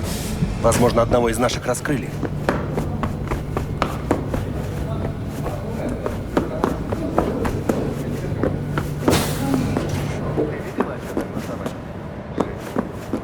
Когда об этом узнают, нас просто сотрут в порошок.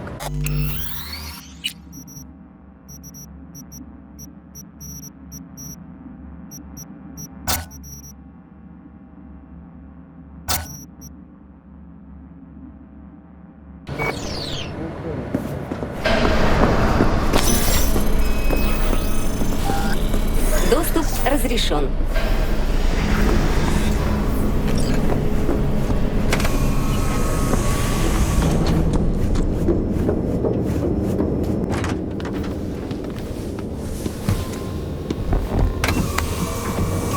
Назовите место назначения.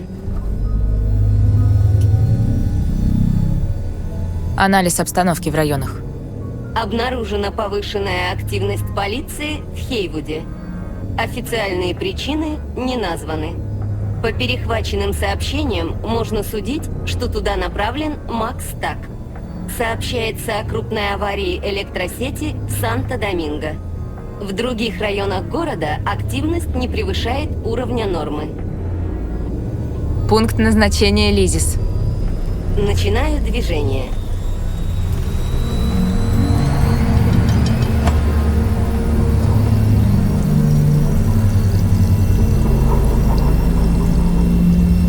Вы смотрите экстренный выпуск новостей на 54-м канале. Заседание Европейского космического совета было прервано после сбоя в работе системы нейронной стабилизации. 5 членов Европейского космического совета погибли. На текущий момент 3 остаются в реанимации. Полиция по-прежнему расследует причины этого ужасного происшествия. Все члены совета носили оборудование, предоставленное биотехникой. Представители корпорации пока отказались от комментариев. Наш корреспондент уже на месте. Мы непрерывно следим за развитием событий и будем держать вас в курсе. Следите за новостями на 54-м.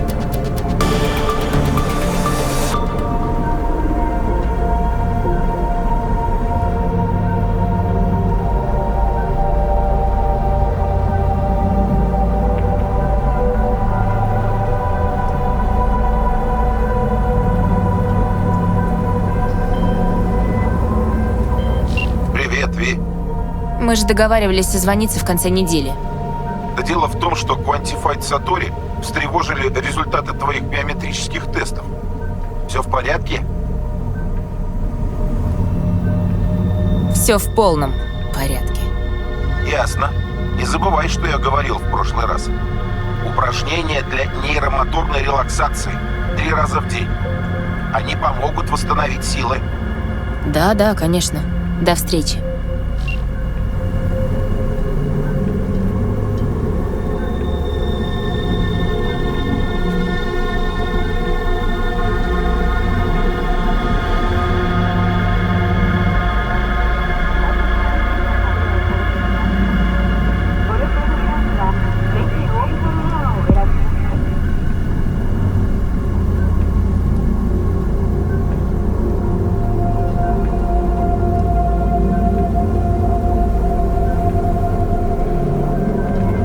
Назначения отсутствует посадочная площадка.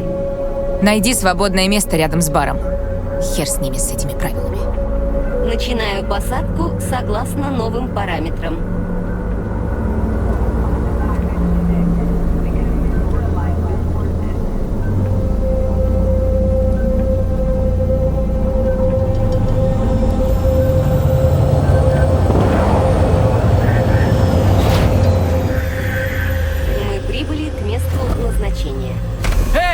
Ты что творишь, психопатка? Тебе тут что, аэропорт? Нас же чуть не расплющило. Твою ж мать. Ладно, сестра, успокойся, нам проблемы не нужны.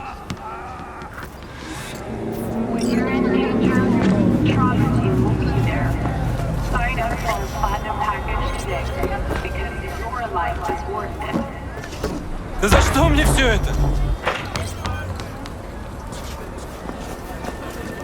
Кажется, у нас неприятности. Присмотри пока за моим ави, окей? Мне за это не платят. Повторять не буду. Вернусь, чтоб ни царапины не было. Добро пожаловать в Лизис.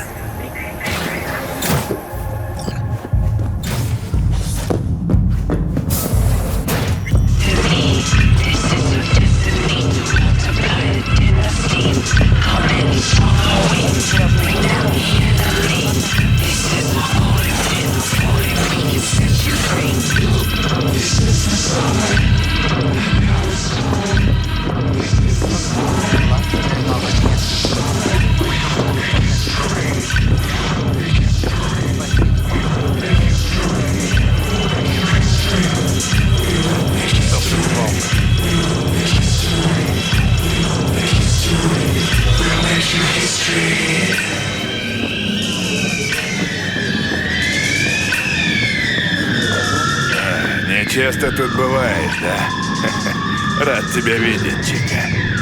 Ну, рассказывай, кто там тебя опять обижает. Тоже рада тебя видеть. Как дела? Ребята из Валентина опять не поладили с Мальстрёмом. На этом можно хорошо заработать. Главное, не отбросить коньки. В общем, все как всегда, не жалуюсь. Но мы же не обо мне пришли разговаривать. Говори, что там у тебя за проблемы?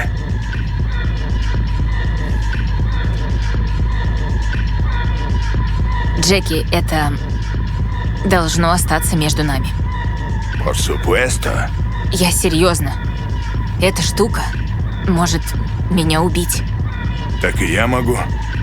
Ты хоть помнишь, с кем разговариваешь? Я же с этого живу. Помнишь, что было в Мексике на границе? Скажи я хоть слово. Да, ты меня спас. Если бы кто-то узнал про эти картели... Но не узнал же. И про это не узнает. Потому ты и пришла к старине Джеки. Вот, возьми щепку.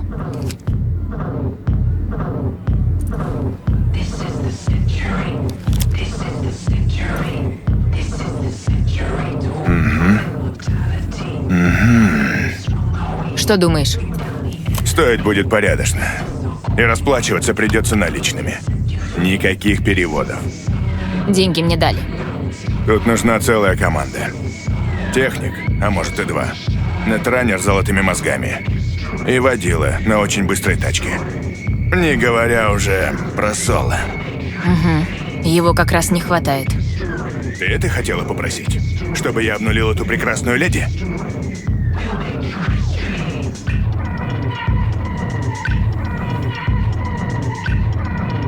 Работа деликатная, поэтому мне нужен тот, кому я могу доверять. Никакая это не деликатная работа, Эрмана. Это заказ на убийство. Ты же знаешь, как работает Арасака. Окей, может, не знаешь. Это не то предложение, от которого отказываются. Я тут ни при чем. Поэтому я отказываюсь. И тебе советую. Давай дерябнем по рюмке и поговорим о жизни. Crysis, мамита. Двойная текила с гренадином и лаймом. От нервов самое то. Ну, будем. Это, по-твоему, тост? Что он вообще значит? Я понимаю поднять бокал за мама, за свою Эрмана, за хорошенькую мамасита. А вот будем, этого я не понимаю. Ну, блядь, будем. Это твой заказ и остальное корпоративное говно. Знаешь, что это? Он пахта канель Диабло. Я всегда говорил, ты продала душу чертям из Арасаки. Сегодня они приказали тебе кого-то обнулить. А завтра кому-то скажут обнулить тебя. Таковы правила игры, Джеки. Хочешь быть на вершине? Готовься платить кровью. Ты не на вершине.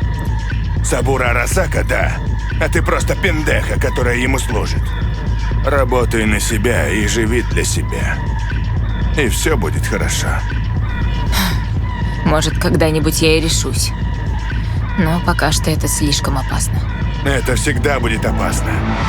Всегда. Эй, вам чего? Заблудились? Ви, правильно? Вы от Дженкинса? Кажется, я вас не знаю. Главное, что мы очень хорошо знаем, кто ты. Дженкинс дал тебе сегодня задание. Ты расскажешь нам все детали.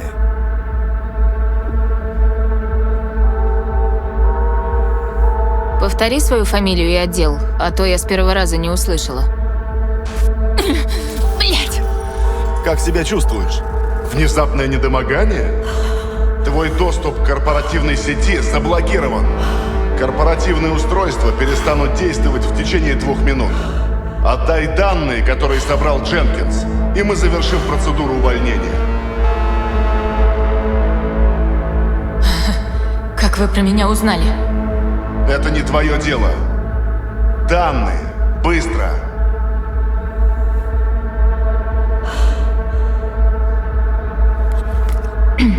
Вся информация на чипе. Очень дальновидно.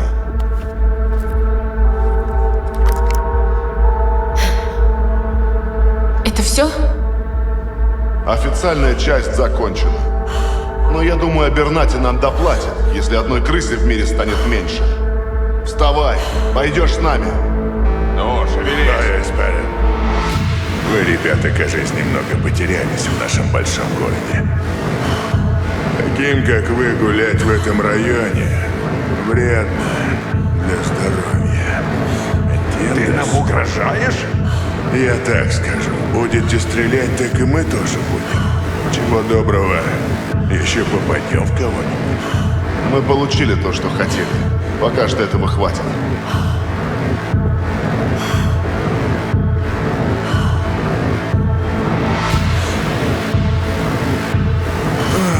Это было опасно. Hijos de la chingada. Ты как, Ви? Где-то болит? Как же... херово. В горле как будто... наждак. Я не могу дышать. Ты прямо как моя Примита. Она, когда наркоту бросала, тоже так тряслась и потом обливалась. Еще и блевала иногда. Да. Звучит очень похоже. Слушай, давай я отвезу тебя к Риперу. Или, может, травматим за тобой приедет? У меня забрали страховку, Джек. И контроллеры биохимии, и квартиру. Даже банковский счет не заморозили, а конфисковали. Быстро действуют, сукины дети. С тобой точно все в порядке? В смысле... Погоди минуту, сейчас соберусь. Это конец, Джек. Понимаешь? У меня больше нет будущего. Наоборот, теперь есть. Ты не могла сказать им «нет». Вот они и сделали это за тебя. Дальше будет лучше. Вот увидишь. И, кстати, ты потеряла не все.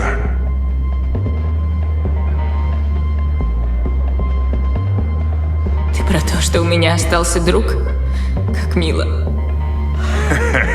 Нет, глупая. Я про бабло, которое твой босс тебе дал. Он же наверняка не мелочился. Начнешь все сначала. Так что не боись, Чика. Выше нос. Эй, ты меня слышишь? Выглядишь как-то хреново. Ви! Эй, Эрмана. У тебя теперь начнется новая жизнь.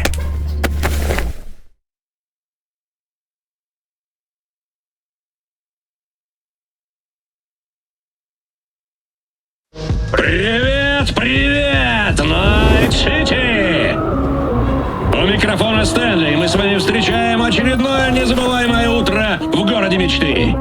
Честно, я люблю Найт-Сити как родную мать. Правда, это такая мать, которая отдает тебя в приют, а потом останавливает на улице и спрашивает: «Закурить не найдется?» Каждый день сюда приезжает по 100 человек.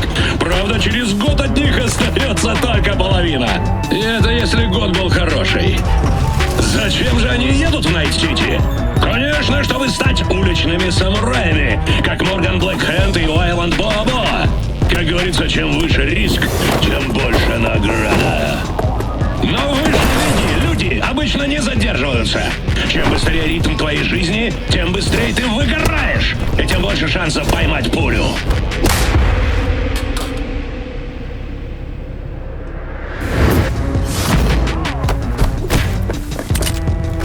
Сами знаете, где сейчас большинство легенд Найт-Сити. На кладбище. К счастью, абсолютно насрать, с чего ты начинал и откуда приехал. Самое главное, какую дорогу ты для себя выбрал.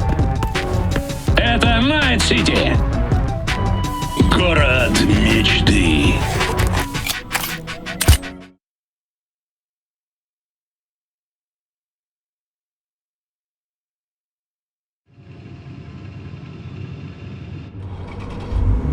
Наша пропавшая Чика где-то в этом здании. И те, кто ее похитил, тоже, скорее всего. Смотри в оба. Слышишь, Ви? А, кстати, у меня есть подарочек. Мелитеховский обучающий чип. На случай, если захочешь освежить знания, так сказать. Как насчет небольшой виртуальной разминки? Нет, Джек, у нас мало времени. Давай потом. Потом, так потом. Маньяна, маньяна. Я готова.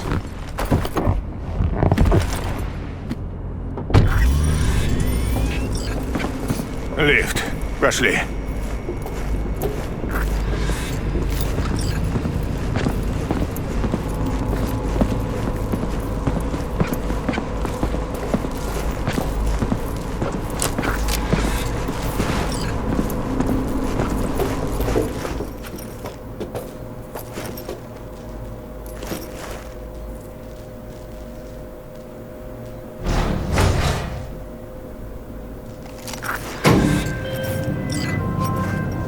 Цель Сандра Дорсет. Ее биомон пару часов как пропал с радаров. Похоже, ее похитили. Возможно, она уже мертва. Не знаю, успеете ли вы. Успеем ли мы, Бак? Я понимаю, ты не рассказываешь тут с нами, но мы все равно одна команда. Команда. Как мило. Бак, ты же все-таки наша поддержка. Нужна поддержка? Звони по телефону доверия.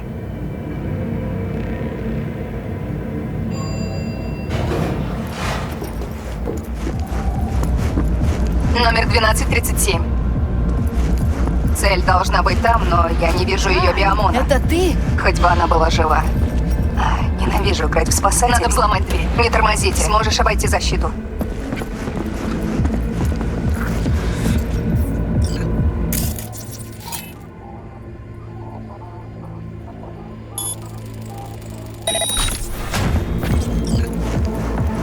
Не высовывайся.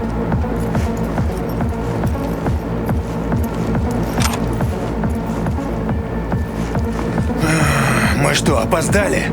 Ви, глянь, это она? Наша цель? У Сандры Дорсет корпоративный иммунитет 2-го уровня. Она девочка из высшей лиги. А у этой затотеховские поделки с черного рынка. Такие в любой подворотне ставят. Это не она. Ви, не спать. Тут еще пиндахос. Убери его по-тихому.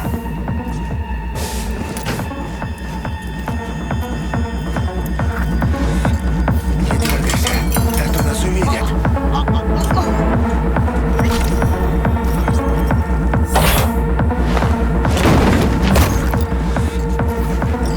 Красава.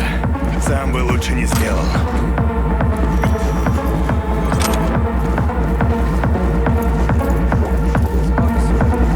Внимание! Новые тела на подходе. Они уже близко. Мясники ебучие. Ой, Ви, к нам идут. Выжди момент и убери их. Мне нужно свой покупать. Такой хром стоит дохуя. Эй, Ви, пригнись!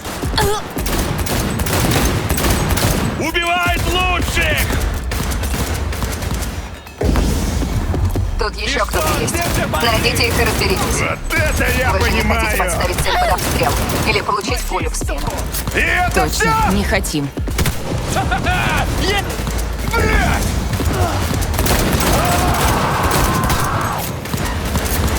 Перезаряжаюсь!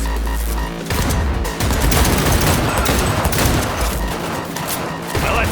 Как вам такое, гавроны?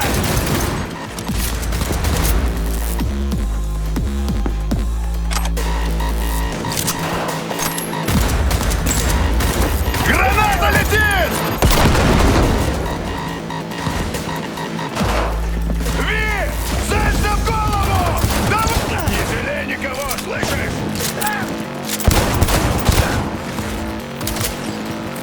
Нам больше некуда идти. Бак, что у тебя по плану здания? В его комнате есть выход на балкон. Окно слева от вас. Через секунду открою. Ходят! На датчиках движения нет. Вы его обнулили. Можно идти. Черт, где эта девица? Ищите, должна быть где-то там.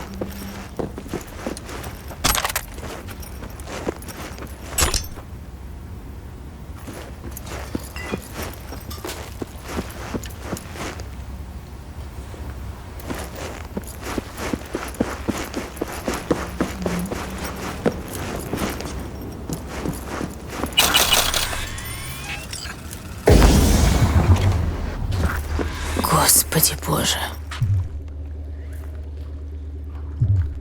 Пиздец, Ви. Меня сложно напугать. Я всяк... Это она, наша цель. Мы успели? Она жива? Сейчас проверим. Ви, подключись к ее биомону. Проверим, что с ней. Выглядит она Она дерьмово. лежит в ванне. Еще с одним телом. Их кинули, как куски мяса. Соберись, Ви. Если ее спасут, она ничего не вспомнит. Будет маленький шрам в подсознании, и все.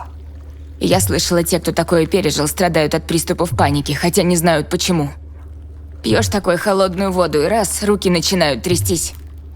Ви, подключись к биомону. Проверим, что с ней. Подключаюсь.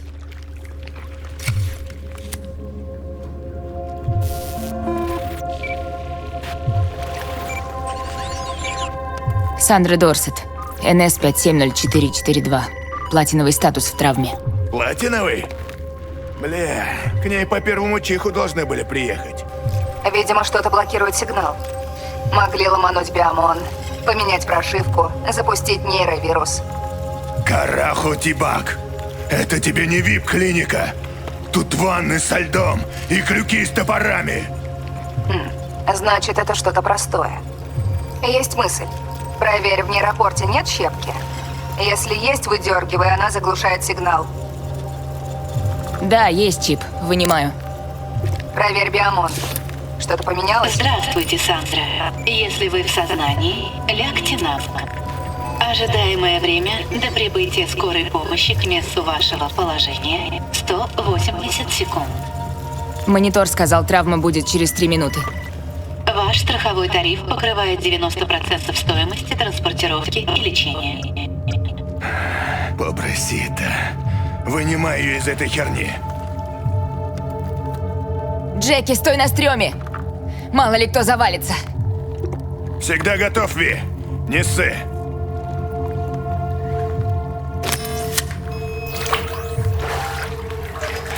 Блять! Она уходит. Ви, что у вас Только там? этого не хватало. Джеки, инжектор! Лови, Чика!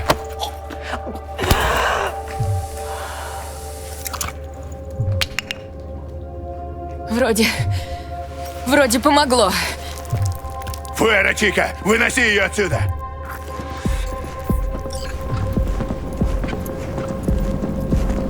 Давай, выноси ее на балкон.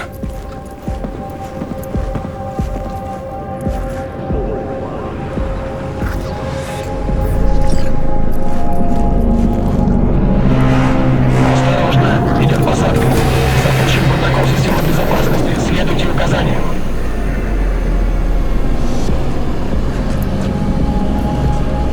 Подсветку на землю!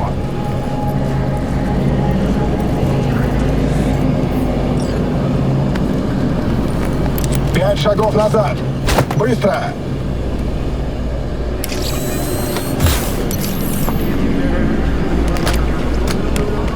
ТТ-133 центру. Получили пациентку НС-570442.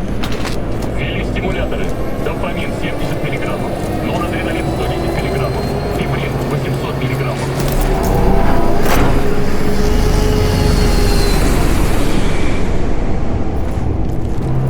Все, уходим отсюда. Лифт едет прямо на парковку. Круто. Где бы руки помыть? Так, ухожу из эфира.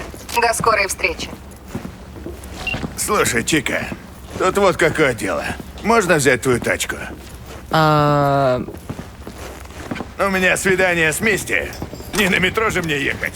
Буду выглядеть как абсос. Да бери, конечно, Джек. Только не привыкай сильно. Ты прямо моя спасительница, Ви. Может, подбросить тебя домой? Ну давай.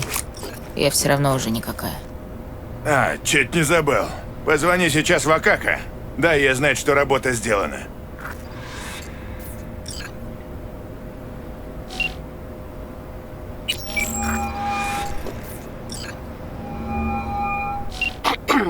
Ви, как все прошло? Клиентка жива-здорова? Относительно. Мы передали ее травме, они поставят ее на ноги.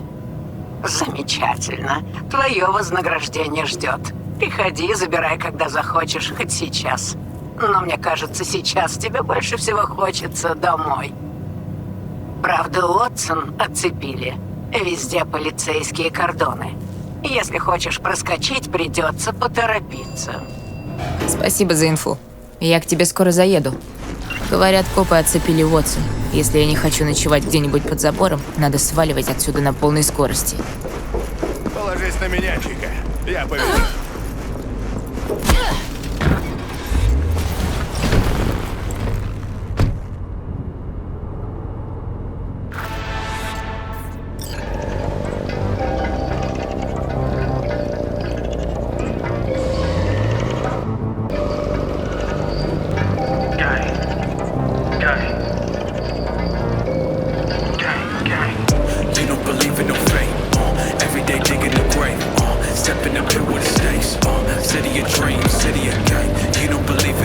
Как же круто в Найт-Сити, а?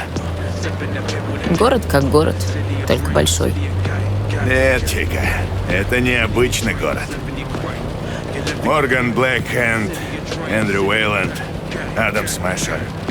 Тут рождаются легенды.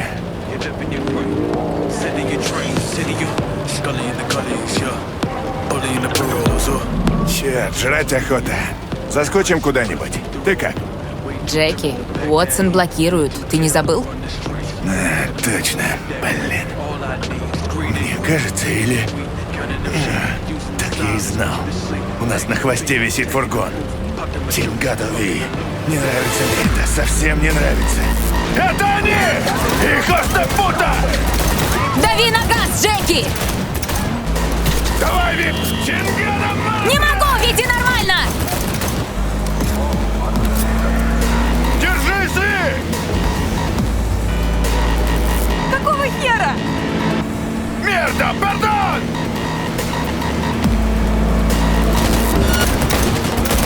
Попались, мрази! Ви! Зайцев водителя! Чингаду!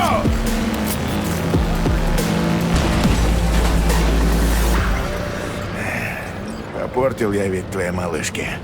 Прости, Ви. Ничего, потом разберемся. Надо сначала вернуться домой.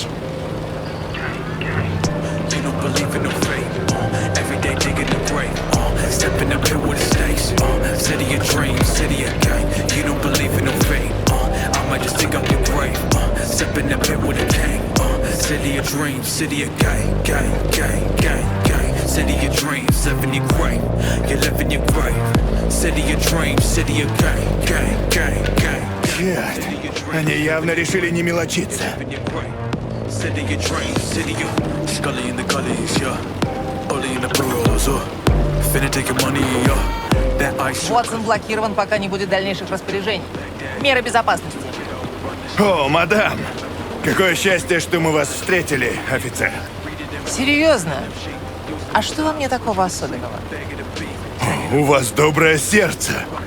Только тот, у кого доброе сердце, поймет, как сильно я хочу вернуться к своей девушке. Да ладно, своей девушке? Ну да. Она с ума сойдет, если я к ней не приеду. Я обещал ей, что буду образцовым парнем. Она дала мне шанс, понимаете? Жаль, что так вышло. Да сами смотрите. Не идеальный гражданин, но, по-моему, вполне достойный. Пусть едут. Больше никого не пропустим. Ладно, проезжайте. Большое спасибо. Хорошего вам вечера, мадам.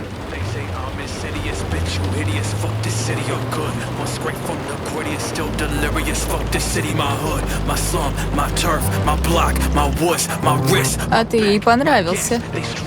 Моя неподдельная искренность тронула ее сердце. Да. А что, я верный, дорожу отношениями. Угу. А главное, скромный. Даже.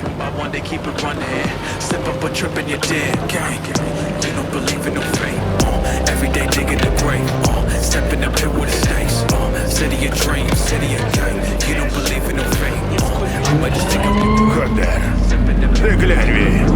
Тут все серьезно.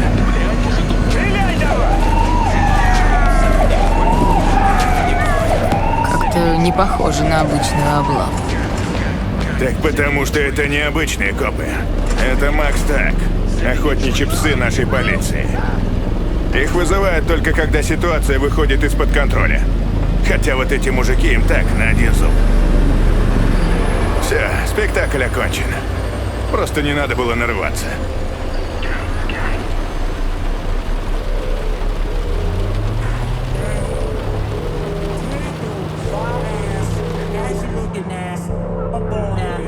Tell 'em I'm a clip-boss, got a jewel on my tech, yeah, yeah. Got a jewel on my tech, clip-boss, got a jewel on my tech, yeah, yeah. Wrong move, you next, Limp by the been playing too nice, better get going. Отлично. Скоро будем у тебя. А как же ты? Сейчас уже, наверное, в Хейвуд не проехать. Спокойно, Ви, меня пропустят. Ты прямо уверен? Ну да, я снова буду очень вежлив. Keep on fronting my past. Backseat driver go crash. If you keep eyeing my lemon, I'ma take your woman in the back. Tell me how you like this. Yeah, like this. Yeah, like this. Yeah. Tell me how your baby don't miss. Yeah, don't miss. Guess he never miss. Ладно, увидимся. Передай привет Мисти. Передам. Ай, Луэго.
We've known each other a long time. You never had this much trouble. You gonna make it through this, Dante?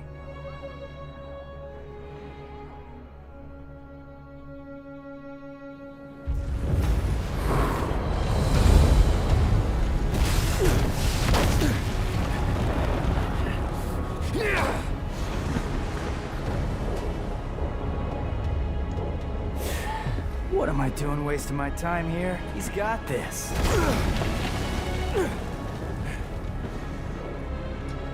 You should not underestimate this demon. After all, it was he who took your right arm and gained a great deal of power from it. I'm leaving. I suggest you do not fall behind. Yeah. Okay, V. You're an interesting guy, but you're right. I've got a score to settle with that son of a bitch.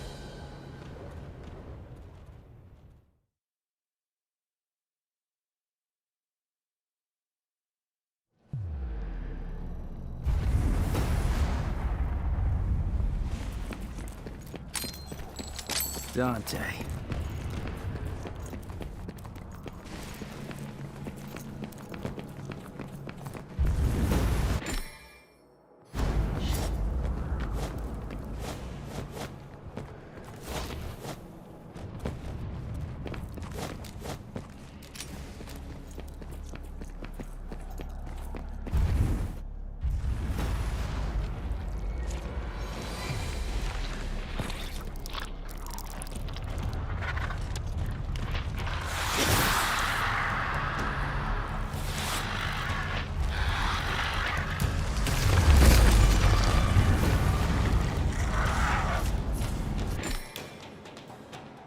I could take you with no arms.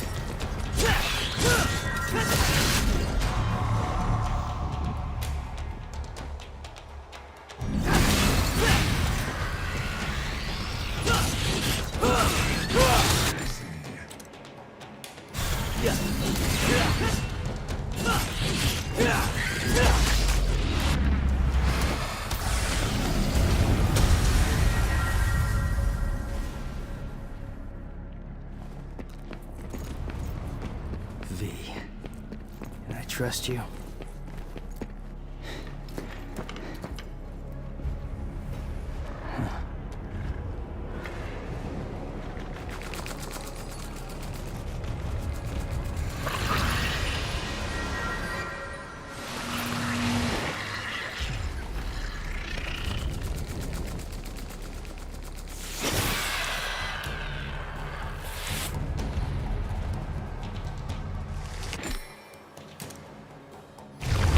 Demons helping each other out? What's the world coming?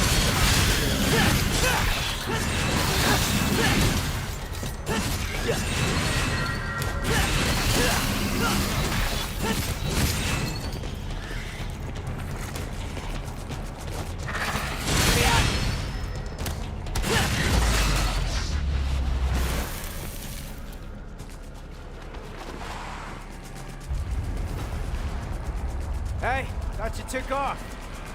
Do you not understand? We cannot hope to do this without you. That's all right, superstar. Go on with your bad stuff. Go ahead. We got this.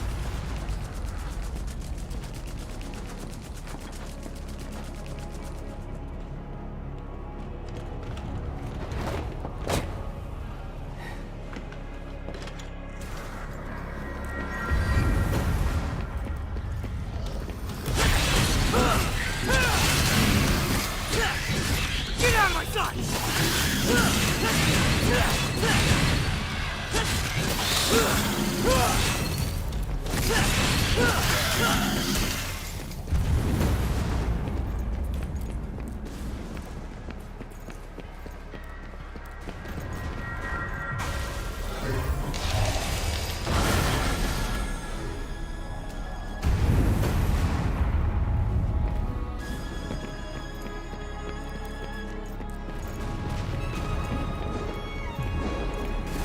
on, Dante.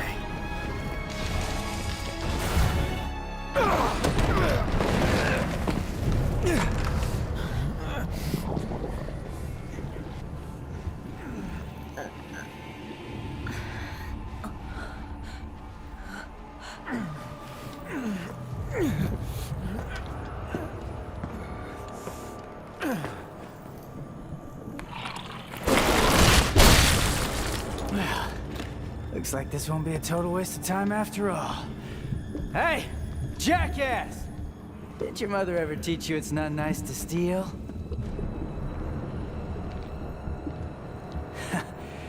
Sorry, Dante. I'm bagging this bitch.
This is it! This is the end! It's all over!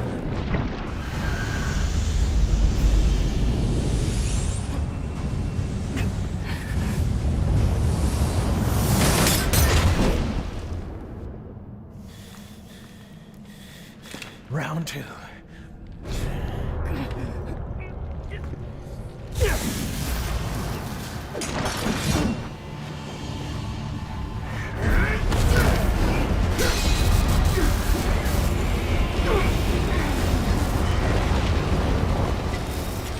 Get her out of here! This is a bad move!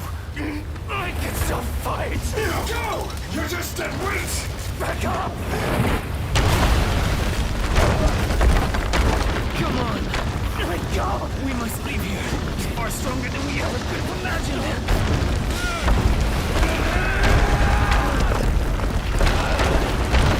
Bastard called me deadweight! I didn't come all this way for nothing! Stop hitting yourself and think of ways to get stronger and actually help. If Dante loses, you're all that can defeat Ryzen. Is that what you call him? Yes. Ryzen, the Demon King. That's the name of the demon that took your arm.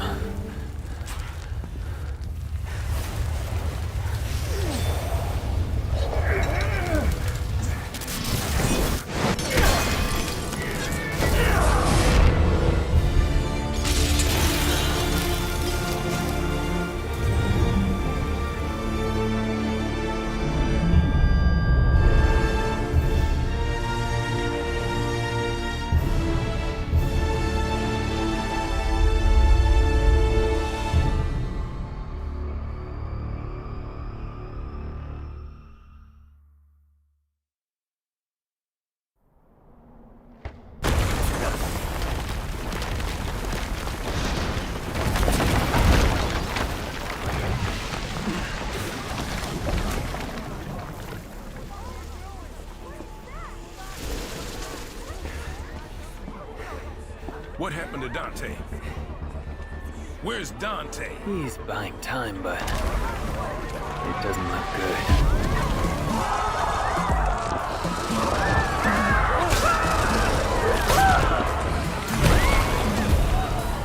This can't be happening. Dante lost. Forget it. There's nothing we can do. We must go.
Surrounding cities have ceased to function as a result of the mysterious tree that apparently attacked the city approximately 1 month ago.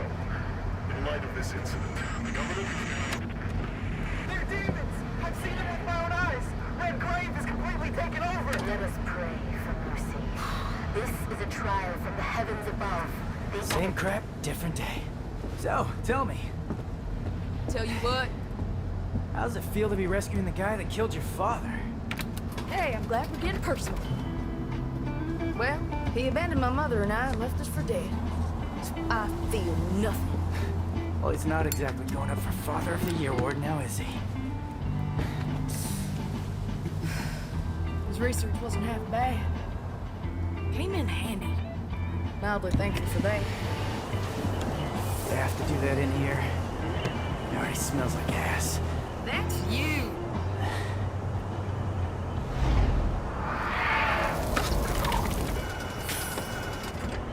Hey, Nico! Don't lose your tits. I see him.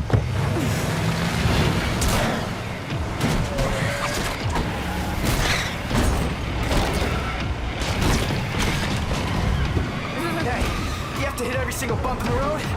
Gonna ruin my groove.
What's happening?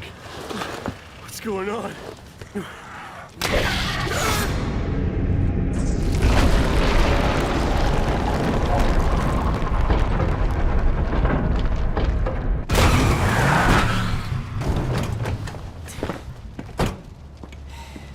You look like you need a hug, but you're not gonna get one from me. Better get lost. Hey, who are you? Hey, you're gonna get yourself killed! Don't crap yourself. He likes to kill demon things. Let him do his thing. You hear what I said, you dumb one-armed son of a bitch? You're gonna die! Cheer up, crew cut. You taking notes?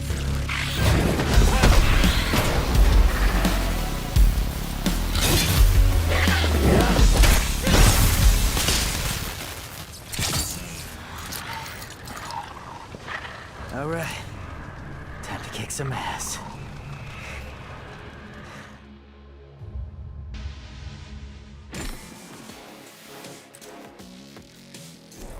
I've got some cleaning up to do.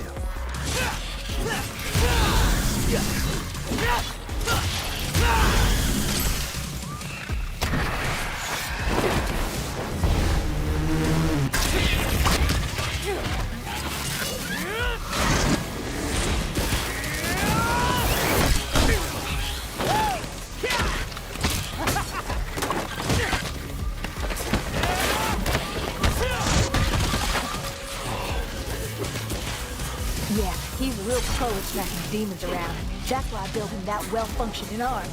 To kick demon ass.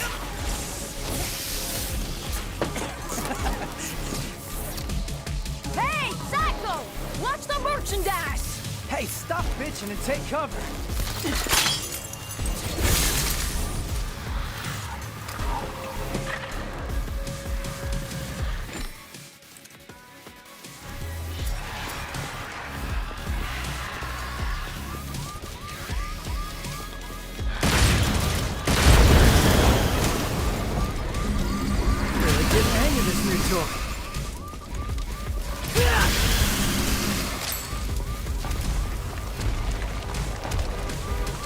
What a mess.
Why are they collecting human blood? It's not just about food.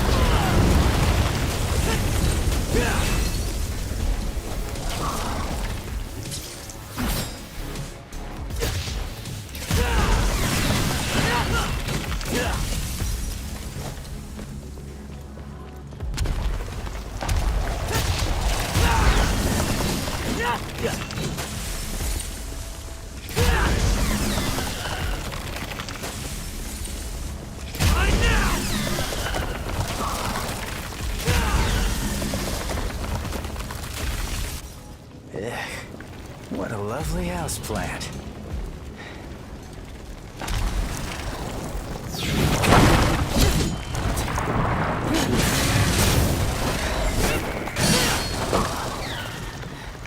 Now I get it. Who brought the marshmallows? Because I'm bringing the fire.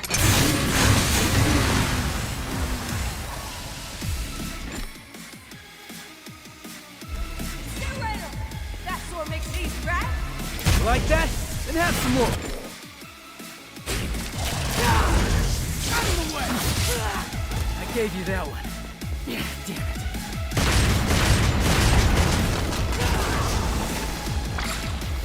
They're everywhere. Makes me sick. Damn.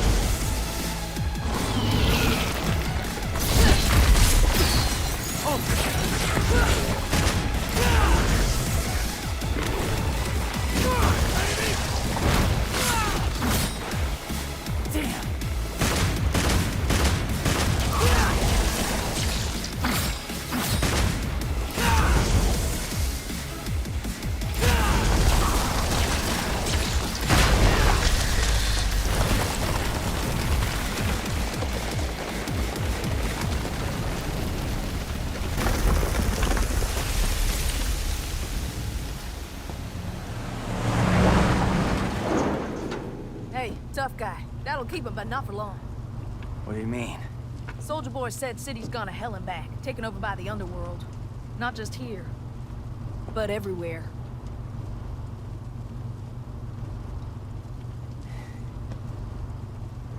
Yamato did this.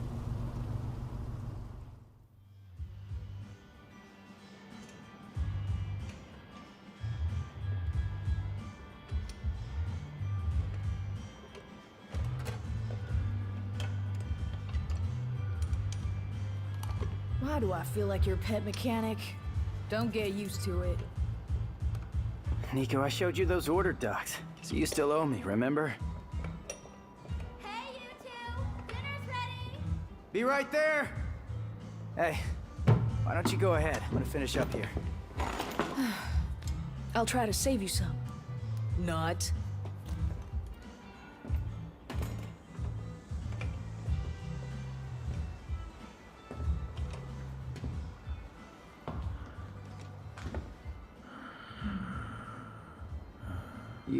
You need something?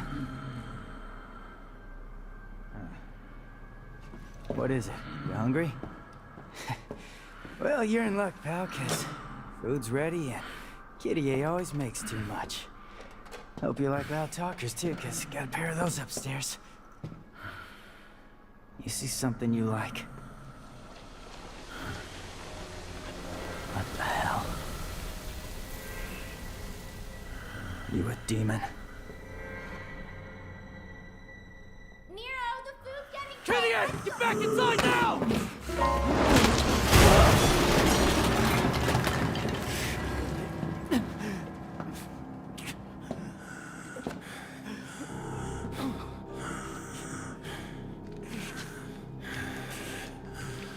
I'm taking this back.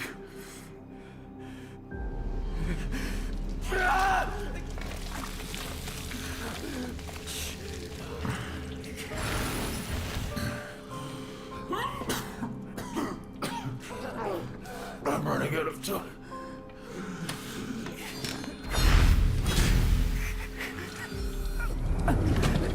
Wait!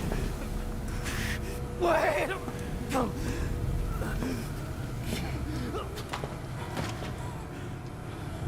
I'll leave you alone for 2 minutes. What the hell happened?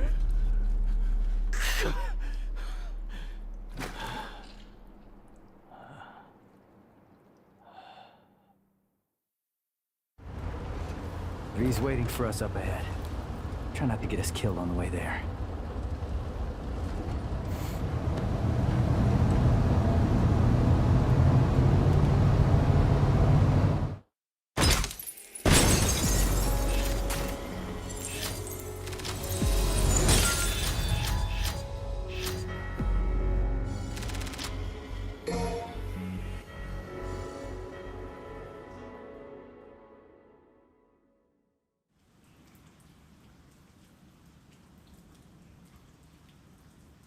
That's it.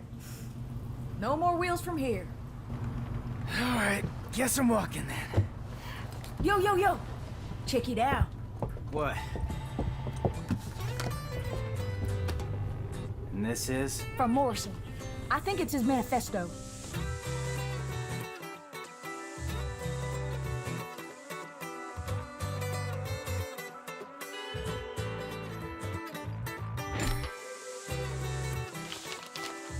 Hey, we doing this or what? I'm waiting on you. I'm cooking. Any special orders?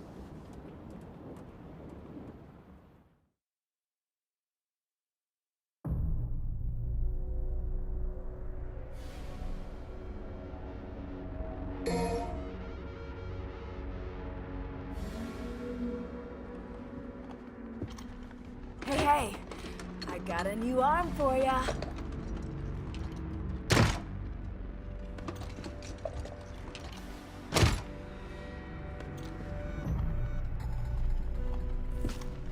You want the creme de la creme?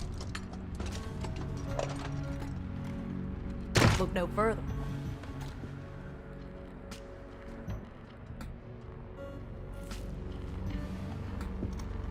You like pasta, right? Try this baby on for size.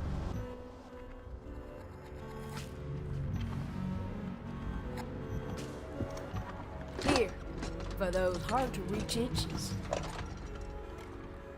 Curie will love it. Catch my meaning?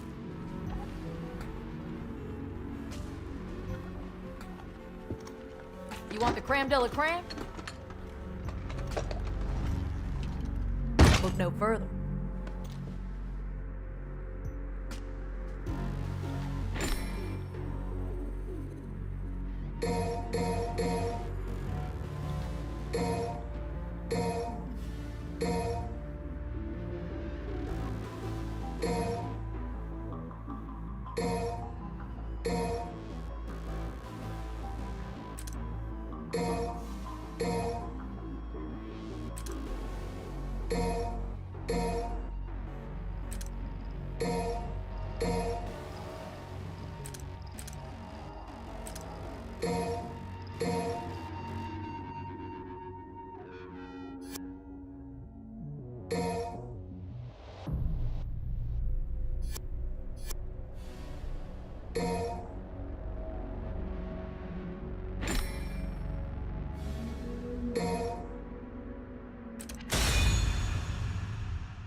I need to catch up to V.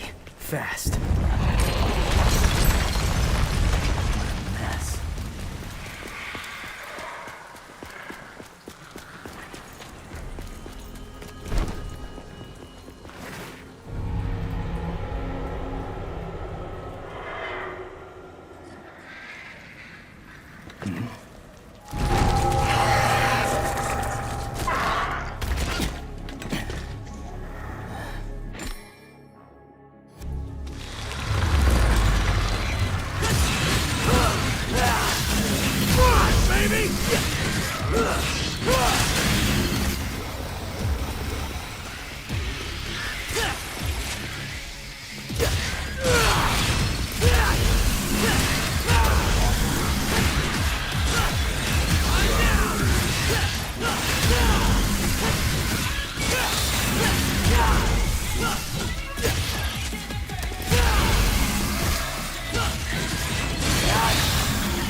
Demons doing in a city like this? Something to this place.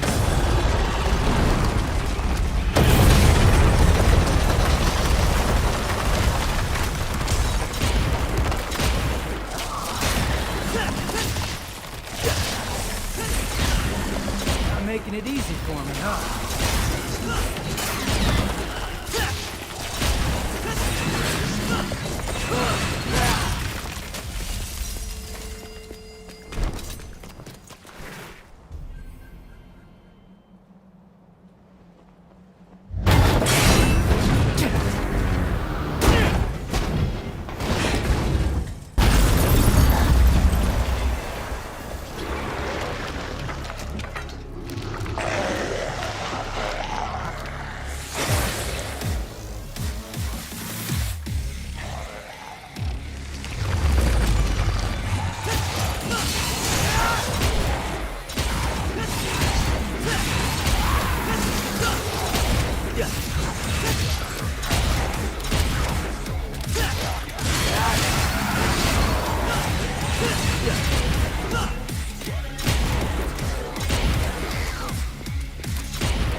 Looks like I'm gonna make it there before you do, V.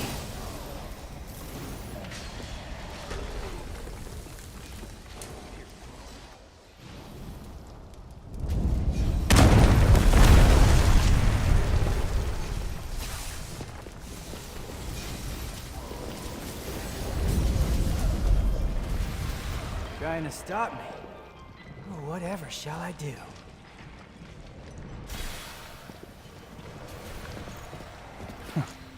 Yeah, I can make this work.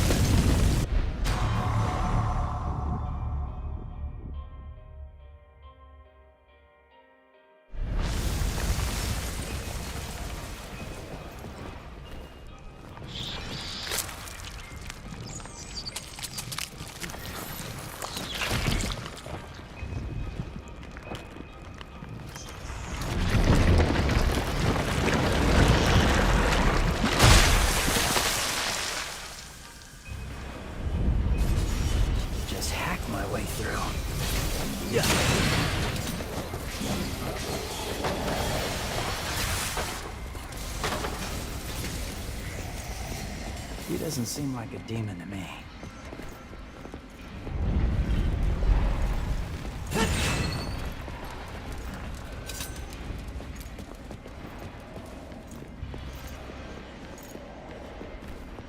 Wait, which way did I come from again?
This again?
sick of this stupid tree.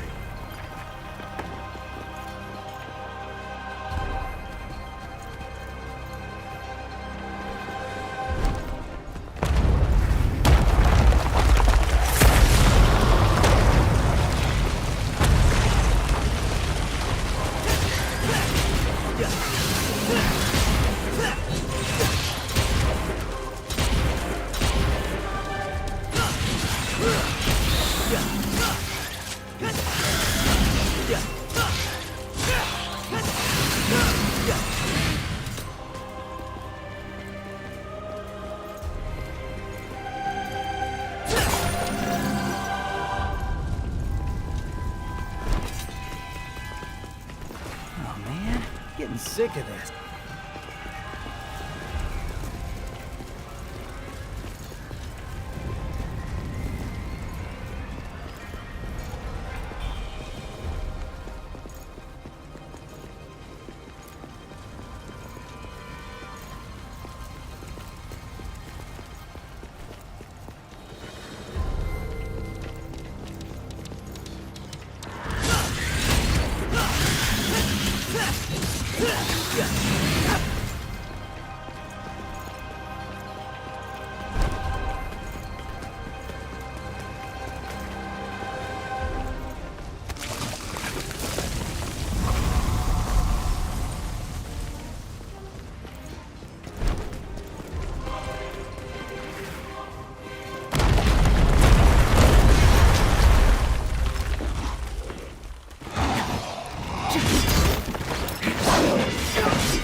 Gonna lie, this new arm is pretty sweet.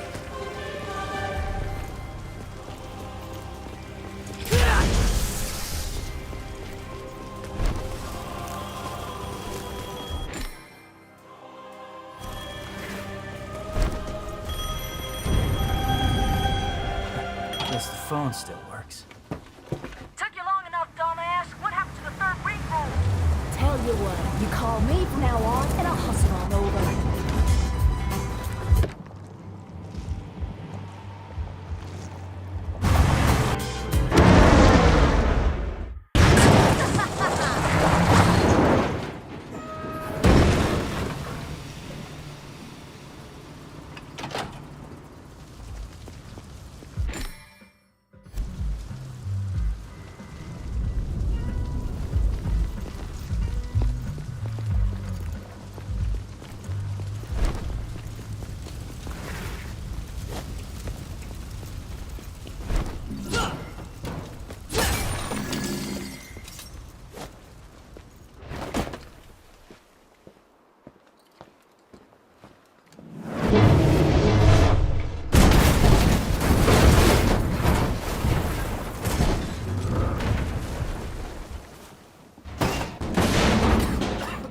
Somebody call a doctor?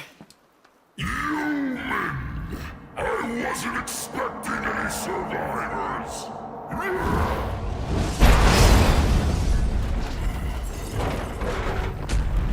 Sorry to disappoint you. Hey, you happen to see a guy around here? about this big, uses a cane. I was supposed to meet him. Did you snack on him? Your blood is a very precious sacrifice. Eating you would do me no good. I must have every last drop to rule the underworld as king. King? You? I don't know. I mean, you're a big guy and all, but you seem more like a knuckle-scrapping fart in the wind than anything else. No offense. Do you know who I am? I shall show you the wrath of the mighty Goliath.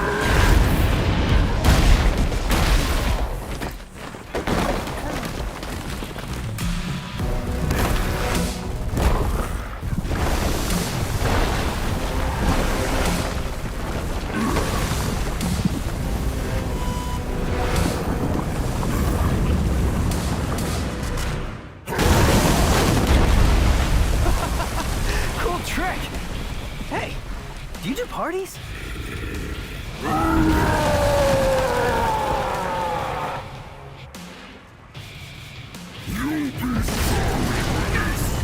Yeah, maybe I will.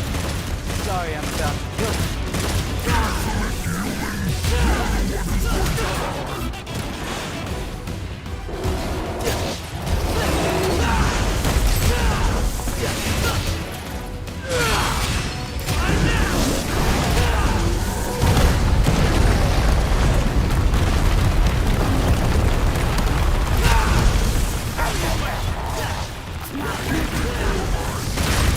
Your grave. Jack it up all you want.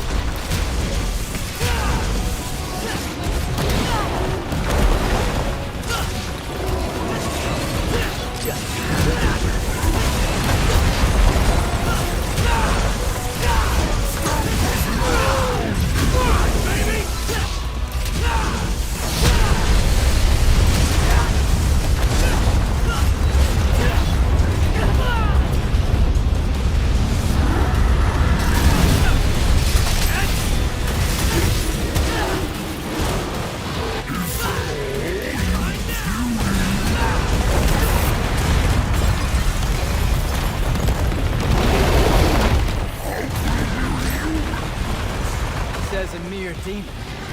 How about we wrap this?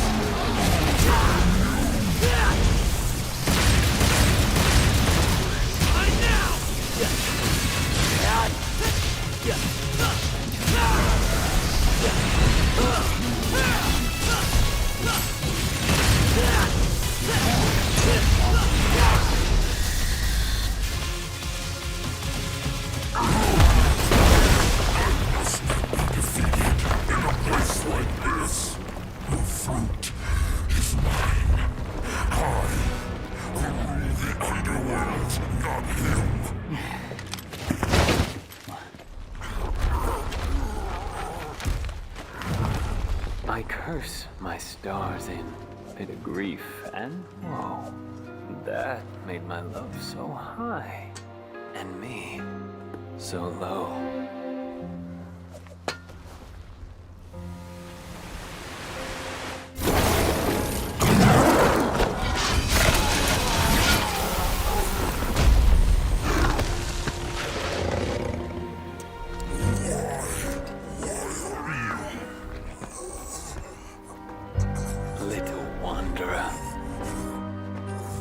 Thee home.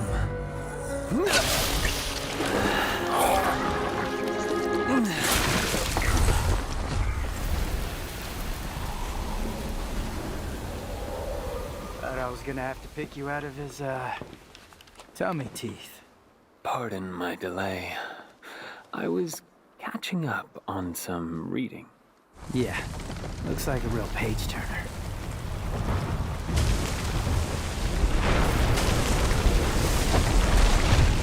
So, you think Dante's still in there? If Urizen defeated him, then I expect he's not much more than Glyphod pollen by now. A what? Glyphod. It's a tree that grows in the underworld. It thrives on human blood, and those whose blood it sucks, well, let's just say they don't turn out too well. Well, in any case, we need to find out. If Dante's alive, we'll save him. If not, we don't. Wait. First, we need to exterminate some Glyphod roots.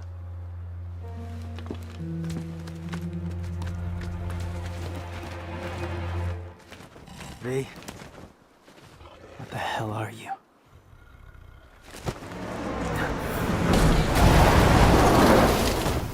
I know, I'm late. Shut it!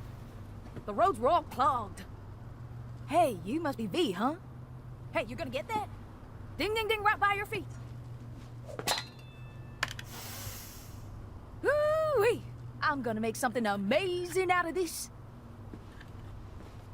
Did you just sniff that? Do you have any idea where that's been? Up your butt? Focus on the mission.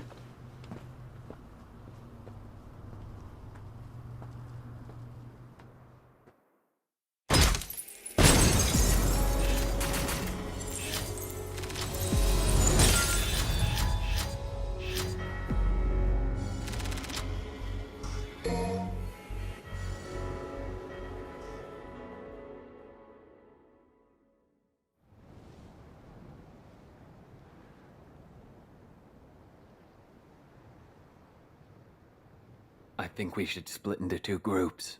And cover more ground. Good idea. Behold, my genius. Cash first.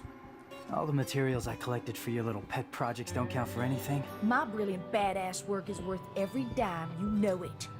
Well, your quality control sucks ass, and you know that. Or maybe don't let the demon smack you around so much. Whatever. I am truly gifted. It's a work of art. Oh, so you're an artist now, huh? Yes, I am. Got any questions, little chicken? My grandmother was called the 45 caliber virtuoso, legendary gunsmith. I hope to be like her someday, an artist and a lethal artisan. Everything I create is art, whether it's a gun or a steel pot to cook birds in. Any more questions? Huh? Little chickie. I'll take my leave now. And if I don't see you along the way, I'll see you at the bottom of the Glyphod. Sure. What are you gonna do? I gotta shake the cobwebs out. I'll let you know. Hey, you got any more questions? Better ask it now. I can't read minds. Ooh, well, yeah.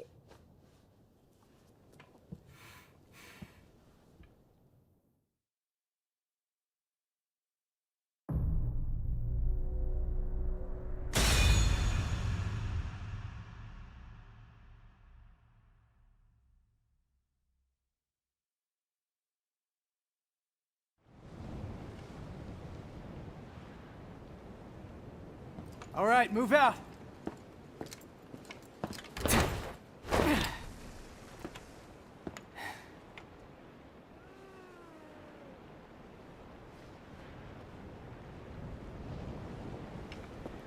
So much for teamwork.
Think I'll handle the closer one first.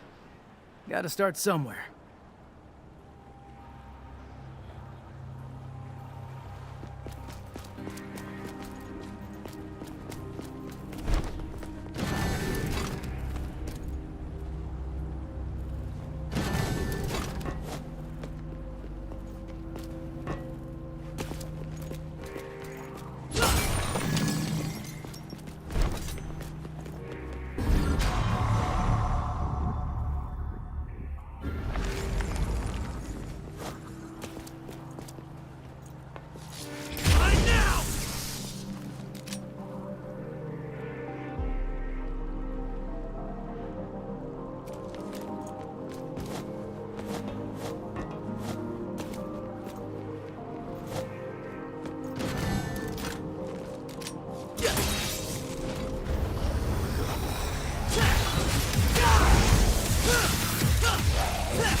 Li-Fi. Screw it. We're taking this fucking thing down.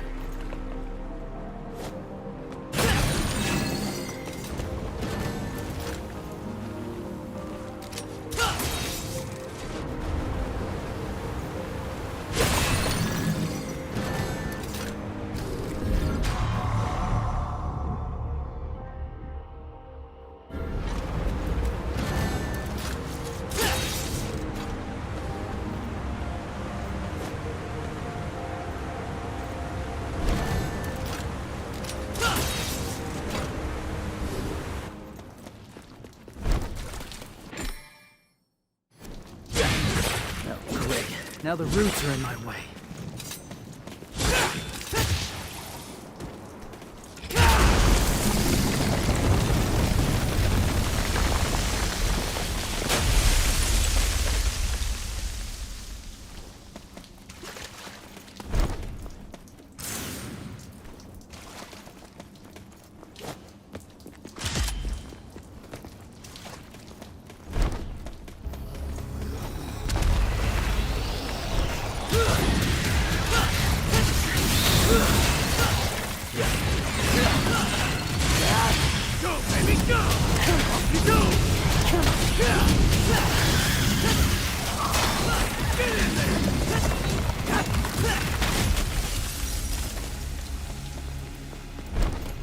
These roots have to be coming from somewhere.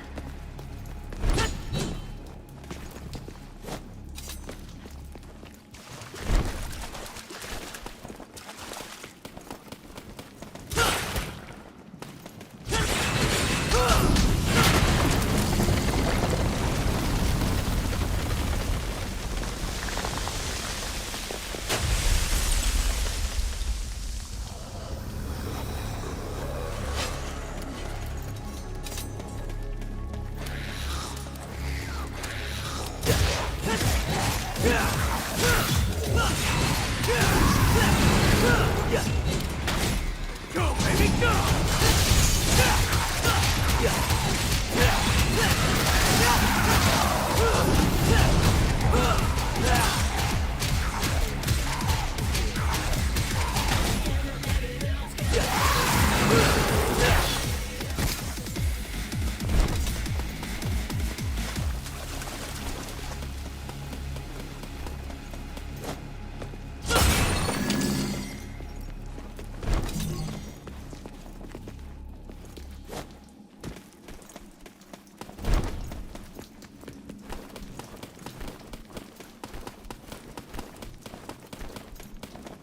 Go, baby, go!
Bingo.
You want me to follow you? No way, asshole. You bring that shit to me.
Without strength, you can't protect anything.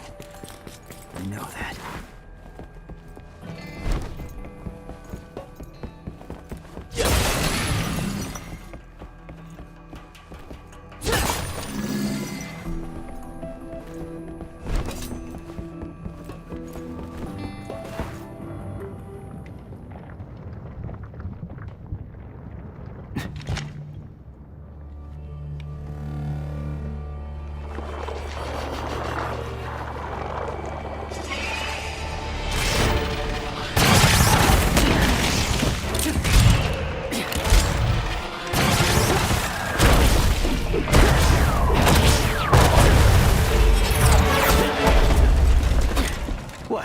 chit-chat or monologue?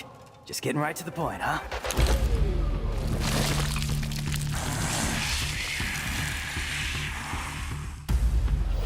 This demon. Something different. Damn.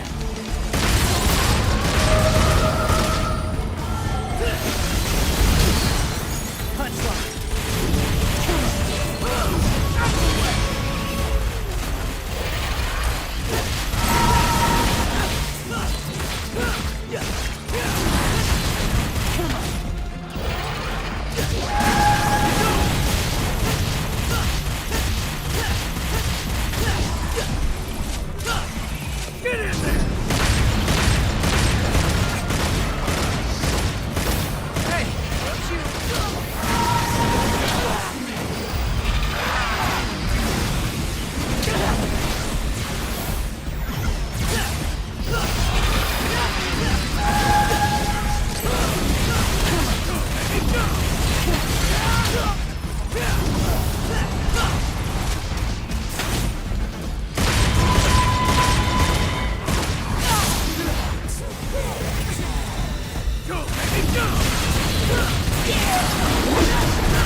Dante's friend. It's Lady. You know her? From my gunsmith days. What? Can't believe you do this to Kyrie. I'm gonna have to tell her, man.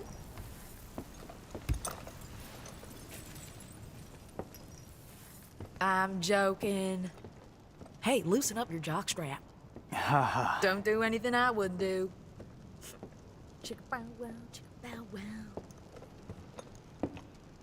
Yeah. Kyrie would kill me right now.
Очередь сил тьмы выбирать героя.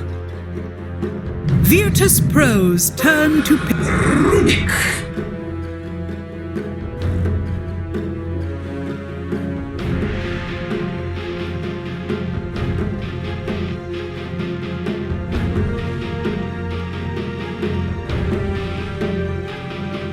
Осталось 10 секунд. Осталось 5 секунд.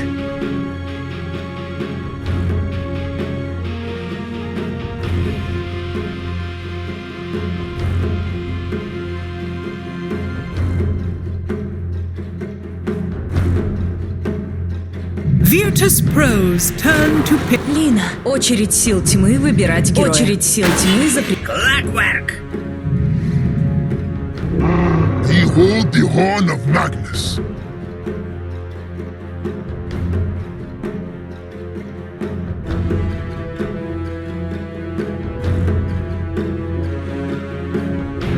Осталось 10 секунд. Осталось 5 секунд.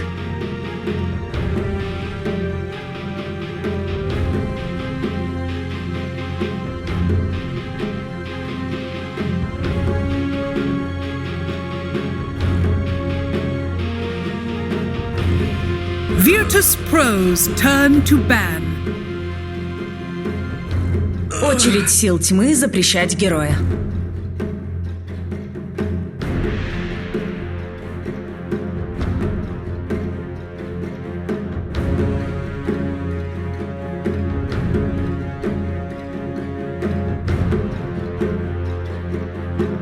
Осталось 10 секунд. Осталось 5 секунд.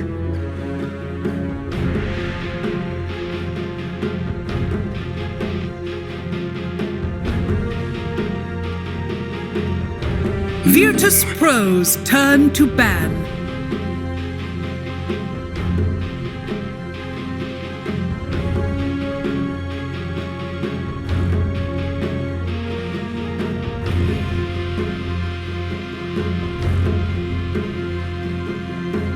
Осталось 10 секунд.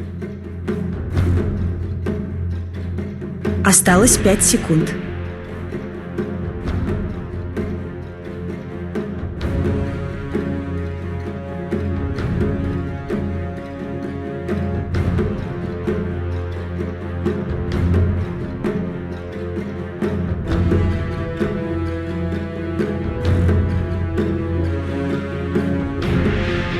Очередь сил тьмы запрещать героя.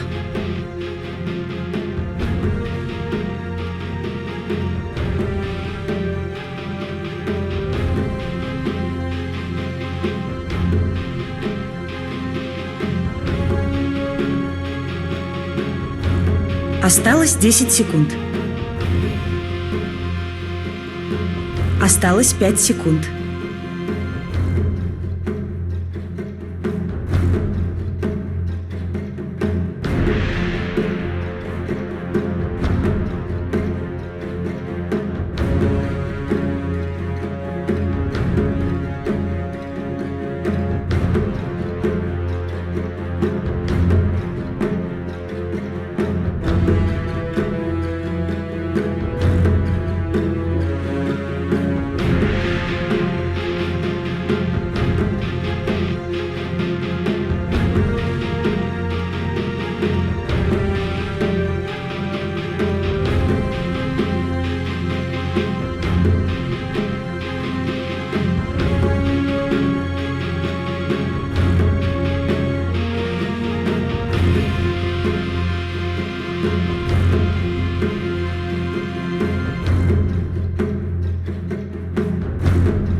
Virtus Pro's turn to ban.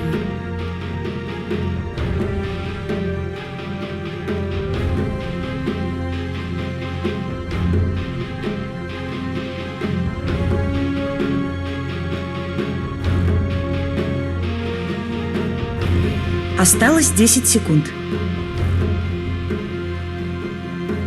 Осталось 5 секунд. Virtus Pros, turn to Очередь сил pick. тьмы выбирать героя. Так и есть.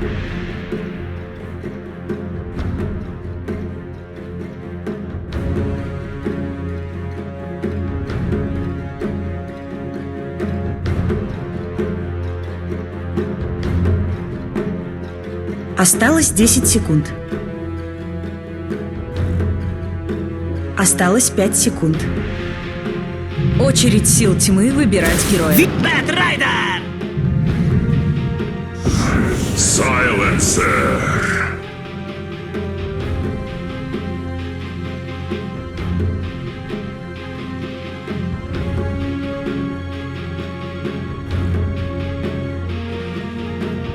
Осталось 10 секунд. Осталось 5 секунд.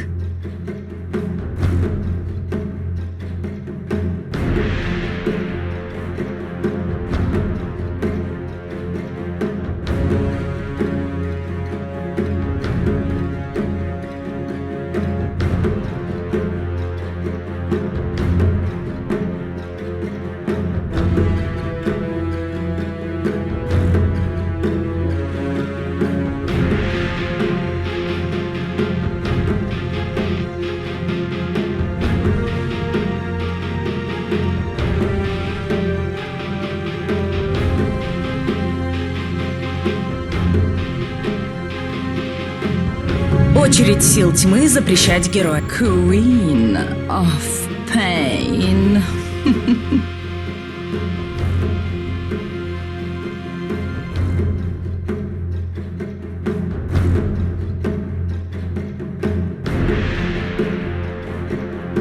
Осталось 10 секунд. Virtus Pros, turn to ban.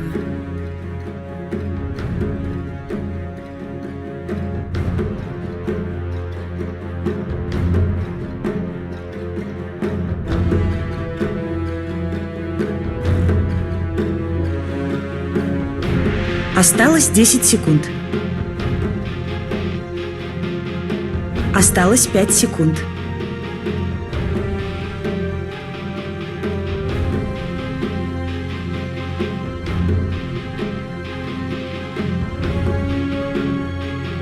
Очередь сил тьмы запрещать Virtus героя. Pros, turn to ban.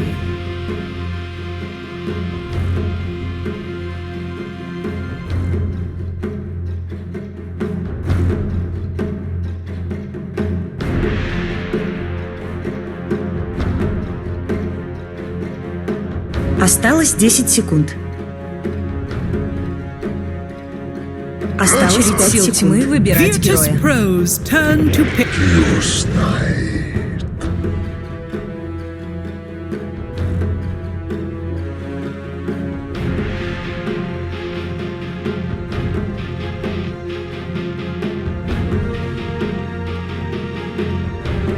Осталось 10 секунд. Осталось 5 секунд.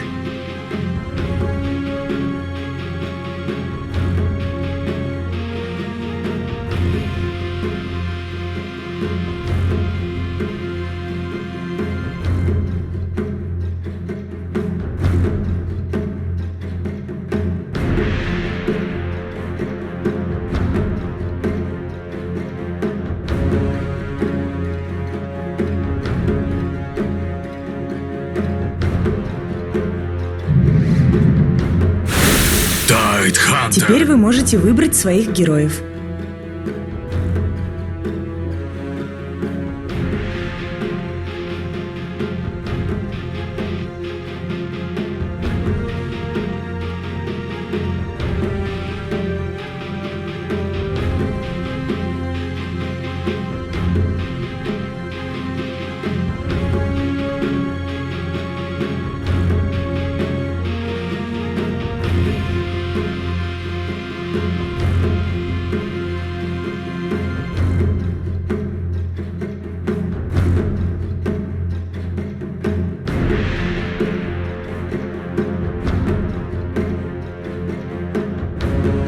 Осталось 10 секунд.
вопрос.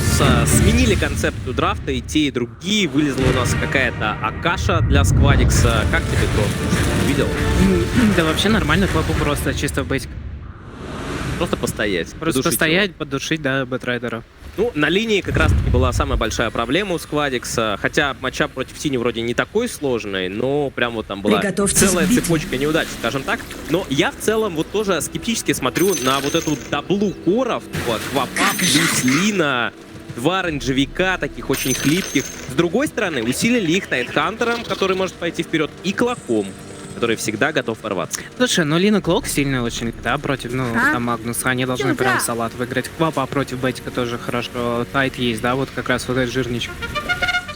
Мне кажется, нормально смотрится. Он такой на линиях сильный, и по игре, в принципе, тоже не такой плохой у ВП. Да, поэтому самое главное линии хорошо постоять, и дальше уже, когда раскачаются, купят какие-то КВшки в эти два рейнджа спокойно играть. Единственное, у Хэров вот эта связка, конечно, Бетик Сайленсер, мне она всегда нравилась, что ты нападаешь через сало, через лосо, и ты 100% обычно кого-то убиваешь. Пока там нет каких-то иксов, да, снять. Ну и плюс, опять же, дом играть в Рубика, тут сам понимаю.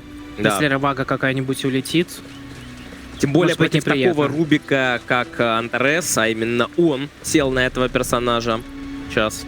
От Солоча мы увидели, в принципе, неплохо было. Ну, по первой игре тяжело кого-либо выделить, вот в целом по ярким моментам, кроме Мидера, потому что он забрал все себе. И по факту, да, на него где-то сыграли, дальше такой герой у него. Битва начинается. У нас тут драчка намечается на рунах, да? Да, станом попадают по бэтрайдеру, баунти руну дынает при этом Антарес, никто и решил не забирать, и Киотаку. А почему дротик не кинули-то? Мне кажется, слушай, с дротиком бы убили. Не? Я не знаю. Слушай, там у Батика 150 хп осталось. Мне кажется, точно бы. Почему не забрали баунти, почему ничего не вкачал? Забавно, если он сейчас кортик вкачает по итогам. Но он скрим хочет под рейнджа вкачать или что? В чем замысел? Ну, он качает кортик. Мне кажется, они бы его забрали. Там бы еще МС замедлился. Да не было больше бы тычек, да. Поэтому, не знаю, очень странно. Ну что, фри ФБшечка? Да, ФБ для соло. Первая кровь и тишина. Ну, это линия такая плотная. ЦК, сайленсер, который тебе постоянно по лицу башню бьют. сил тьмы атакуют. Приятно сказать. Хотя Тайду, в принципе, плюс-минус. Ой. Курьер сил тьмы. Ой, как накидывают ему. Курса пошла. Солыч разминает Нотис, да. Просто крипы там уже все умерли. Вот ЦК 0 крипов. Ну, да. Единственное, обидно, что не он ФБ забрал. Ну, все-таки пачку целую потерял. Кстати, инты тоже, по идее, Сайленсер не получил. Он же сейчас должен скачать вкачан еще. Вторую. Вот столько раз это меняли в истории Dota. Мне кажется, логичнее всего сделать, как было в одно время, когда просто в героя вшито, как типа в Буджа. Пусть он качает, потом получит, но пусть он ворует всегда, потому что, не знаю, столько киллов можно забрать в начале, не получить вообще интеллект. А для такого героя, как Тайт, потеря десятки инты, допустим, по игре. Это много, да, для него. Не особо умный. Особенно проблемы начинаются, когда у тебя там рефрешер какой-то. Каблы с этой планой. Да, повезли Текса. Ну, тут забрали. Слушай, ну размялся уже в прошлой на Магнусе, там столько раз выводил, вот первый раз до Таора доехал. Так вот именно, что в прошлой игре ВП разминали этой линии, Рубик Магнус абсолютно такой же. Да, там Солоч был на Рубике, но какая разница, механика не меняется. И вот здесь абсолютно такая же ситуация. Изи заводят под вышку, подставляются на лейне. Пока мы говорили о том, что в ВП очень важно линии поставить, ну 2 килла уже хэры получили, поэтому... Да и по крипам нет разноса какого-то нереального. ЦК просел, но он просел, потому что душил на лейне. Миду плюс-минус ровненько, за это тут даже Бетик подушивает. Ой, да, он 6 стаков, крипы по таурам умирают, очень неприятно к ВП. Владик вынужден пережидать, врывается вот и так. Не добил крипа. Хотя бы рейнджа добьет же. Ну, должен, по идее. Или нет? Ой-ой-ой. Даже рейнджа не добил. Что вообще просто в салат сливается мид, походу. Всю пачку потерял. Ну, вообще у него 8-7 на самом деле, и до этого он тоже очень хорошо поставил, но конкретно сейчас Депресс отлично отыграл. Союз больно ему, но под вышкой должен отрезать. Тут еще 7 стиков. Да, и все сложнее здесь с Тайдом воевать. При этом единственный герой, которого можно как-то размять Текис, а Текис, как правило, сам стоит, ждет момента. Ну, все-таки за счет кортика харасит очень неплохо, сам отхиливается сквадик, будем забывать про эту механику. Ну, тут Бетика уже на базу надо идти вообще. Все 2 руны Квапа забрала. И крипы под вышку заходят там, так неприятно. Ну, вот. Да не заходит. Вот Не это тут зашли. еще. А он, смотри, он специально выпуливает, чтобы рейнджевика съели быстрее. Очень грамотное действие от Сквадикса. Хорошо сделал. Да, мне кажется, если бы он даже просто на автоатаке бы бил крипов, то типа все под тауэр зашли и умерли. Ну да, я смотрю, тут очень долго Бэтрайдер возвращается на линию. Пока он, кстати, тпшится на Т2, чтобы стаки, да, сделать? Тяжелый лейнинг у Бэтрайдера. Слушай, я думаю, если мы там Networks включим... Да. Ну, на самом деле, сейчас 300 голды только разница. Ну, вот относительно Лины посмотри, какая разница там между ЦК, Бэтрайдером. Лина гигантская. Слушай, но я неоднократно видел, если делают кучу стаков эйшентов, туда приходит бейтик, и под смоком это все фармит. Я не знаю, Рубик, если получится. Ну, это же Антарес, это самый стакающий саппорт. Пока. Бывает, ладно, чё. Не было времени, пока пытались там завести кого-то. Я, кстати, еще хотел отметить, что, в принципе, на этой линии вот тоже Лина сильная, но если она подставляется, ее можно отвести, довести, нужно играть максимально аккуратно с крылатом. С другой стороны, я смотрел, вот в пабе у него Лин огромное количество наиграно, и натренированный герой должен хорошо его чувствовать. Здесь отвод от Дукалиса. Ну, знаешь, когда ты берешь уже пассив, когда у тебя пассивка замакшена, и она у тебя настакана, и ты когда Лину увозишь, она может ну, как бы очень сильно по голове надавать. Или если ты в клака, например, напал, она там тоже тебе в ответку надает. Так, Антарес не попадает. Станом по нему. Да, Транснеф, по-моему, тоже ни в кого не попал. Блять, птичку нападают. Нашли самое слабое звено. Ну и 6 стиков имеется. Он без сапога, ЦК с сапогом. Добивают без особых проблем. Стики решил даже не нажимать. Вот это уже, по идее, инта должна была отойти сенсору. Я не обратил внимания на анимацию. Да. Должна была, но не отошла. Он только-только вкачал, понятно. Раскопали Dota 2.ru у нас. Информационный партнер. Пичкает нас статистикой. Дукалис самый молодой капитан среди всех участников VC Восточной Европы. На данный момент сегодняшнего матча игроку Virtus.pro будет 20 лет и 11 месяцев. Включательно, что Соло является самым возрастным капитаном. 32 года, 5 месяцев и 14 дней. Да, и вообще один из самых возрастных игроков в принципе. Соло наравне там с Пупеем и немного уступает Дэнди. Мне так всегда нравится, когда пишет 32 года и 14 дней. Пошли стаки. А было бы 13, может быть, еще успел бы там, наверное, где-то что-то нажать, но на 14 день уже все. И очередная микросекунда реакции потеряна, состаривание происходит. Блок забанил 2 стака, да, то есть один лицом и второй. Красава. Как раз та самая камбэк-механика, про которую ты говорил, она как бы отсутствует. И сейчас у нас Сквадикс находится здесь на миде со своими тиммейтами. Бэтрайдер все еще 5-й. Ну, для Бэтрайдера не так критично, конечно, то, что он 5-й либо 6-й. И ему вообще хочется побольше уровень иметь. И не 5-й, и не 6-й. И не только Тревела, но еще сверху БКБшку. И, блин, жадный герой. Союз. Соло немножко побил его. Мне кажется, в любом случае свою задачу выполнили, то, что взяли эту квапу, и Бетик очень сильно проседает, потому что это герой, по факту, который хочет всегда выиграть свою линию и пойти быстро там с тревелами какую-то движуху на карте наводить, а когда ты такой вот Бэтрайдер, ты там пока тревела выпрыгнешь, уже будет плюс-минус. Да, и там в драку с одними тревелами уже не зайти, и начинаются вот эти приключения. Смотри, какая интересная ситуация. Лина переиграла Магнуса на минорно, но при этом Квапа прям задушила бы это. И Дайтхантер в целом тоже стоит интереснее. Киотака. Ой-ой-ой-ой-ой-ой. Надо просто прогнать от стаков, чтобы он не зафармил и время потерял. Ой-ой-ой. Ай-яй-яй. Баночка залетает. Нет ульты у Квапы. Есть скиллпоинт под ульту. Да, есть. Тем временем нападение на Теккиса сверху, также нападение на Бэтрайдера. Но Бэтрайдер здесь очень аккуратно сыграл, отделался банкой и спокойно Киотаку уходит. Правда, стаки... Просто стаки пришли забрать. Да, скорее всего и заберут по итогам. Банку закидывает, пытается хоть что-то здесь доесть. Ну, третий клоп ничего не может сделать. На мой взгляд, даже как-то слишком передушивает его здесь. Заберут, наверное, Клока, его прям с 3 сторон обходят. Да. Может, он рунул с Ничего он не успел, просто пытался то ли от него подъехать, но как-то сыграл неудачу. Кьютака! Ну, кстати, если Квапа сейчас прыгнет, она не может видит. забрать, да, видел. Просто не видит. Ну, тотально, казалось бы, ВП душат, но на деле-то что? Они зашли, своровали 2 крипов, потеряли Клоперка, и на этом все. Да, но Клока не забрал Бетик, и у Бетика все так же плохо, и для него даже вот эти там 3-4 крипа очень важные. Солоч, кажется, сейчас отъедет. Ну, кстати, Союз если, отменил. если и бы, что да, там? дали бы суицид и ульт, то забрали бы. Ну, мне кажется, не знаю, ульт 2 там все-таки кулдаун долгий, пятерку. Знаешь, забавная в чем ситуация? То, что вот такая неуверенная игра в исполнении от ВП, и вроде бы они душат, но счет 5-0 при этом в пользу Ашер.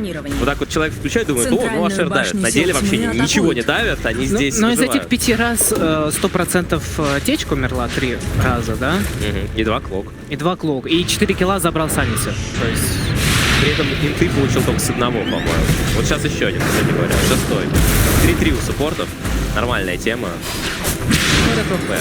Нижнюю башню просто форка здесь, с лишними фрагами, какой-то прыв, клопа, будет ли ульта. Ультимейт есть, мана дает ультимейт, но добить не получается. В итоге клопа входит в линка, перетягивает сюда до хака. Ну и что, и 2 смерти у суппортов. Очередные, да? Очередные, да. Красиво. И, кстати, Сайленсер не получил инту. А, нет, получил. Получил 6 интеллектов. Не, он не получил инту за клокверка. Там рейнджи не хватило видеть. Ну, у него было 4. Это да, это Слушай, в принципе мелочь. Ну так бы вот то, о чем ты говорил, у меня сейчас было бы там сколько, 10-12 инты. С этих там 6 фразов бы, если бы работал, ну не знаю. Для Клока еще критичнее, чем для Тайда, потому что Тайд хотя бы Корон тебе что-то докупит, а Клок вообще суппорт, ему нужно будет... Форсап какой-то покупать, чтобы была эта мана. Ой, а как все плохо у Клока-то вообще, у него 4-й левел, ботинка нет, что он такой нищий? Вот я о том и говорю, что ВП как-то слишком сильно пытаются передушить, причем они не душат, они просто стоят и отдают суппортов. При этом Магнус очень много забирает. Вот такой ненормально огромный Магнус у нас, особенно с такой линии против Лины. Прям бодро. Да, хорошо постоял. Обычно Магнус такой среднячок, да, реально в топе. Обычно такие линии, когда, знаешь, какой-то вот очень хороший лайнап, он там импауэр раскачал и просто забил оппонента руками. Но здесь он стоял 1 на 1 большую часть игры, потому что у нас суппорты бегают. И ему нормально. Ну, мне кажется, это много не дает, что у тебя Магнус топ-1. Он купил меку, и если они не дерутся в пятером, и она ее не знает, она по факту юзал становится. Не тот случай, когда ты что-то ожидаешь увидеть от Кора. Да, ты хочешь больше там нетворс на ЦК иметь. Интересные кэпчики. 1.82 на ВП и 1.88 на Ашер. Все-таки склонилось часов весов в пользу Мишек. Наши друзья в инлайне также дают вам 3 бета, 10 тысяч рублей. Заходите по ссылке в чат-боте. При том, что счет 0-7, как ты говорил, если прямо сейчас включить игру, можно обратно подумать, что тут у Хэра все хорошо. Тут, кстати, вверху у нас будет... Да, как говорили великие, эту игру ты уже проиграл. Ну ладно, не расстраивайся, Мидас у тебя уже есть. Собственно, Бэтрайдер с Мидасом — это что-то новое. Не, ни разу не видел. Может, передумает и Травала возьмет? Может быть. А может быть, нет. С другой стороны, вот возьмет он Травала и останется нищим Бэтрайдером с Травалами. А даже если он проиграет эту игру с Мидасом, это вход в историю. В конце концов, знаешь, вот Ютака так мощно сыграл первую игру, что к нему сейчас приковано внимание. Он берет на Бэтрайдере Мидас. Слушай, ну Травела они тоже очень сильно ускоряют твой фарм. Ты везде по линиям летаешь, сплитишь супер быстро, за счет этого тоже раскачиваешь. Так что, знаешь, там... Как бы если ты купишь Травела, это нищим будет. Я бы сказал, что разница между этими двумя артефактами принципиальная в том, что Травела для них, для их реализации тебе нужно пространство, а Мидас, ну ты где-то его там... Мидас на Бэтрайдере! Да, возможно, впервые в истории Доты. Ну, значит, тут уже должна быть такая кнопочка. Хайра говорят, что все, мы в лейт идем, как бы играем, не спешим никуда. Раз у нас на байтике Мидас, мы сейчас особо не идем никуда драться. Хотя вот ЦК, на самом деле, мне кажется, в такой ситуации... Ну, прямо сейчас, наверное, ему не очень хочется идти там на 3 ультимейта, да, там Тайда, Квапа и Лина его там развалит по полной, но в целом ЦК вот на этой стадии он очень боевой с армлетом, если там какие-то ульты потратит. Это вот в том-то и проблема, что ЦК боевой, Бэтрайдер не боевой и боевым не будет еще долгое время. А Магнус с меком, Магнус тоже бы не против был подраться. Да, у них какой-то рассинхрон получился с этим Мидасом. И еще один момент, что Мидас хорош на каких героях? На тех, кому скорость атаки важна, и он при этом получается такой полубоевой. Ну, типа Войда, да? Того же, или... Я даже не знаю, ну, любого героя, у который хорошо скелется за счет прироста. ВК там, да тот же ЦК. На Бэтрайдере скорость атаки, ну, будем честны. Да не, нормально, там даже на него иногда этот... Центральную башню сил света Блейд берут, да, чтобы тоже там хорошо. Побить. Да, в принципе, норм сейчас, в лете тоже нормально. Ну ладно, купил, да, здесь самый главный вопрос, накажут его за это или нет, будет ли какая-то реализация, а у ВП-то как раз-таки У них жаждут подраться уже все. Клоук наконец-то взял ультимейт. Тайтхантер Пайп. Пайп — это явная вещь, не которая покупается для того, чтобы просто побегать с ней. Пайп, кстати, да, он еще очень дорогой такой. Такое. Хотят между Тауэр забрать. Ракета залетает, видит Рубика. На Рубика просто забирают вышку. При этом Дукалис уже пошел искать. Счет не по игре вообще, 0-7. Центральную башню сил походу соло успеет разревелить и... Курица разревелила. Центральная башня сил Я еще и выжила. Ну вот соло. Главное, чтобы Дахак выжил. Дахак тоже делает такое. О, кстати, приятно. Я понял стратегию, они набивали стрики на Солыча, забрали его, Сквадик сразу получает много денег. Немножко камбэка, это у него как-то выпадение случилось. Но это, кстати, классическая квапа. Тоже герой не особо быстро фармит. Ну и вот он стрик забрал, 5600, нормально. Бэтрайдер 5100 тем временем. Камбэк продолжается. Знаешь, вот он взял просто Сенджу, она не помогает тебе разгоняться быстрее, да, онлайнер. Да. Он взял ломка, и в любом случае больше спамишь там. Witchblade тот же самый там это. Ну сейчас уже, я думаю, у него достаточно ресурсов, чтобы достаточно быстро фармить. И проблема, опять же, скорее, наверное, с такими жадными героями, как Лина. И тот же Тайт, который может иметь РП дается, уводят. Какие-то супер кривые боги. И Крылат 44 секунды в таверне. Отличный килл получился. Под как раз неожиданный даггер от Магнуса. Да, круто сыграли под глобал. И опять же, у Клокверка была секунда для того, чтобы среагировать, дать ксот и дать Магнусу вывести. Но Дукалис не среагировал, поставил какие-то непонятные коки, ну а дальше уже глобал и уже ничего не сделать. Лина слишком мягкая. Такой самый дорогой килл получился. Лин топ-1 от Ворса, кажется. Да, да, и интеллект забрали, и все забрали. И, в принципе, Ашер продолжает тянуть игру в лейт. Все равно, конечно, вопрос очень хороший. Но вот зайдут они в лейт, хватит ли им там возможностей против таких вот. Опять подвергается здесь вероломному нападению. ЧЦК заходят сзади. Нападение, Магнус выводит двух героев в бинов. Погибает, и Союза также здесь не отпустят. 2-10, еще минус 2 героя в размен на Солоча. Отличный размен для Хайра. Ну вот это всегда такое, когда ты заходишь во вражеский лес, да, где у тебя нет вардов, вот такое происходит. Бэтик уже с тревелами, БКПшечку фармят. Не знаю, мне кажется, у Хэра вообще все прекрасно. Они насчет вот этих двух моментов прям ВП не ставят никаких серьезных вопросов перед соперником. Вот есть Бэтрайдер с Мидасом, который ничего не может. Есть атакующий потенциал, есть Равага, в конце концов, не будем забывать. Ее еще ни разу не было, да, за игру. И ничего абсолютно. То есть, по идее, под этот реведж как-то пойти под Тайда, но идут совершенно не те герои. Ну, да. Тяжело, знаешь, Равагу дать без даггера, и плюс ты против Рубика играешь. То есть, ты, если против Рубика хочешь все-таки там с даггера вплотную прыгнуть, сразу нажать Равагу, там третий скилл. Я понимаю, но получилось-то тоже не особо хорошо. Антарес очень любит играть на миньоре, поэтому, когда он играет на Рубике, он тоже играет на миньоре. Хорошая минка, да, которая, если что, какой-то заход будет, спалит всегда ситуацию. В ВП надо подождать уже БКБ на линии, потом уже в пятером собираться, вот то, о чем ты говорил с Рывагой, там, либо Рошана пойти забрать, либо просто файт какой-то. Проснуться ото сна. Плюс там вроде бы Тайт тоже какой-то даггер на мид. Ну да, вот у него даггер через тебя. Вот даггер БКБшкой можно идти вперед. На квапе там, в принципе, ждать нечего. Там Сэндж максимум до... КБ у него тут когда не было. Лина БКБ, Тайт Блинк, и тем временем выводят Союша в очередной раз. Ну, вывезли и вывезли. Тут вообще 18-я минута, до сих пор стоит нижняя вышка. Как-то Ашер пока не торопится с пушем, вообще играют сверхпассивно, ну, у них это получается. Вы, друзья, пока не тратьте время, сканируйте QR-код, который у вас на экране появился, получайте до 10 тысяч рублей ребят от наших друзей в Винлайн, пользуйтесь их шикарным приложением, где можно выбрать любимую команду, добавляется в общий пул процент с каждой ставки, и потом решить, что с ним делать. Ну, а ВП решают забрать Рошана без особых проблем. Да, и вот сейчас с этим Аегисом как раз добавить вот этой линии жир, потому что все-таки она будет приходить его рабить, правильно, и чтобы у нее не дали РП и не забрали моментально. И с этим Аегисом уже прям прекрасно. Я смотрю на эту атаку, какая же она кривая. Квапа с лоу-граунда расстреливает, какой-то портик кинула, что-то там сделала, блинк потратила. Прям тревожно, наблюдая за всем этим. Тем временем нападение у нас на кого?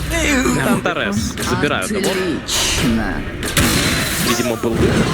Прилично, кстати, за ним дали. Нижнюю башню сил света атакуют.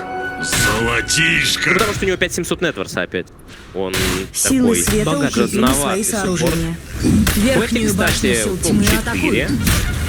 Силы не тьмы останавливается укрепили на свои этом. сооружения. Будет забавно, конечно, если в итоге в финальной драке Кьютака на этом бэтрайдере пролетит, все сожжет и выиграет игру. Уже имеет Равага отличная, глобал кастуется, но слишком поздно. В итоге золото также забирают. Не особо понятный такой момент был от Ашер. Они здесь стояли вдвоем и не ожидали. Более того, зачем-то Сайленсер еще и глобал нажал. Глобал точно был лишний. Они так хотели добить этот тауэр, там 200 хп у него осталось, и они думали, что там в топе останутся. Кладикс видит след бэтрайдера. Хорошие тут УВП варды стоят. Один еще такой супер агрессивный, за Т2 как раз можно... Центральную башню Бэтика, сил наверное, тьмы еще нет, да, атакуют. БКБ? Близко, но еще пока. Если бы уже БКБ было... Он сейчас может пойти... О, просканили его, знают, и тут рядом Клокверк. Заскамили, Кьютаку. Не дадут ему ТПшнуться, Клокверк, дайте ему хукшот. Ай, не достал. Верхнюю башню сил тьмы атакуют. Забавный момент. Было у меня предчувствие, что не успеет он. Краешком. Снизу Союз влетают на него ЦК и заканчиваются иллюзии, но успевает делать залп. И погибает Союз. 2 интеллекта отдает Сайленсеру. Вот буквально последние доли секунды иллюзии успели дать по пару ударов, этого хватило. Да, это хак. Видимо, ПКД использует тиммейт, чтобы встречаться. Так правильно, такая игра, что драк нет практически. Летит сабля, у него БКБ, рамлет, даггер сейчас. Чтобы добираться быстрее как раз до этих рейнджевиков. Да, и Бэтрайдер тоже добирается до своего блокинг-бара. У него был оверклап 2400, он ушел, не погиб, и оставалось совсем немного. Сейчас Эльшей дофармит, и все будет. Вообще, урона у ВП в БКБ 0. Практически абсолютно. То есть Лина там немножко с руки, поэтому если ЦК успевает поражать БКБ до станов, он за БКБ ультимейтного одного героя точно заберет. Так, и обновленные кэфы от Финлайн. Давайте посмотрим. Абсолютно ровно. 1.85 на обе команды. Абсолютный паритет. И также не меняется бонусный фрибет до 10 тысяч рублей по баннеру построен. Еще Егис 2 минуты. Ну, а Егис... Не думаю, что они уже куда-то пойдут. Там, ну, максимум ты один какой-то внизу, да, снести. Да, такое ощущение, что, знаешь, обе команды верят в свой лейт и решают, что торопиться не следует. Тем более у ВП еще не особо получаются какие-то выходы, и они не хотят уже. Сейчас, кстати, Крылат уехать. Ну, не хотят, на самом деле, на Лину, не знаю, на Сейгиса. Без последствий. Ну, Сейгиса, если далеко вывезут, может быть неприятно. Тут придется еще тратить на нее РП. Может разбить тебе лицо. Так, а вот урона это все-таки много. Неплохой смоук может получиться. Клокверк заходит. От Клока пока очень мало инициаций. Queen of Pain, кажется, спалили сейчас, да. Антарес видит, Антарес уходит с блесками. И вот так же хукшот. Неплохой от Клокверка. Глобал пошел. ЦК наяривает. Но у него нет фантазма. Еще некоторое время БКБ нажимает на хак. И ТП вот. Нечем сбить, да? Нечем сбить. Такие три героя, хочется нажать. Рубик успел своровать? Нет, не успел, как своровал. И дает контур, дольше идет Шардом, отстанивает, крыло, дольше. Как же они душат! Не атаковали 20 минут, чтобы затеять вот такой взрыв тир-2, пока стоит тир-1. Забрали в итоге только лишь Сайленсера. Они потеряли только. Они так точно втроем стояли, очень хотел Зервагу нажать, но на самом деле Зервагу убили одного Сайленсера, то есть не стоило это того. Ну, тиммейты далеко были, они не успели. Да. Тиммейты были далеко, клуб уже был в таверне. Ну, в общем-то, она хотя бы Рубик не украла эту Равагу, тогда был бы среди. Нападение на бета, тут же БКБ прожимается. БКБ 2 можно. Клуб рядом, у него нет что, 5 секунд. Ну, вообще тут вся команда уже подходит, видимо, хотят подраться. Да, очень хотят. Тайтхантер летит на Лакотского. Клок умирает. Сделал. Вообще, Союз тоже умирает. Союз тоже идет уже отдаваться. И кончилась Егис у Лины. Как бы ее здесь зацепить? Шишки! Шишки мешают. Банка неплохая. ПКБ Вообще есть ПКБ, да, и просто бежать. Есть ФП. Попадает под стан, отличная игра. Ну, клапа умирает за 4 секунды стана. Крылат идет дальше, пытается отступить. 7 секунд дагер. А Клапа просто прыгнула в них или что произошло, не понял? Я не знаю. Он прыгнул в них, Ну или да. он просто стоял там? Ну или он зашел, прыгнул. Честно сказать, я не ожидал, что нечто подобное произойдет с ПП без БКБ, что она решит, что против ЦК с потенциальным станом 4 секунды лучшее время зайти посмотреть, как работает его хаусбол. 24 минута 4000. У ВП по-прежнему вообще ничего не получается. Вот прям выглядят максимально потерянным. Правда, Ашер тоже пока не особо... Но такое ощущение, что Ашер пока не стараются как-то действовать первым номером. Они сидят в обороне, фармят, реализуют свои медасики. Один в Бэтрайдере. Купит инту на Сайленсе. Кстати, Солуч уже 18 интеллекта имеет. Да, Хайра, кстати, редко выходят с маге самые первые. То есть обычно на них нападают, и они как-то там отвечают. Да, им нормально, они уверены. Ну смотри, боковой контроль. У соперника хукшот и все такой сложный контроль. У них и лассо, и РП, ЦК. Блинк берет, врывается в ту же лину, может купить себе чуть ли не Эбисал здесь для того, чтобы ее контролить. Да, Лина все-таки хрупкая, пока там сатаник не появится и много урона. О, смотри. Здравствуйте. Просто подошел и подцелся пацан. Что это такое? Там у нас драка, напали на Солоча. Солоч красава в этом плане, то что Всё по именно классике. его находят. Не, ну, я, конечно, понимаю, что Сквадикс молодой игрок, и он, наверное, подвержен вот таким моментам. У него то густо, то пусто, но этот выход на ноге, это вообще было... Ну, знаешь, в этой игре вообще не ощущается вот эта клопа, которая там мид задушила Бетика и пошла разваливать по всей карте. Да, обычная средняя клопа, Бетик по итогу вот с этим медасом все эти свои проблемы решил. То есть, да.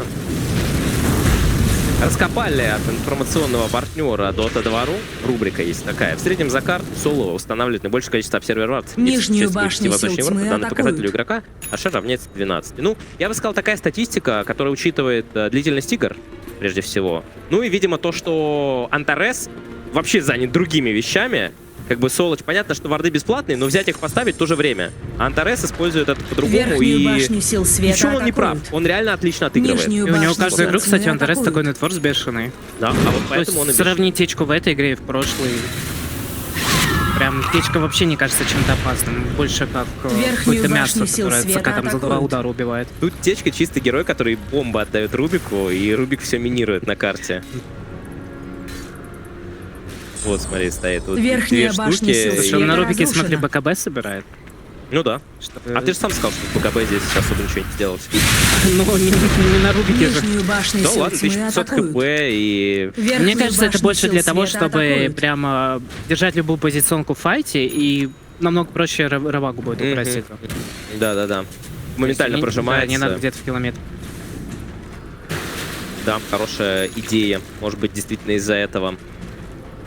ЦК, Shadow Blade. По поводу Клопы еще хотел сказать, что мне кажется, вообще такой герой, которому сложно вот что-то поддушить, поддавить, но они еще как-то использовали, вот помнишь этот момент, когда они за стаки дрались? Они там сами больше времени потеряли. Могли чуть ли не вышку в этот момент спушивать, и было бы нормально. А в итоге что-то смотрели на этих урс, которые под маслом густо обмазанные умирают. Верхнюю башню сил света атакуют. На варде танцует, кажется, ВП Силы сейчас. тьмы используют Я вот не сканирование. вижу там, ну какой-то... А, нет, нет. Смачок поражали. Нет, на варде. Вообще, Рошен через 30 секунд появляется, и Вижен все-таки у Хэров тут получше Рошен. Важнейший файт. Обе команды в смоках. Ракета залетает, ничего не видит. Но палит позицию ВП. А там минки, кстати, стоят от Рубика еще. Взрывается на мине. Клятые текисы. Оставили Отступают. Нотис читают. Все читают абсолютно. Ну и все, оттягиваются на вражеский хайграунд. Здесь все заминировано, заваржено. У ВП тоже стоит вард, от которого можно будет попробовать сыграть. И обе команды начинают просто скипать крипов для того, чтобы... Как же много мин стоит. При том, что ВП течка. Да, причем все мины красные. Все мины дайровские. Надо ходить тайду их разминировать, потому что они почти урон не наносят. Но Тайд пошел в другое место. Почечку забирать. 3 варда стоят у Хэров Курьер на сил Рошане. тьмы был убит. Солнце отдает курьера. Там видит, кстати, на борде у нас... Клока здесь можно забрать быстро. Байбека нет, действительно, 30 секунд. С другой стороны, вообще ничего не потратили. Слушай, вот мне знаешь, что нравится? Очень нестандартные варды, которые поставили. Они вроде бы стоят, видят все, что нужно, но найти их дефолтными центрами нереально. И в этой серии почему-то команды у нас вообще гем не уважают. Вот была Darkside BB, там гем на 10-й минуте у тех, у других. Обе команды носят, дерутся за этот гем, все варды сбивают. Здесь куча вардов стоит, которые изи снять с гемом, но гема нет. Центральную башню сил света разбили, кстати, единственный вард. Мне кажется, потому что нет никакого жесткого преимущества ни одной из команд, поэтому боятся этот гем потерять. Так вот, в том-то и штука, что Райдер лосов того в Тегиса вытаскивает бомбу у него. Он с байбеком. Ну да, но это еще один минус, ну, хотя это бы в этот раз такое, убили сапов. Ну, кстати, 190 секунд, мне кажется, даже это в плюс. Слушай, вот... Понимаю твою мысль по поводу преимущества, но мне кажется, что хорошие команды берут гем... Смотреть, ЦК пошел по квапу искать. Да, в Shadow Blade может попробовать. Мне кажется, не хватит урона. Так, тратит блинк, идет до конца, 3 секунды стана, у нее есть Сальчикая и глобал. И ПКБ еще прожал. О, какой тильт, Деснотис здесь танцует, танго с Солочем. Солоч не хочет танцевать, снайпер разминирует все. Сейчас рывагу просто в нее нажмем. Не надо, нет, пожалуйста, там еще и Рубик, нельзя этого делать, он просто забирает в итоге. Неплохо, Лина, позиции, руты сработают, Монуса, расхартовочка пошла, как будто бы. Просто перебьет. И как же больно наваливают минус Лина. Ай-яй-яй. И да, и даже рывагу не нажал, да? Но это тяжело было файтом назвать. Это просто избиение по факту. Блин, ну вообще ничего не складывается в ВП. Вот просто. Да. То есть вроде бы все нормально, все шансы есть, и тут вот Колпа на ровном месте умерла, и, блин, ну не было ни одной драки нормальной. Да. По факту, смотри, вот они так пассивно играют, что Ашер такие, так, ладно, пойду на ЦК, попробую кого-то поймать. Раз в 10 минут. Пошел, нашел кваку, убил, все, моментально идет развал. Против РП драться одной линии невозможно. И все. Уходит с Рошана, боятся. Там залетела ракетка, думали, что... Но они на самом деле очень далеко, так что ничего не сделают. И Рошан достается команде Hellraiser. Рошан уже с шардом. Ну, был всего один реведж за всю игру, и то такой средненький. Вот как-то нужно первыми реально напасть с этой ревагой под вардом, хотя по двоим, по троим. У них дэмэдж что-то много. Ревага, Соник, Лину туда все хукшотом продолжить можно. Пока качаемся, пока фармим. Вернусь к мысли, с которую так и не договорил из-за того, что у нас Квапу нашел Дахак, что хорошие команды, как мне кажется, килл берут просто для того, чтобы... очередной килл, для того, чтобы получить преимущество, для того, чтобы снять вижен, потому что это очень нужно. И вот в данной ситуации, представляешь, вот у ВП гемчик, который бы поносить, вот так вот пробежаться, чекнуть эти варды, за счет которых, кстати, Ашер убивали 2 суппортов, и вся драка проходила под этими вардами. Слушай, но мне кажется, нужен герой, для которого должен это таскать, а у ВП получается Силы 2 сапа, они гем быстро потеряют. сканирование. Лина, Квапа не очень хотят эти варды разбирать. Ну, остается соксайд. Там все-таки тот лишник такой. Посему, ну, в общем, да, здесь философские такие рассуждения. Ну, пока что 8-22. Центральную башню сил света атакуют. Если вам так больше нравится. В пользу команды Ашер. ВП пытаются на протяжении 33 минут понять, как играть в доту. ДД у нас ЦК нашел очень много урона. Если кто-то сейчас подставится, за 2 удара убьет. Да, Дахак. Вот эти мины его рубят. Ну, полностью пока что выглядит эта серия именно так, как она и должна была происходить, что Ашер просто гораздо лучше понимает, что в принципе делать, и в макро выглядит солиднее. Подготовка к сопернику, хорошие драфты, никуда не торопятся, когда им не нужно. Ну вот, АВП, сами видите. 10 тысяч уже уступают, Рубик БКБ берет себе. Ждем сворованную Равагу, этого пока что не хватает для полной картины. И пытаются как-то сплитить. Учитывая, что одна рывака была за полчаса игры. Верхнюю башню сил света атакуют. Нижнюю башню БКБ, знаешь, лишним не будет. Лассо у Бэтрайдера есть, но вряд ли он его закончит. Уходит плака, очень много урона, здесь просто Дукалиса отдают. БКБшку даже и не нажимает. Ну, если что, мог бы нажать БКБ без Клокверка, сбить уже неким и спокойно улететь. Слушай, у меня какая-то депрессия начинается, глядя на эту карту. Вот ВП просто сдуваются, как какой-то прохудившийся матрас надувной. Словно нет. И аж даже такое ощущение, что особо ничего не делают, чтобы эту карту себе забрать. Просто фармят иногда, как ты и говорила, раз в 10 минут какой-то килл находят. Да, и все, и этого хватает. 8-23, 11 тысяч перевес. Лина, которая как картонная сложится, брони у нее нет, сатаника пока тоже нет. Даже если она нажмет БКБ, непонятно, что делать с Реверс Полярити. Магнусу для полной картины самому БКБ купить, чтобы он мог просто врываться в любой ситуации. Ну и вот он собирается это делать. Да. Все в целом понятно. Лотус появляется у Текиса для того, чтобы снимать глобал кого-то. И ВП выходит под вард. Ну там и Егес, они пока... Сейчас жесть какая будет в Лиду, залетают моментально. Покажи мне, как живет Лотус. Лассо выдается, но нет, Лину здесь добьют. Добивают 80 секунд, Queen of Pain оставалось 0 урона, буквально 0 урона. ВП нанесли за эту драку, теряли своего основного дэмэдж-дилера, выцепляют Клокверка, Клокверк тоже в таверне, 8-25. Как же легко Хейром играть. Да. Просто поражать РП в одного кора и все, и дэмэдж там нет. Ну, там РП и Лассо прожали 2 ульта, и все, драться нечем. И Лина без бая. Не в Лотус, не важно. ЦК свою задачу сделает. А там БКБшки, и в БКБ как тайт поможет. Центральную Лина без бая, так что это минус сторона. Точно, может быть, минус 2. Пока тут, конечно, Текис развлекается немножко, осложняют задачу. Возможно, вторая сторона и выживет. 38 секунд еще ждать Лину очень долго, конечно. Нажимается форта, но под следующую пачку форты уже не будет.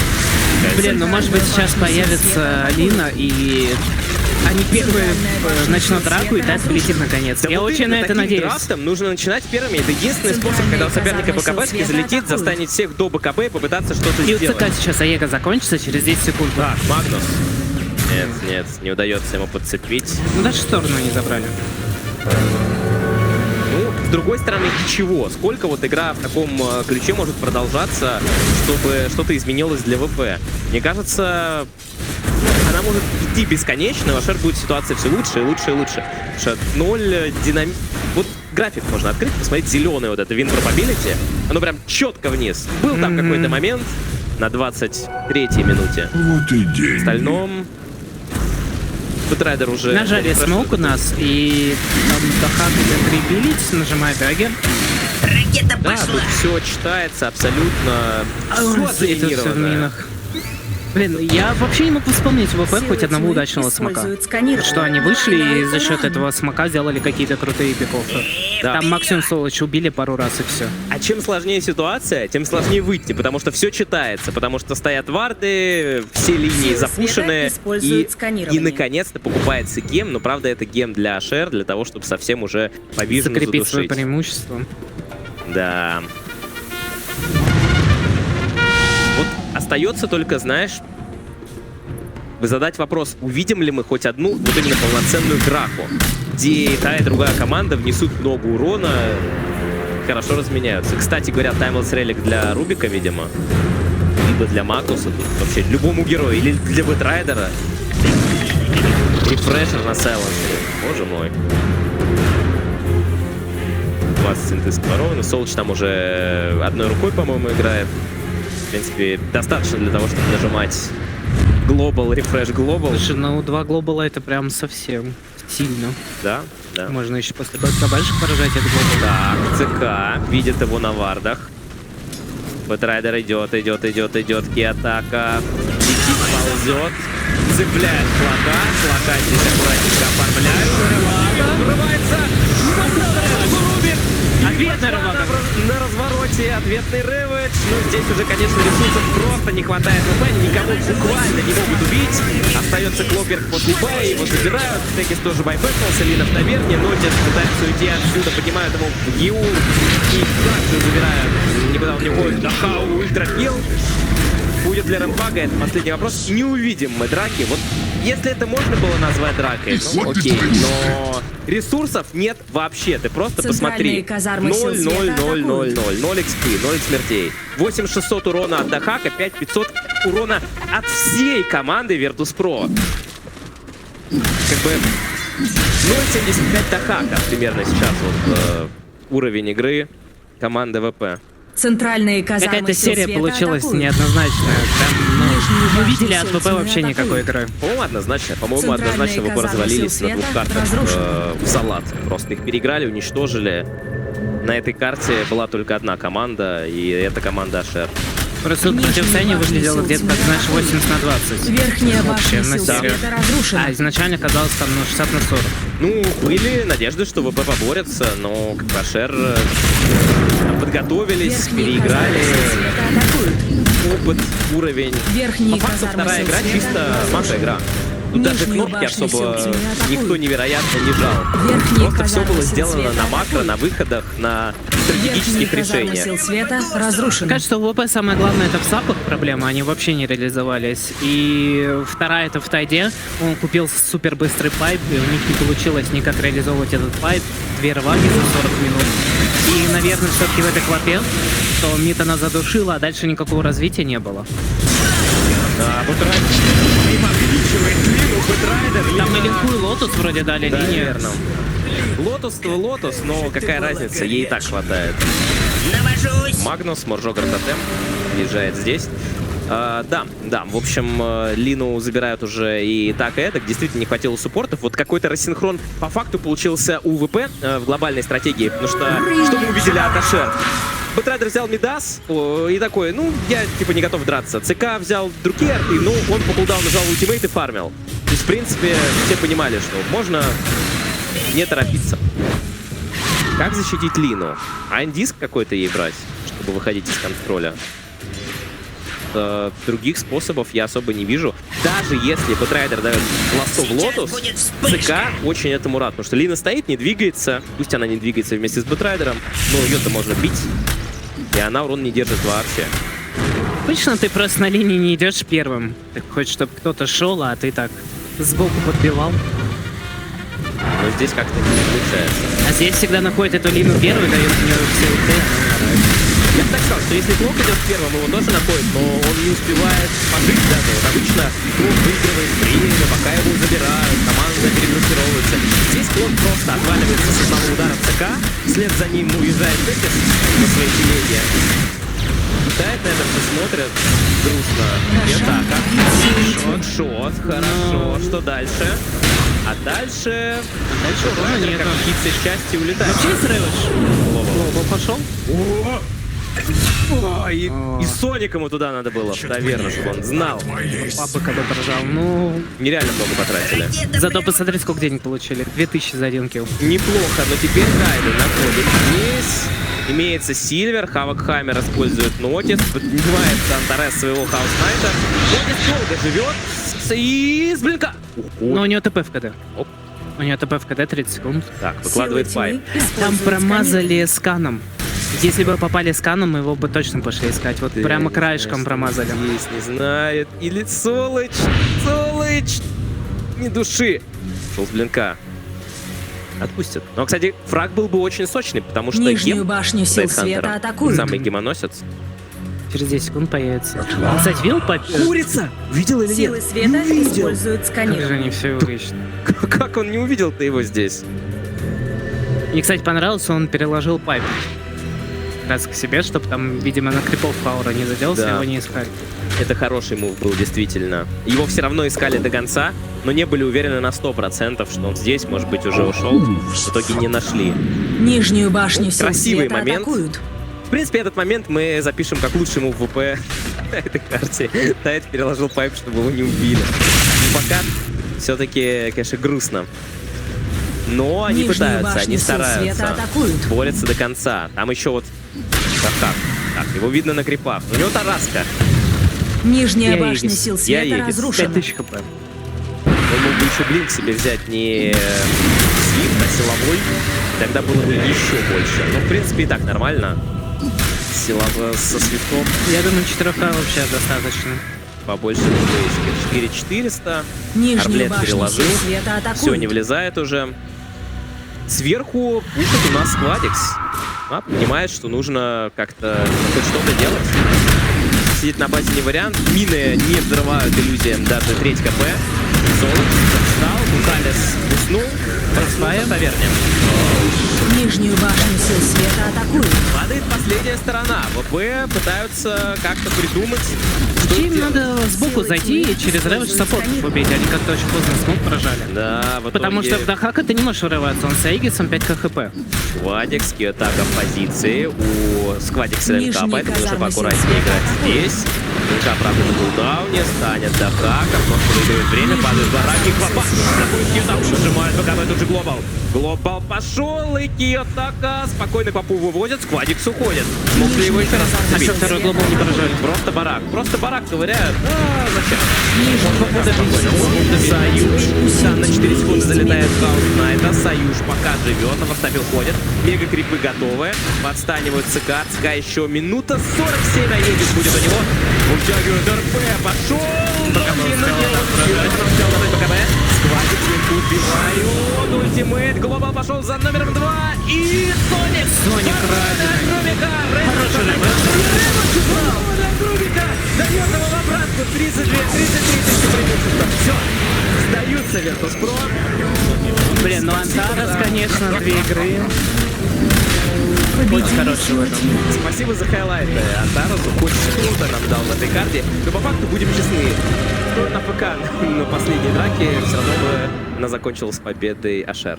Кстати, помнишь, что говорил вопрос, как типа Лину сейвить? Там Тайт решил эту проблему, купил апнутую. Неплохо, неплохая. Ну знаешь, если ты решил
А это еще кто?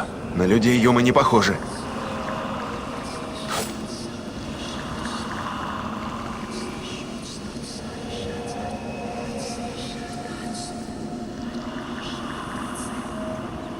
Осторожно, не пролей. Надо доставить в храм все до капли. Но так близко эликсира видения начинаются сами по себе.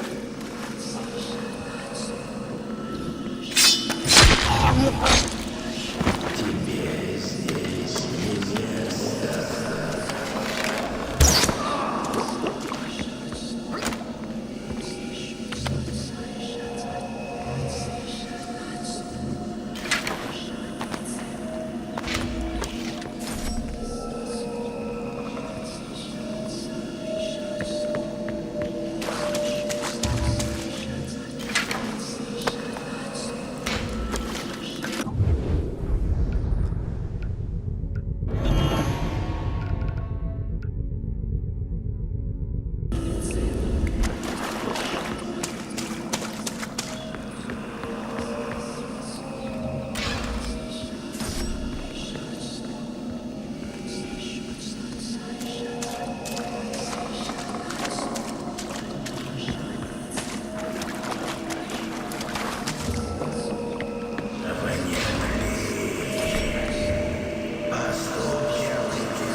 Совершенные тобой ошибки навек изувечили твою душу.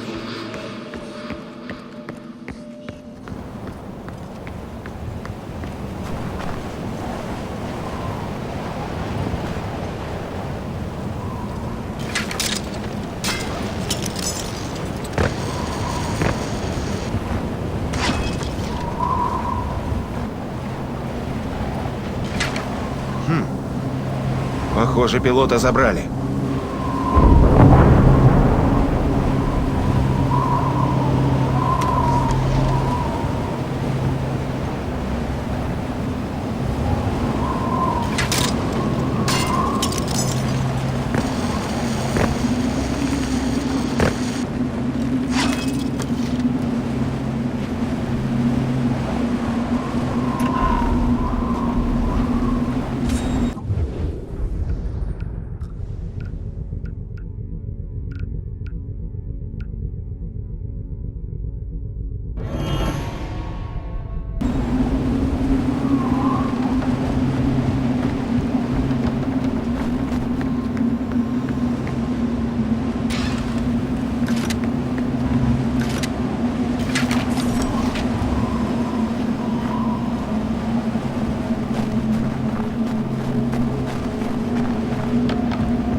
Второй сам на нас выйдет. Слишком просто так не бывает. Может, Елун к нам улыбнется. Боги! Обыскать все! Где ты сидишь? Что за... русские и расставьте... Я из тебя фарш сделаю.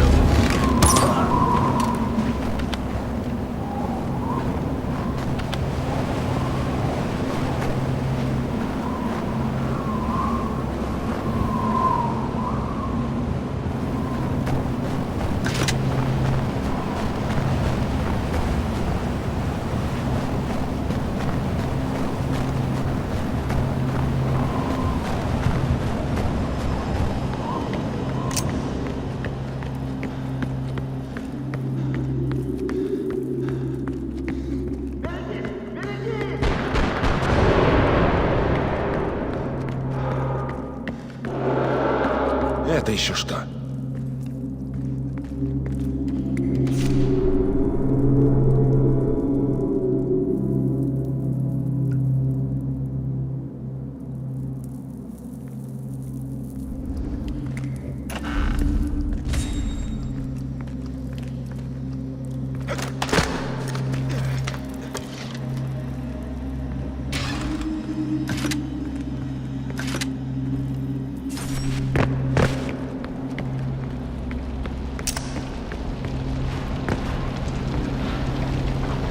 Что тут случилось?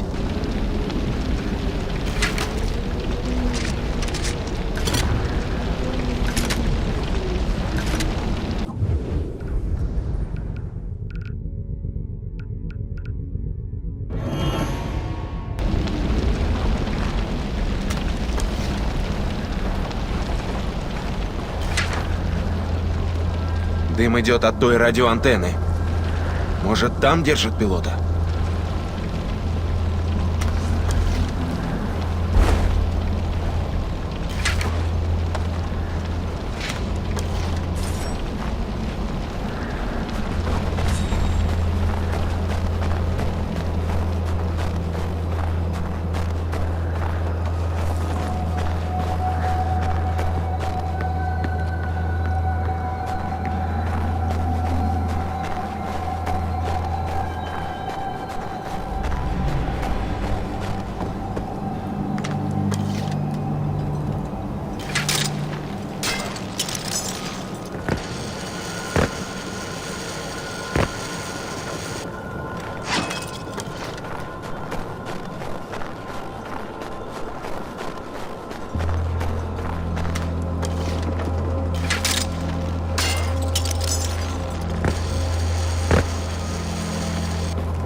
Я знаю, там кто-то есть.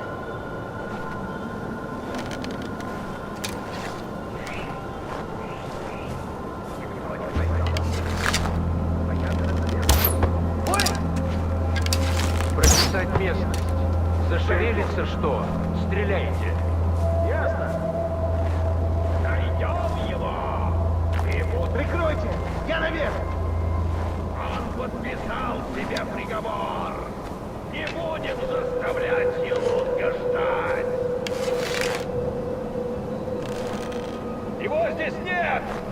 Наверное, это просто ветер.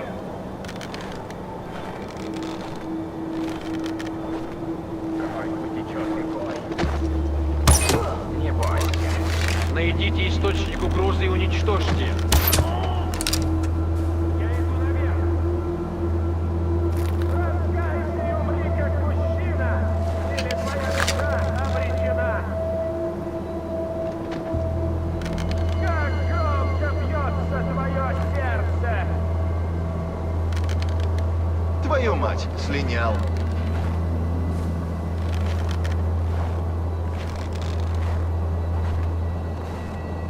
Дальше только смерть. Иди ей навстречу.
Прием! Прием, меня слышно? Эта хреновина вообще работает? Прием. Да, мы вас слышим. Кто это? Меня зовут Аджай.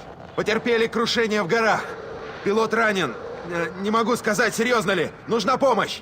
Понял, Аджай, мы рядом. Помощь скоро придет. Скажи, как вас найти? Я на какой-то радиостанции. Так, слушай, похоже, будет буря. Оставайтесь там. Мы прибудем, как только сможем. Ясно, понял. Оставайтесь там, да? Я не собираюсь тут торчать.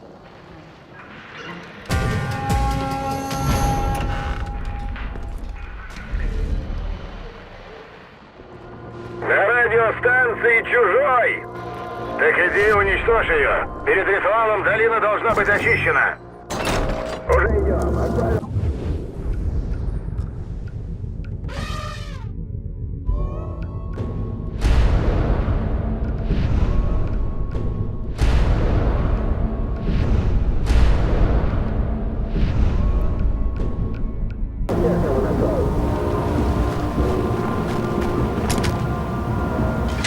Атакуем станцию с севера!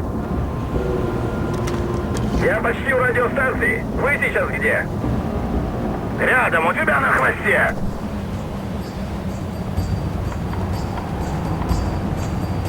Готов? Пошли! Пошли!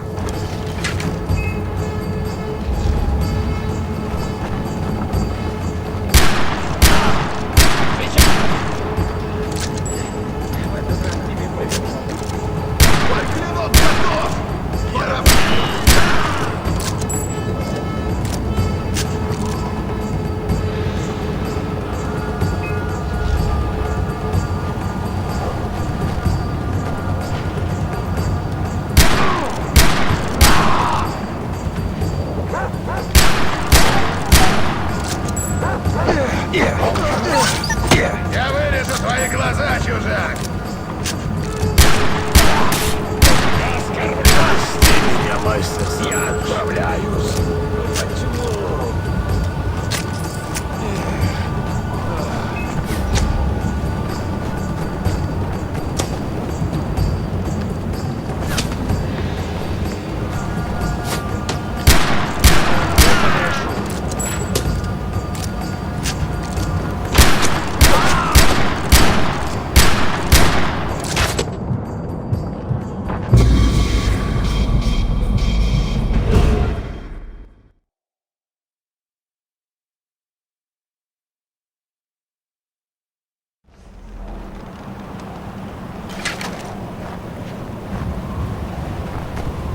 Атакуем станцию с севера!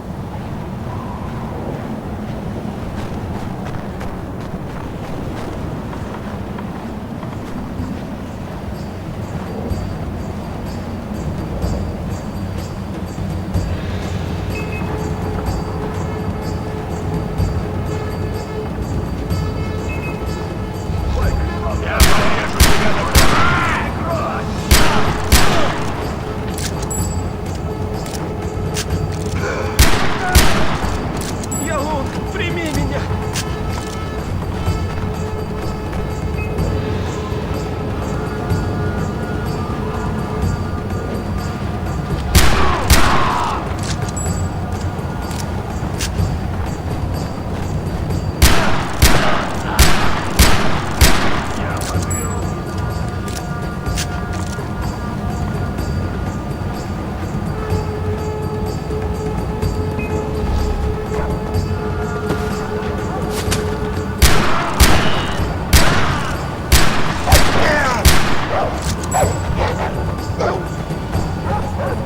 Атакуем станцию с юга!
Я сорву твою...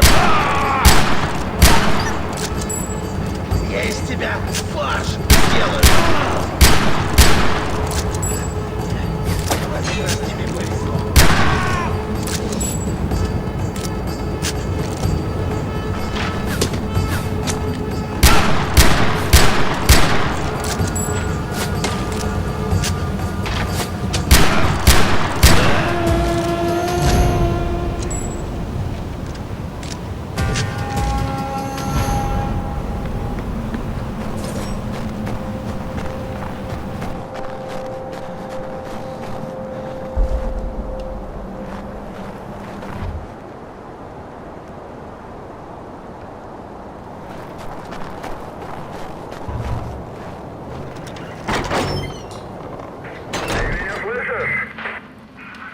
Да.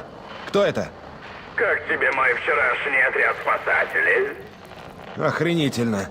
Ты кто такой? Кто я, не важно. Важно, что у меня твой друг, и я собираюсь его убить. Ты о ком? Какой еще друг? У нас твой пилот, тот, которого мы сбили. И что тебе надо? Что мне надо? Мне нужен ты. Приходи за своим другом, и я оценю, достоин ли ты внимания Елунга. А если я не приду? Тогда пилот умрет. Вот херня.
Вперед! Вперед! Тебя будет судить Хилунг.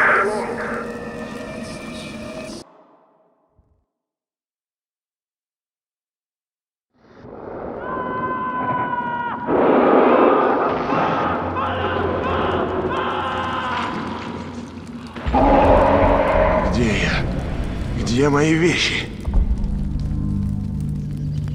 Хороший будет обед для пробудившегося. Пусть плоть жертвы будет мягкой. И пусть пробудившийся запомнит, что это мы ее принесли. Отлично сказано.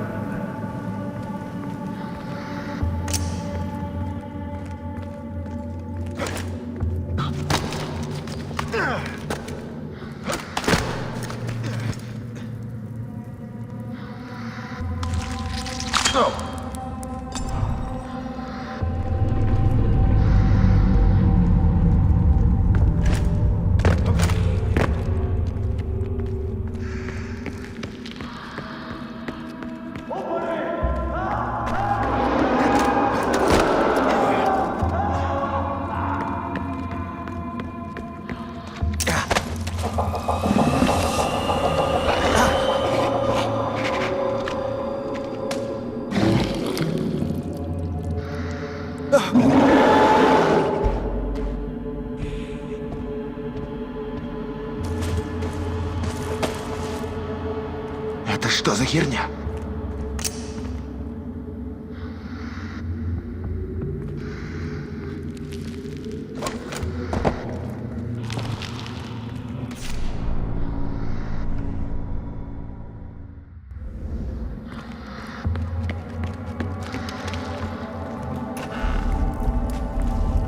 Эх, была бы сейчас веревка и кошка.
Дело дрянь.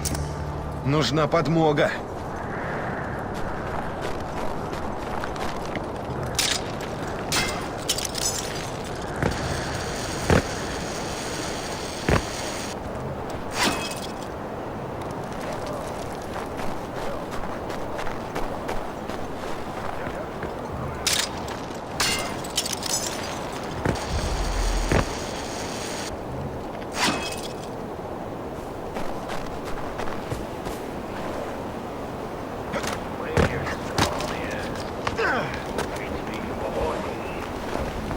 Ты это серьезно?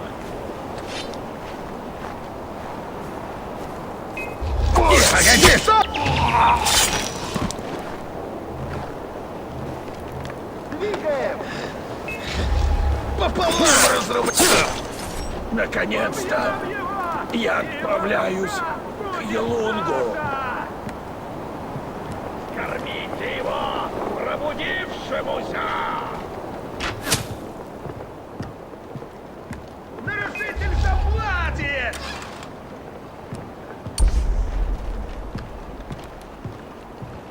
Смерть нечестивцу!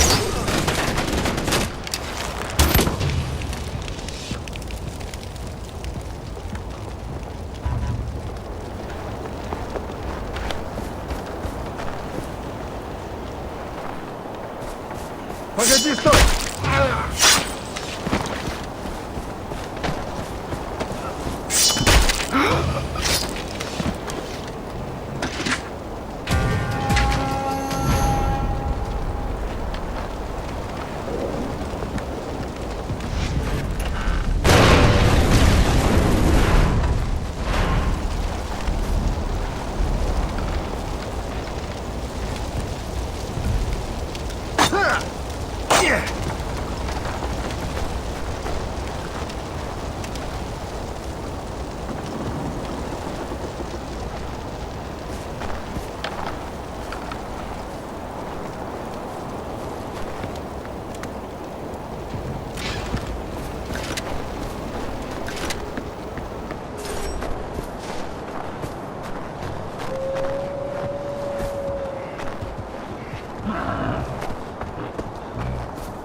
Осквернитель хочет забрать святыню.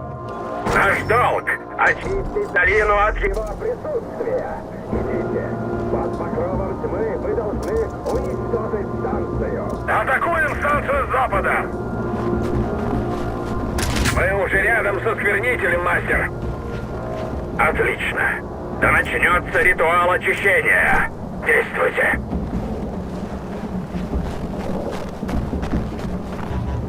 Вперед! Убить чужака! Штурмовики, вперед!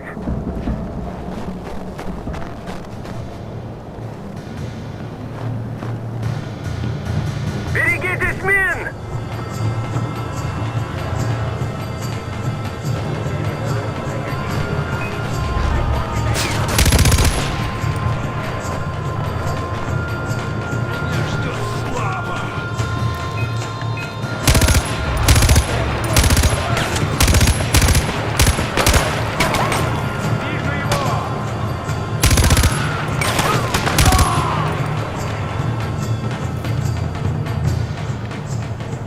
Искатели пламени в бой!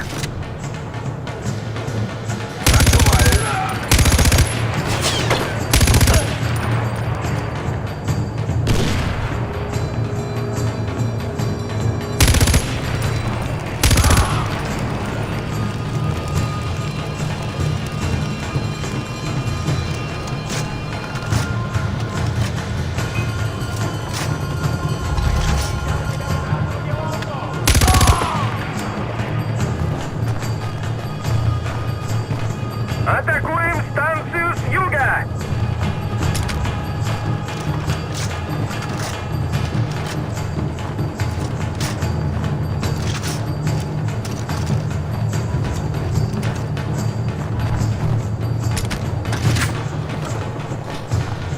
Головорезы, вперед!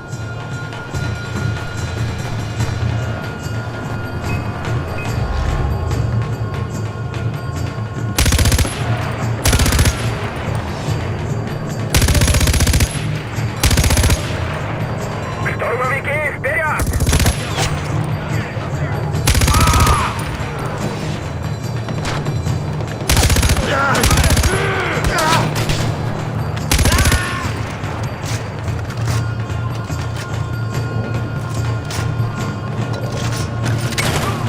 Выпускайте собак!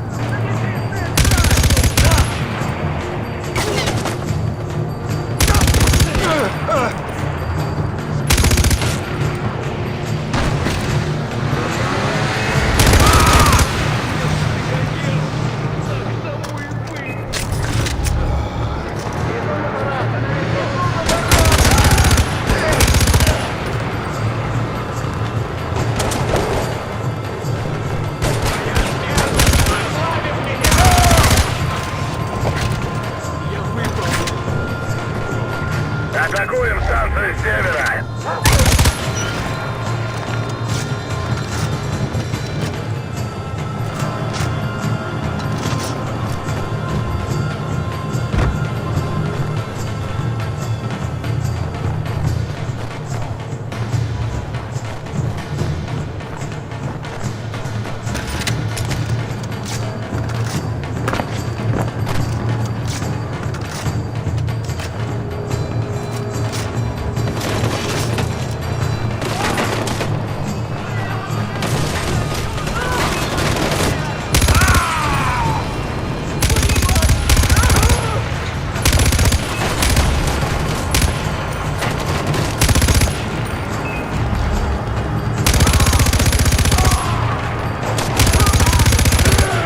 Атакуем станцию с востока!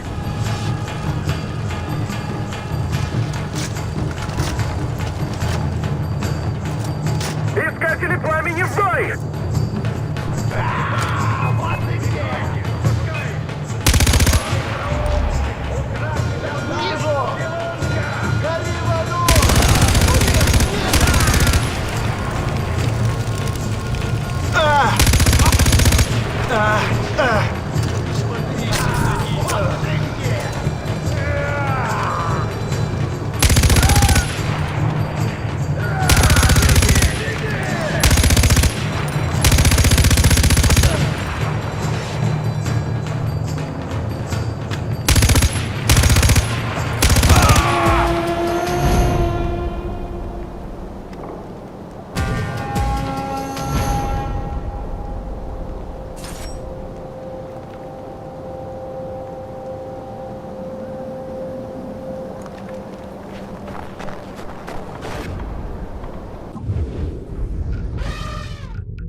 More soldiers incoming. Be ready, Danny.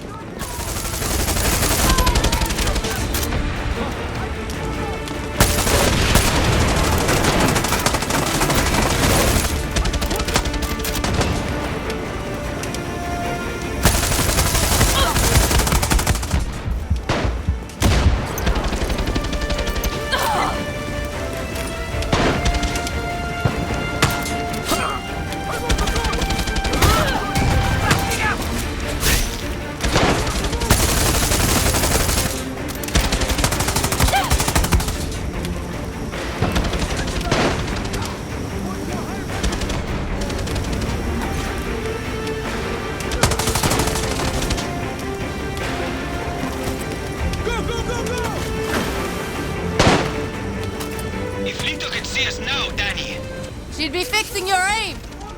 Fuck you, Danny!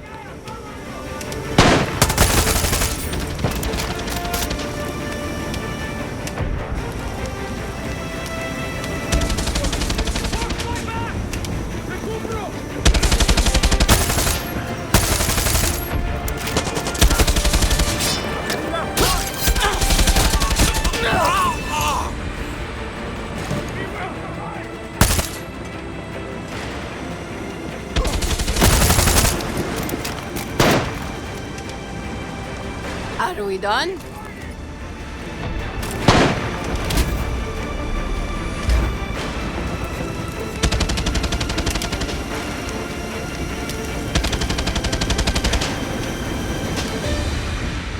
think I lost them.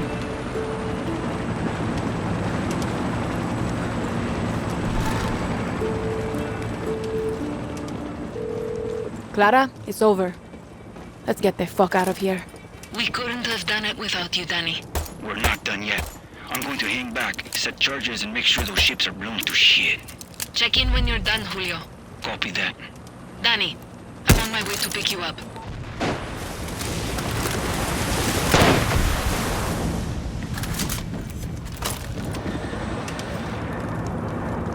Where are you, Clara?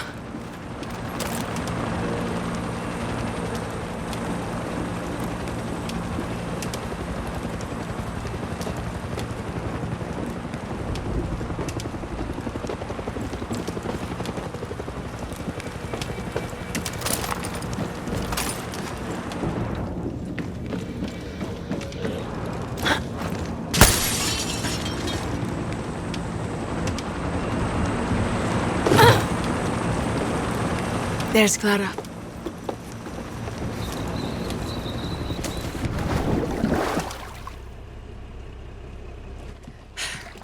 Viva libertad, Danny.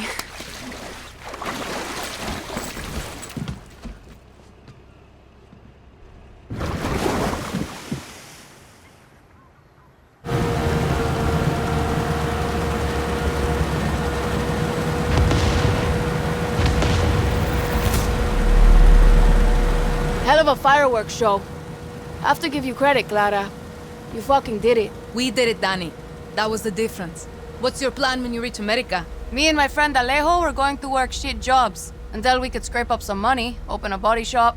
If the Yankee blockade taught us anything, it's how to keep things running when you got nothing. That's the dream? Sure, Yankees might pay you to park their cars or pick their fruit, but you'll never be one of them. The American dream doesn't come in our color. Okay. If we're shitting on dreams, what are you going to do if you win, Presidente Garcia?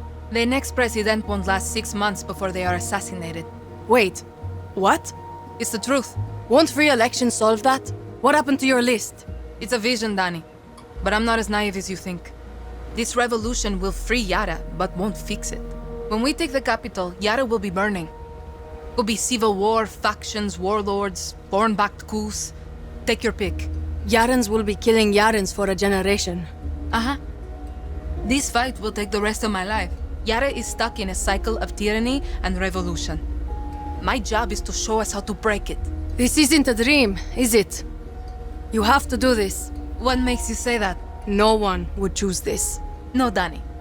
Everyone who follows me, who joins Libertad, chooses this. But you know, I can really see you stocking shelves in one of those giant Yankee supermarkets. Fuck you. No. I just think you'd look good in a little uniform, name tag, maybe a fancy apron. Leave me out of your fantasies, Clara.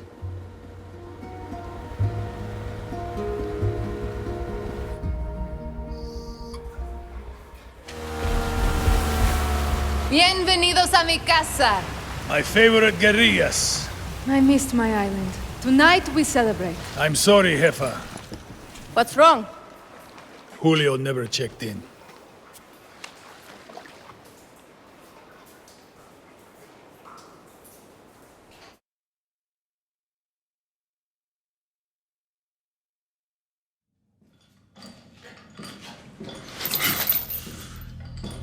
Libertad will kill you fucking Trojans! Traidores! Criminales! Puta. Mio, the difference between a true yarn and a fake yarn, it can be hard to see, but it's there. A true yarn understands that loyalty to country is key to his survival. Not justice, not love, not even family. Loyalty to a vision that looks beyond themselves. Come mierda. Fake yarns love to be the outcasts. They are addicted to their selfish perversions. Chaos, lies, like wild dogs. But dogs can be broken. They can serve paradise. And if a dog refuses to break, like Julio here, like Clara Garcia, like Libertad, then we must put them down.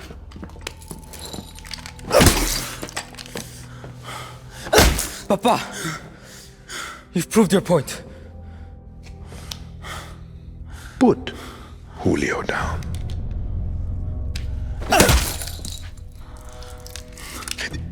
This is a difficult step to paradise, Mio. I understand. But when you achieve our vision, I promise you, there will be no more steps. I'm coming, Lita.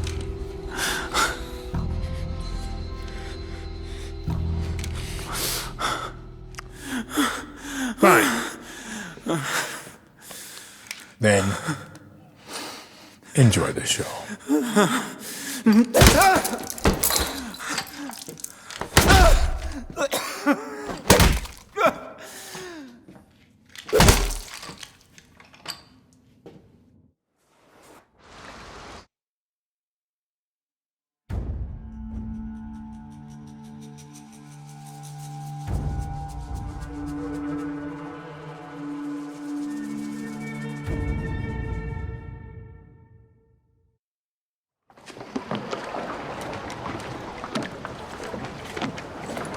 Julio checked in.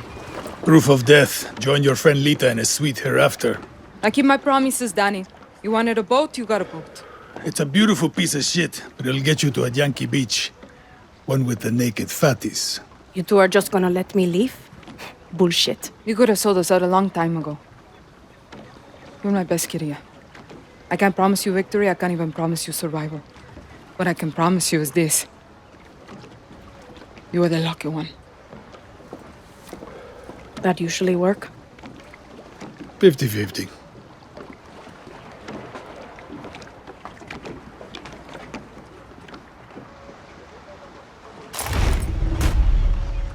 Ni pinga.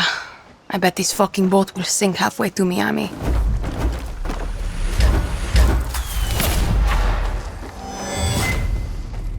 Hell of an office, Juan. Want me to make you the best Supremos and Resolver weapons? You need depleted uranium. Lucky for you, Castillo has stashed his supply with the biggest guns on the island, his anti-aircraft cannons. When you got some of that sweet uranium, you can bring it back to my office, or to one of my associates.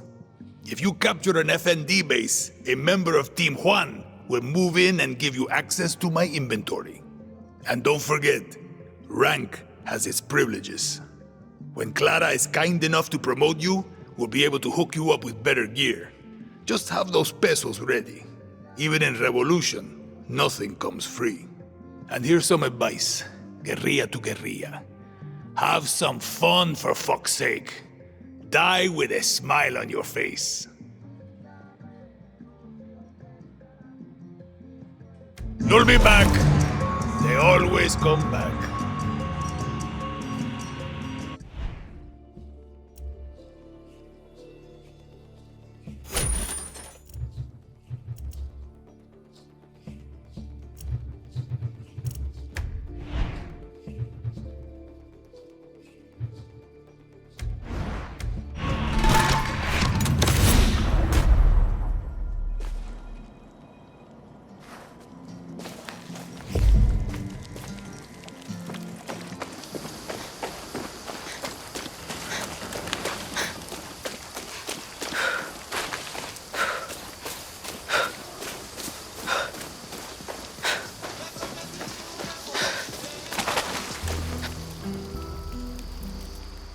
Once you're back at Santuario, shake the trees for guns, ammo, new believers.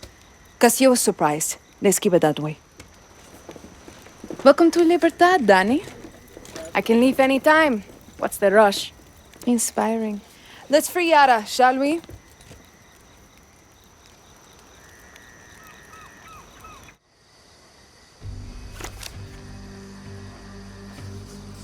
Castillo controls all of Yara with soldados, slaves, and blood.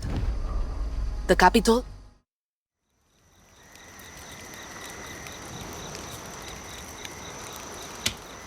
I send a squad to these groups, I'm an invader. I send a scout, then I'm not serious. With you, they get my best guerrilla without politics and bullshit. Just help. Libertad takes the capital, we slit Anton's throat, maybe drink his blood, etc., etc. Then he needs a walk. Viva Libertad, jefa. Yeah. I'm not Clara's best guerrilla, you are. You're not listening. Translate, Juan. The accent. Clara hides it best she can, but she...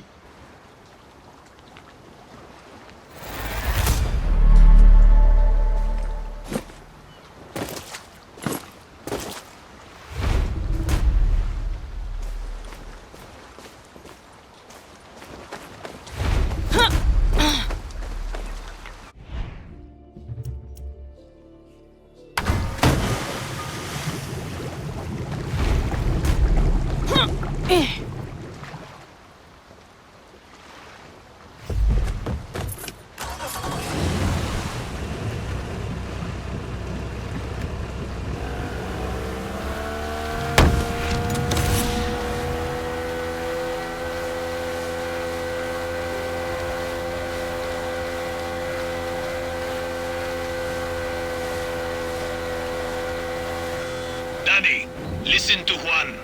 You kill soldiers, Castillo's going to send his special forces after you. Know what makes them so special? They're specially trained and heavily armed.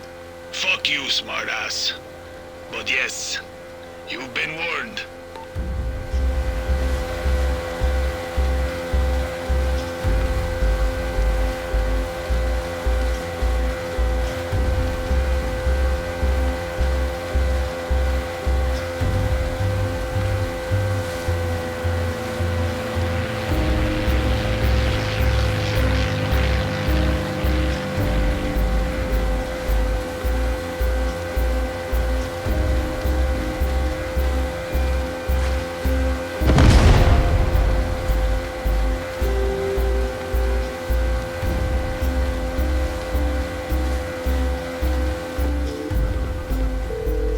Clara, who am I looking for in Madrugada again?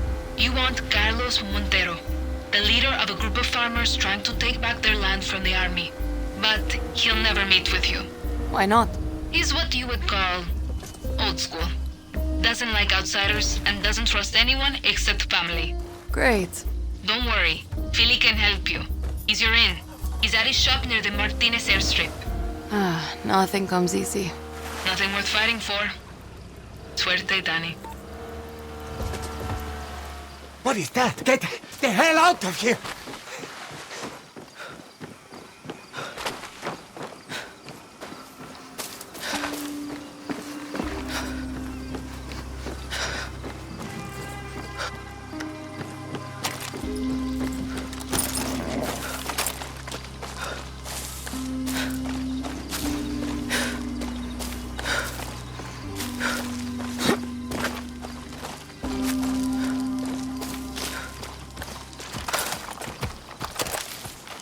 So slow. Lower that way! I see you! People like you need law and order! Get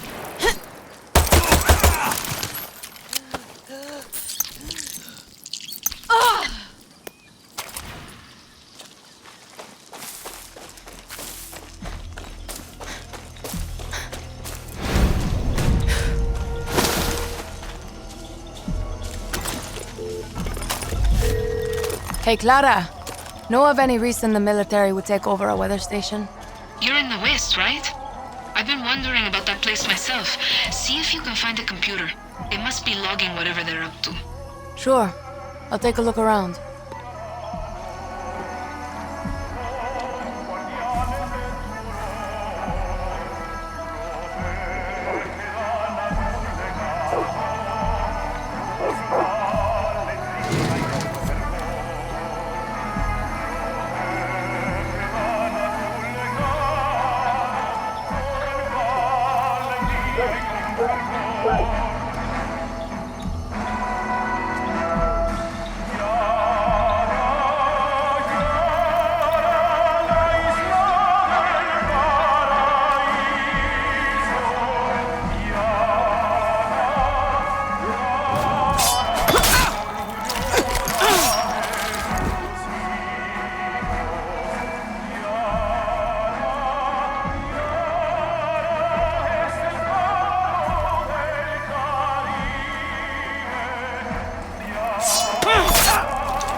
Yara has always been called the crown jewel of the Caribbean. Our people have said this proudly for generations. But remember, this is all the colonizers.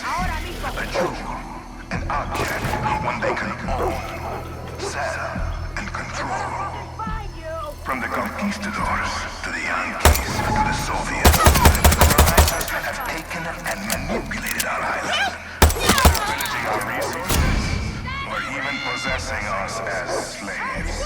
And now we possess our miracle, our reveal. They covered the Jews.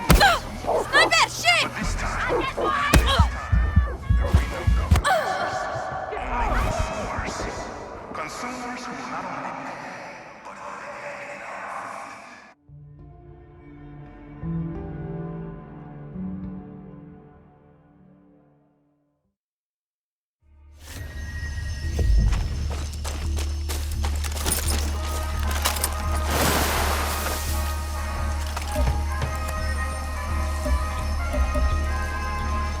Shit, a camera.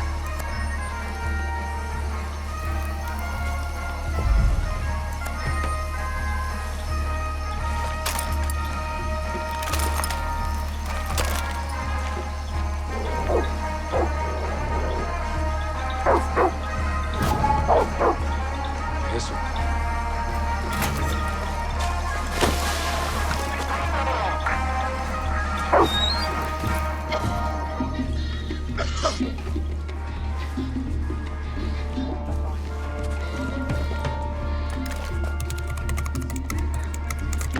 Come on, come on.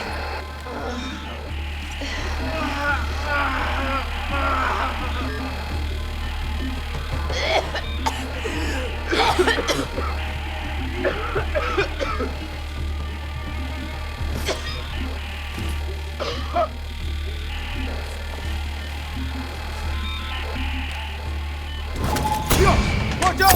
What did you think you were doing?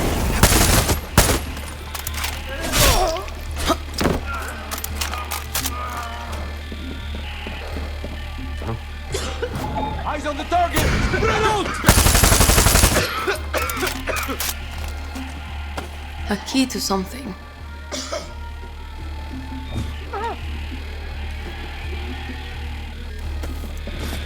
¡Muévete!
There's soldados on the road, heading to your position.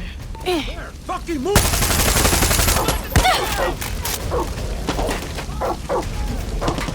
Danny, I'm seeing troops heading your way.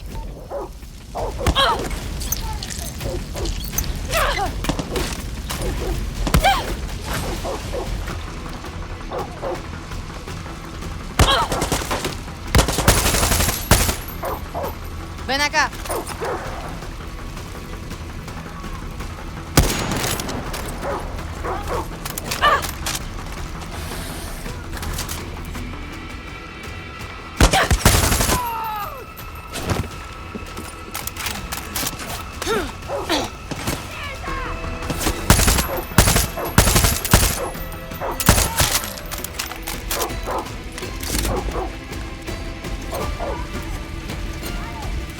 Danny, I spotted soldados on the road. They'll be on you any minute.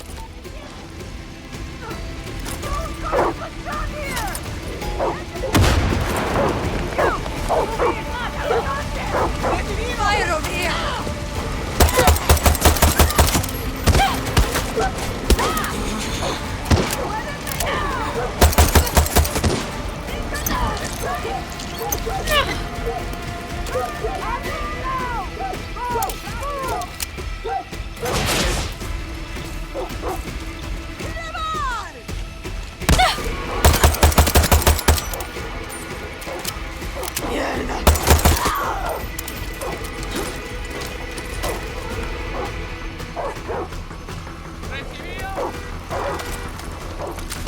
Drop! Shit!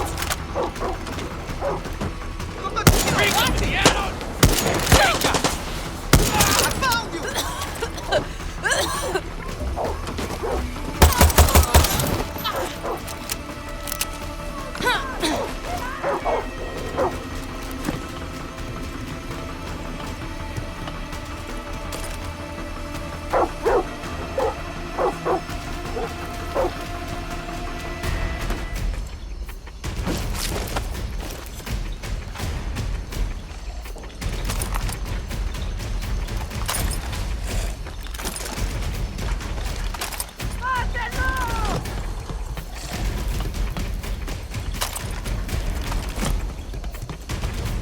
Stay here! I know it!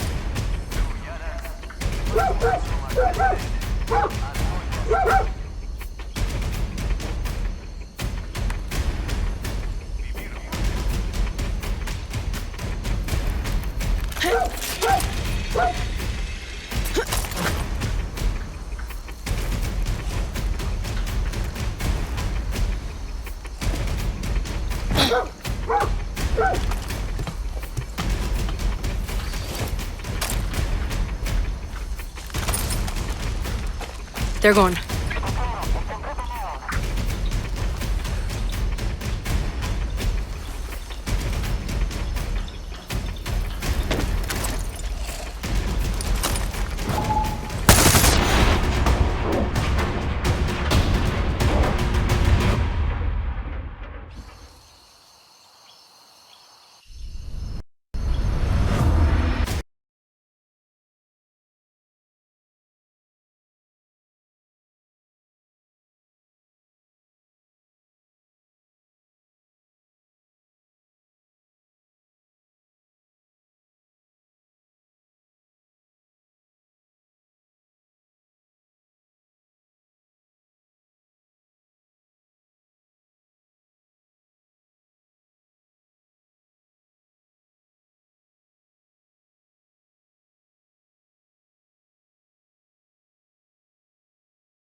Слушай, я серьезно, сам все видел. Да, я верю. Ты, главное, продолжай. В общем, в прошлую пятницу я шел домой из бара, и мне навстречу идет женщина. Вся шатается, но, думаю, пьяная. Так. Скажи-ка, а сам ты тогда сколько выпил? Ну, хватит, я был почти трезв. Как же? Да послушай ты, она подошла ближе и... Ты бы видел, ее глаза, ее нос, все лицо, будто было сгнившим. Она была как труп, ходячий труп, бро. Ха, прям моя жена. Никогда такого не видел. Спать с тех пор не могу. Тише, успокойся. Просто держись там и не поддавайся страху, окей? В точку. Если испугаться и замешкать, они вопьются в тебя зубами. Я сам видел, как... О, серьезно? На самом интересном.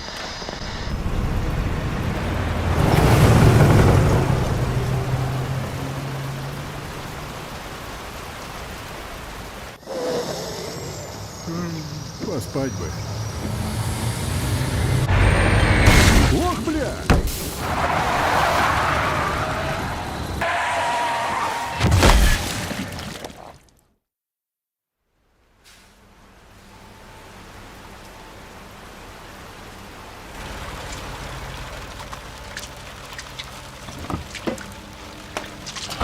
Нет. Нет. Нет. Нет.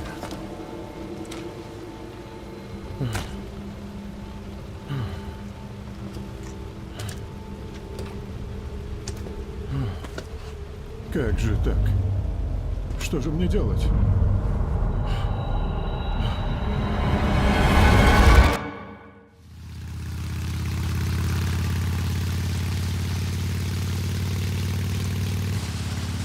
Да, почти на месте.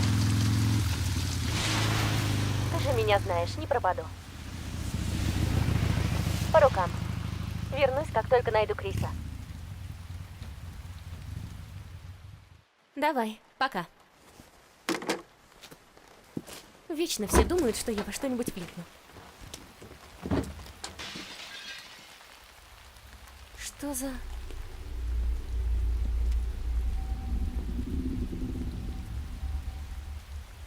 Ау?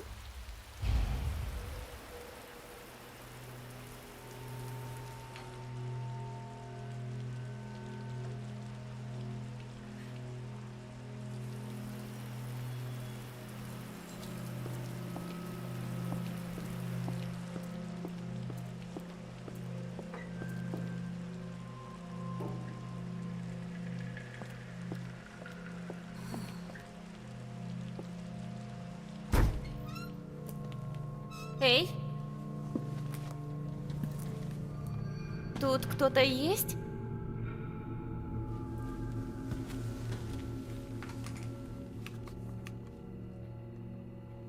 Ау.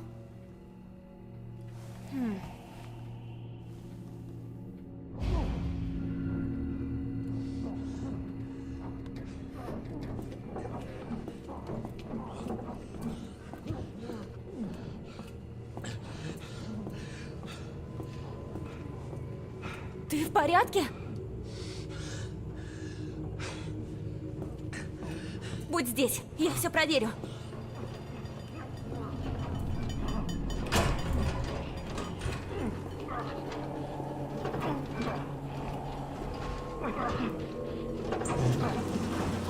Не двигайся!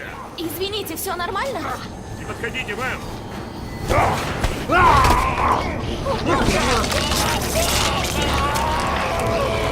Слезь с него! Я сказала, слезь с него!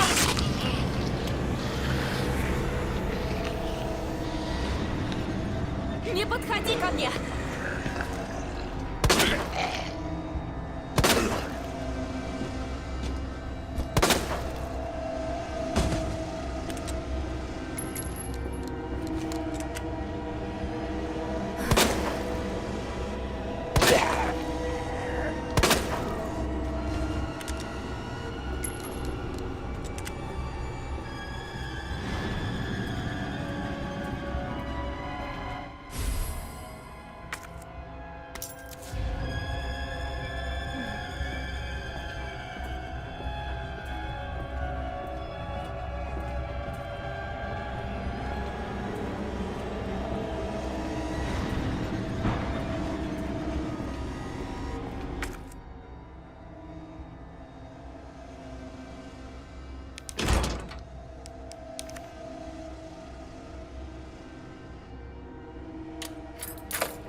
Пригнись!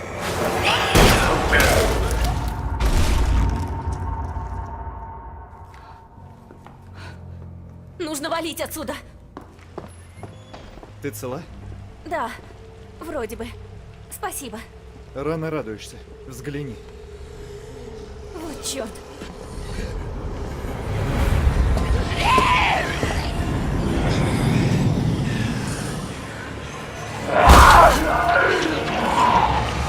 Идем! В машину! Держись.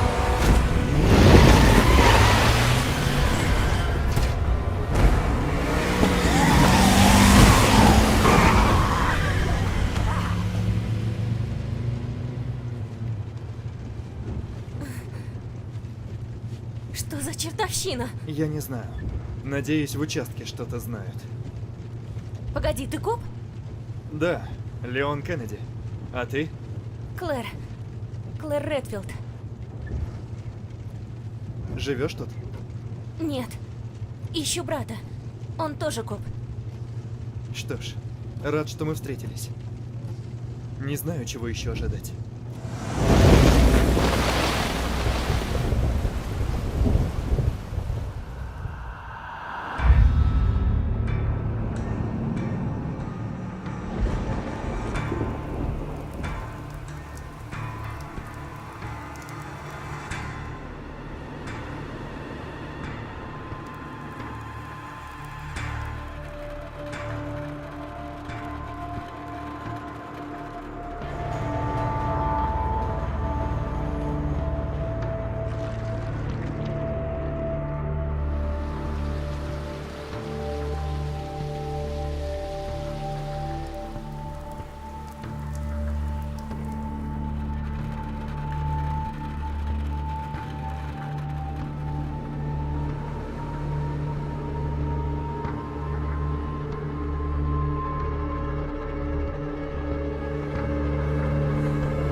Вниманию всех горожан. В связи со вспышкой эпидемии рекомендуем вам укрыться в полицейском участке Ракун-Сити. Бесплатные еда и лекарства будут предоставлены всем нуждающимся. Боже, как такое возможно? В участке должны что-то знать. Уже близко. Да, но... Что, если никто не выжил, и мы последние? Нет, кто-то выжил. Должен был. Город большой.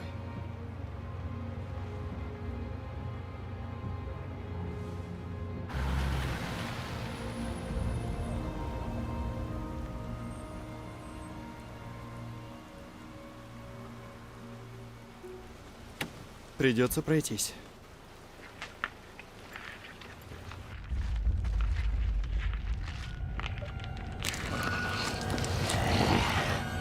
Скорее пробежаться. Да, в точку. Черт! Блин. Леон, сдавай назад!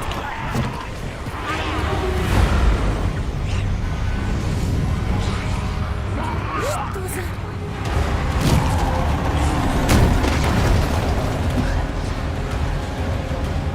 Ох, ё. На выход. Быстро! Не могу! Держись!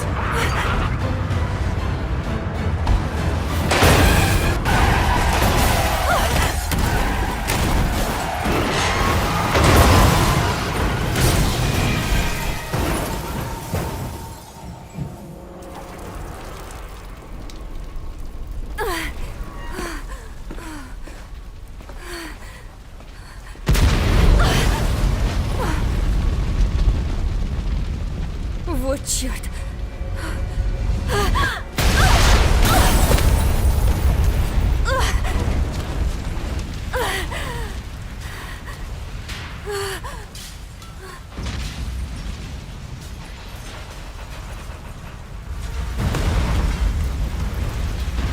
Клэр!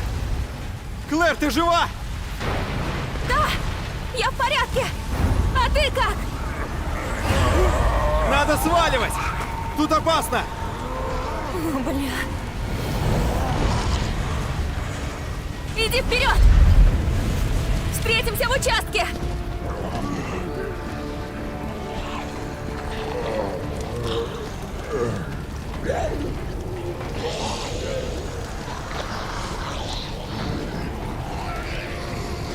Нужно поскорее добраться до участка.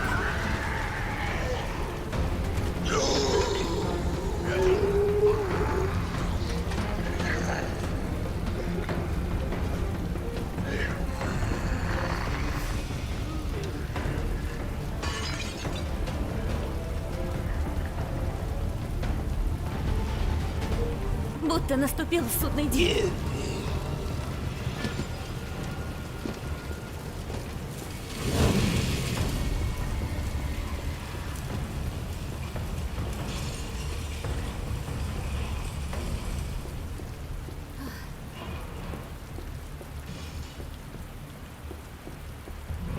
Участок.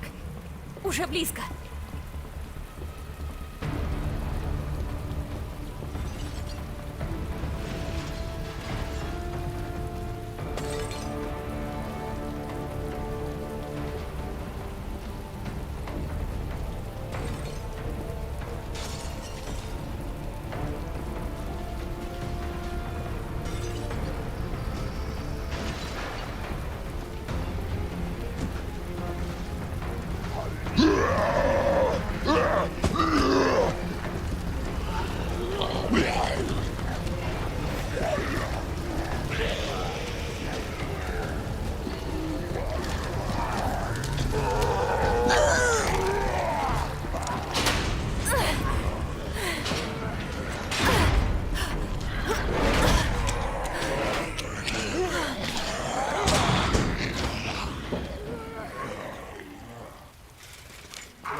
Есть кто?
О, нет.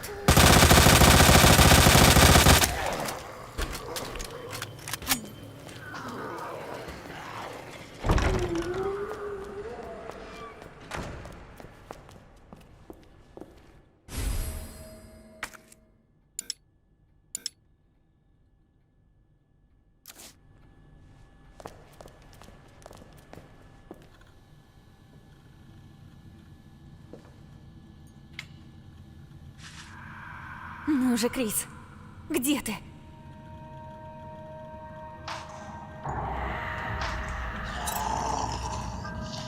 Вот срань. Они и сюда добрались. Дэвид, Марвин, вы там? Я нашел выход. Все здесь.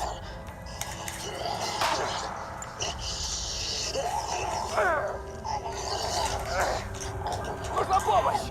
Восточный коридор!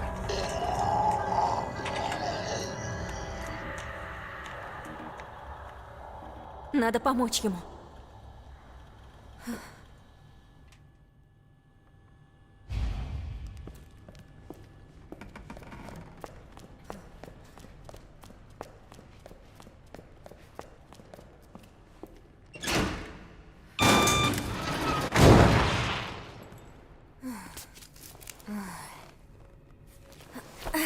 Ну, класс.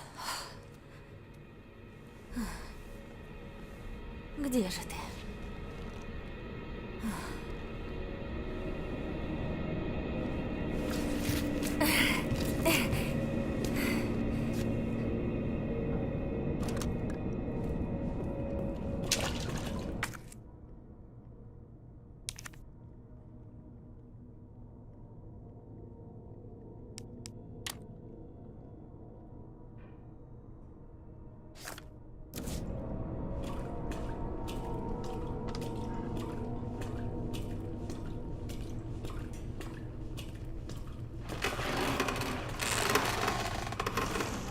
Давай, Клэр. Ты сможешь.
А, господи.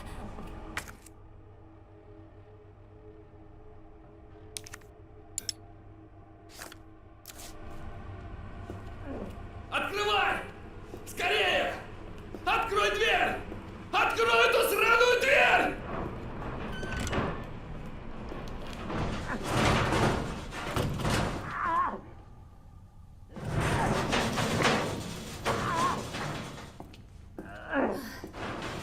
Сейчас! Открой дверь! Быстрее! Быстрее! Открой ее! Помоги! Давай руку! Помоги мне! Держись! Дай мне вторую руку!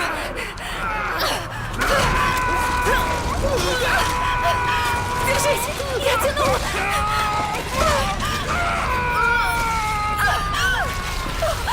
Боже! Нет! Скажи! Мне так жаль! Черт!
Ты в порядке? Да. Мы одни. Пока. Марвин Брана. Спасибо. А ты не из робкого десятка. Да. Могу за себя постоять. Пойдем.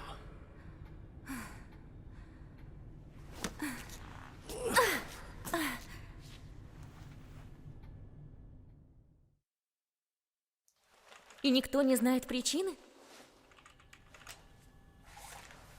Есть много версий. Но одно я знаю точно. Это место кишит зомби. Ага, заметила. Эй, не выключай.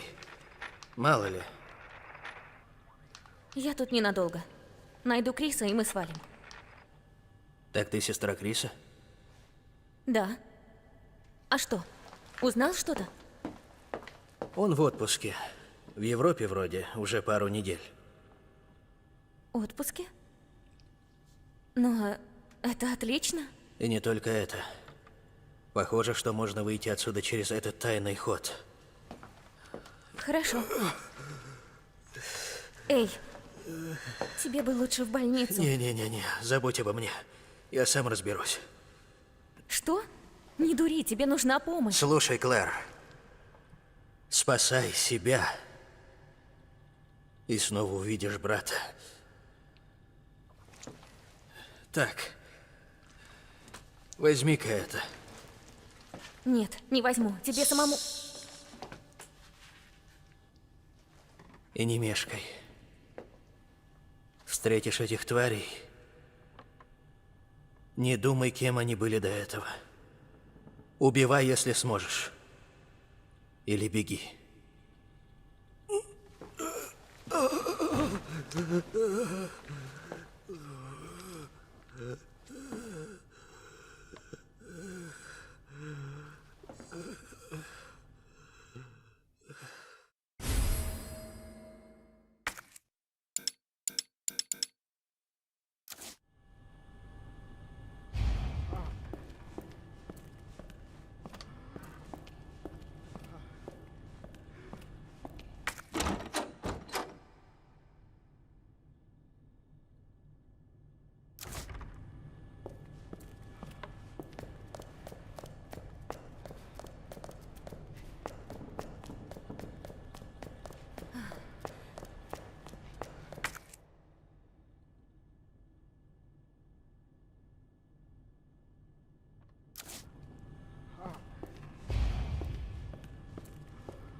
This pandemic has spread faster than any disease in modern history. Angry mobs roam the city, burning buildings. Authorities are bracing for more rioting tonight. He was knocked unconscious. He had some A citywide emergency has been declared. The CDC has quarantined the lower Midwestern region of the U.S. Commitment, honesty, integrity, these are the core values that create the foundation for Umbrella.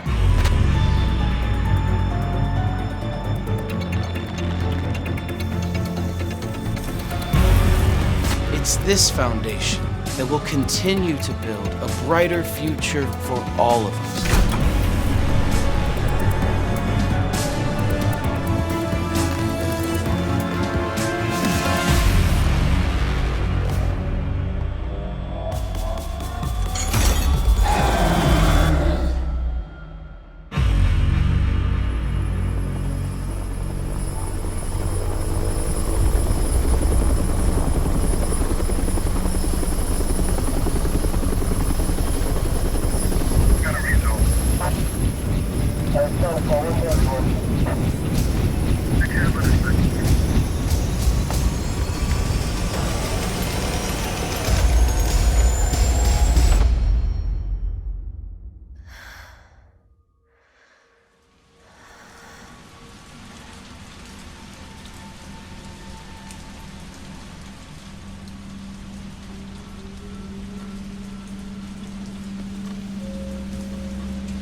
gets worse every night.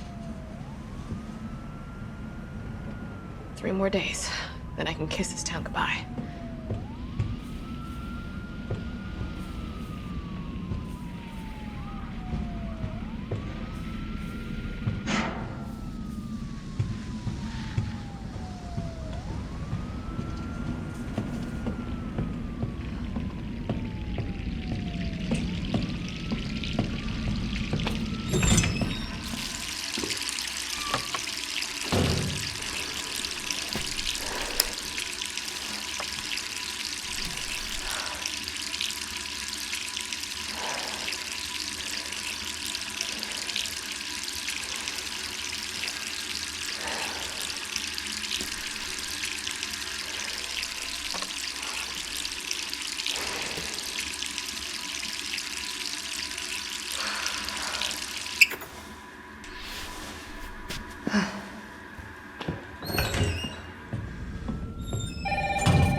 Who could that be?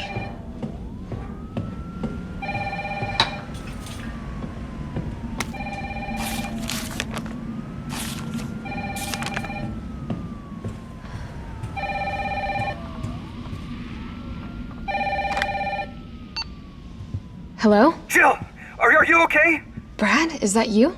Listen, you gotta get out of there. What are you talking about? I don't have time to explain. You gotta get out of there right now. All right, let me grab my...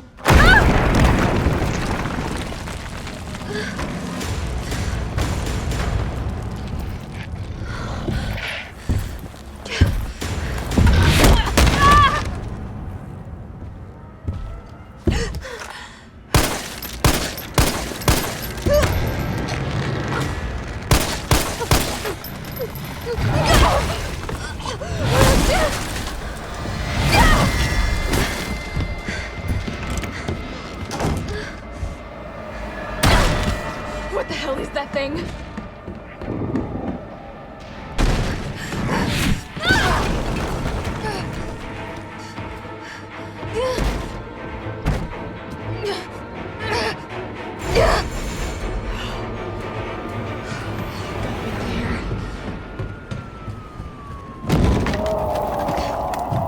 What the hell? No way.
Jill? Over here! Brad! You okay? What was that thing? Damned if I know. But right now it's got a hard-on for the only 2 stars left in town. You and me. I'm not sticking around. Just look around you. The longer we wait, the more screwed we are.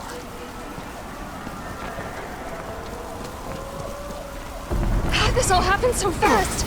I don't know. One fucked up thing always leads to another. It's like Arclay on steroids.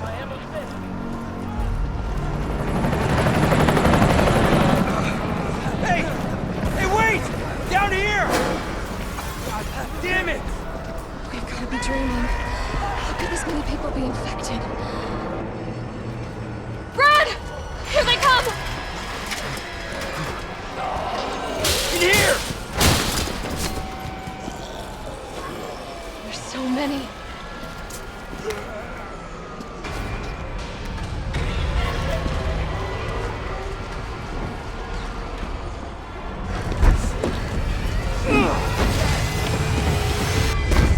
Door behind you, go!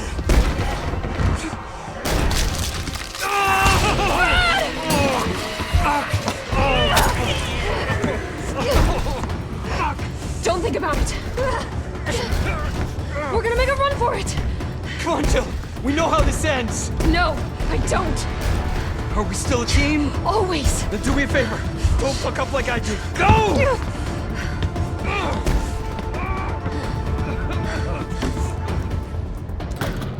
I'm sorry, Brad.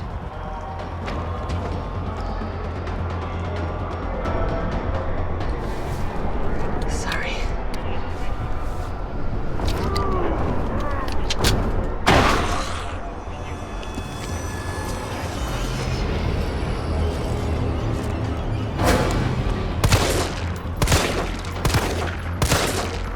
Shit!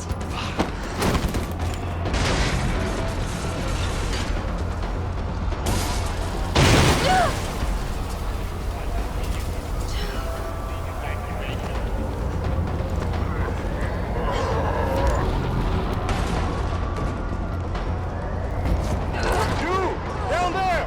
Get to the parking garage roof! Parking garage. Got it.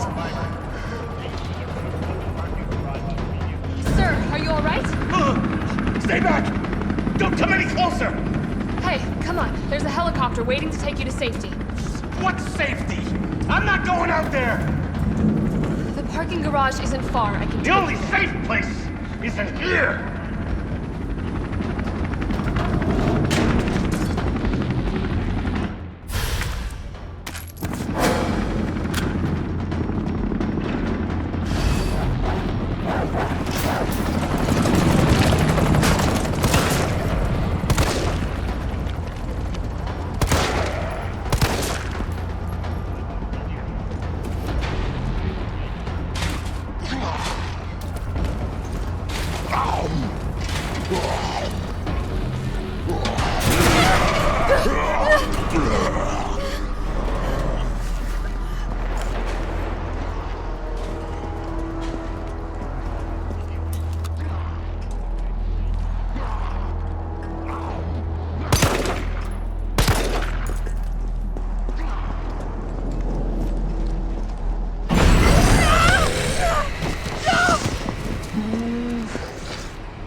Shit!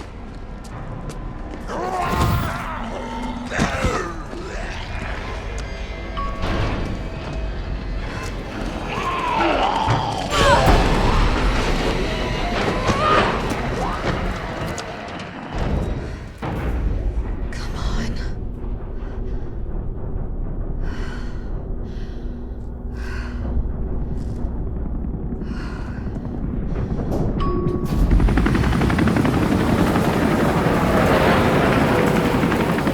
Hey, down here! Hey!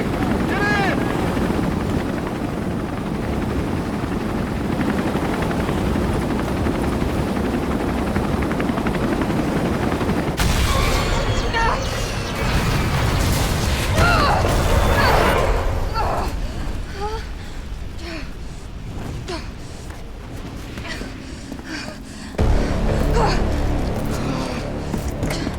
Sorry. Oh,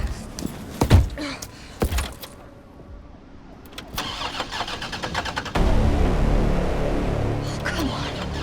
Start, damn it! It's my turn, bitch!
Hey, easy, lady. I got you. Who are you? What are you doing? Name's Carlos, and I'm saving you. Come on, let's get you someplace safe.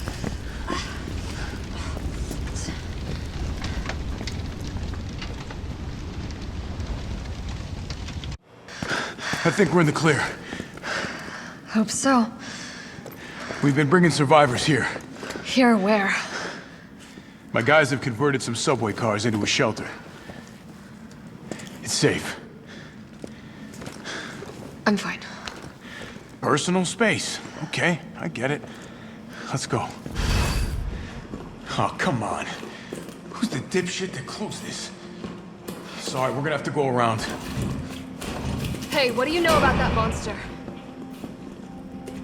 Nothing. I've never seen anything like it. But it's no zombie. It knows what it wants and won't stop till it gets it. Don't you like that in a man? No thanks. He's all yours. Listen, I promise you're in good hands. I'm with the Umbrella Biohazard Countermeasure Service. UBCS for short. Are you kidding me? Are you fucking kidding me? You guys are the ones who caused all of this! Whoa, whoa, whoa, whoa. What are you talking about? Look, you don't have to trust me, but I'm going to the shelter. You coming? Come on, it's this way.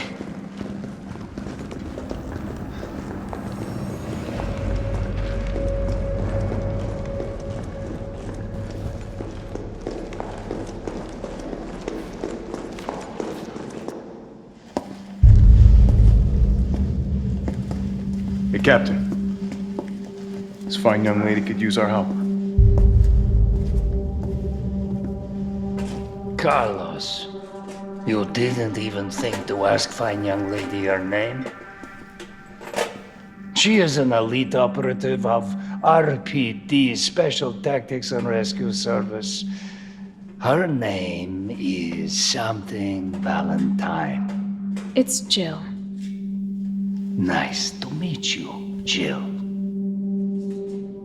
I am UBCS Platoon Leader Mikhail Victor.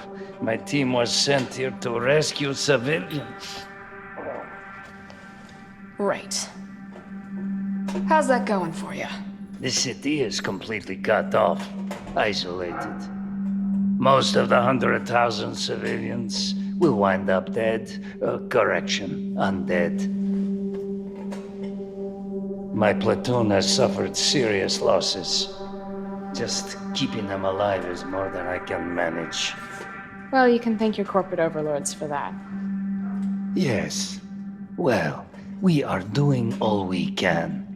If we can get this subway train moving, we can evacuate some survivors. But we need help. My men cannot do this alone.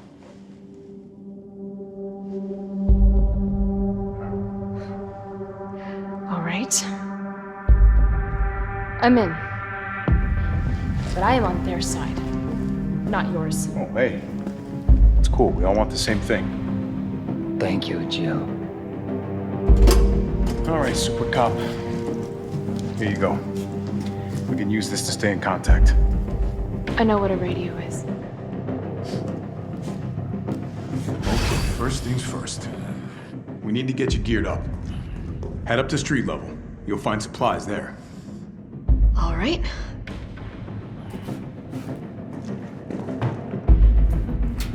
Shit, Captain. They really took a chunk out of you.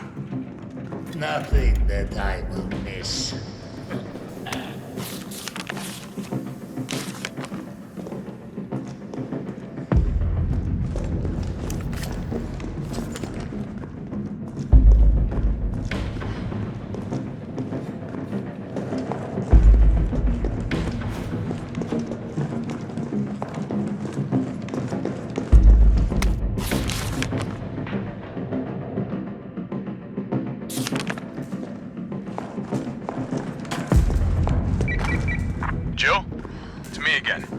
You topside yet? Working on it.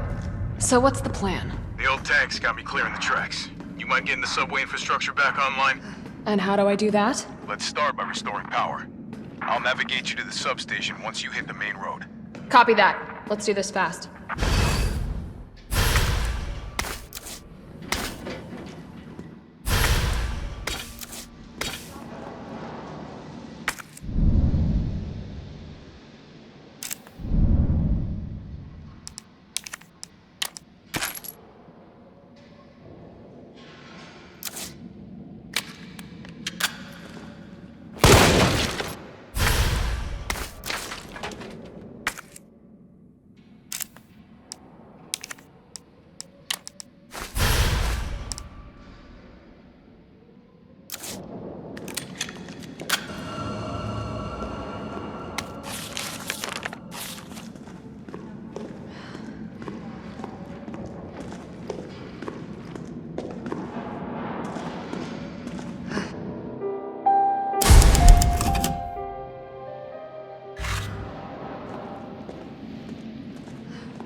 More survivors.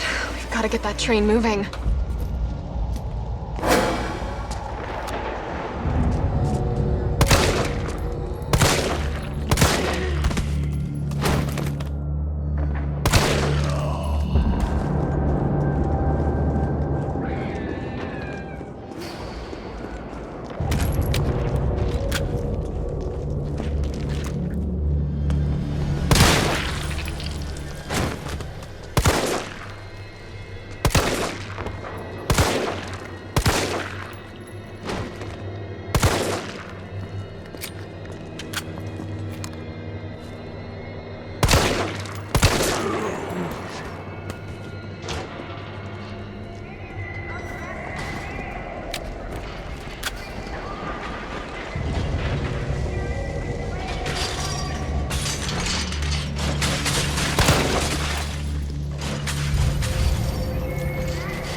Carlos, I've reached the main avenue. Which way do I go? See a big transmission tower? That's the substation. You'll have to circle around through an alley to your right to get there. You mean the alley that's on fire? Maybe. Surely a tall drink of water like yourself can put out a few flames. Fuck you.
This must be the subway company's offices. Huh. Nothing.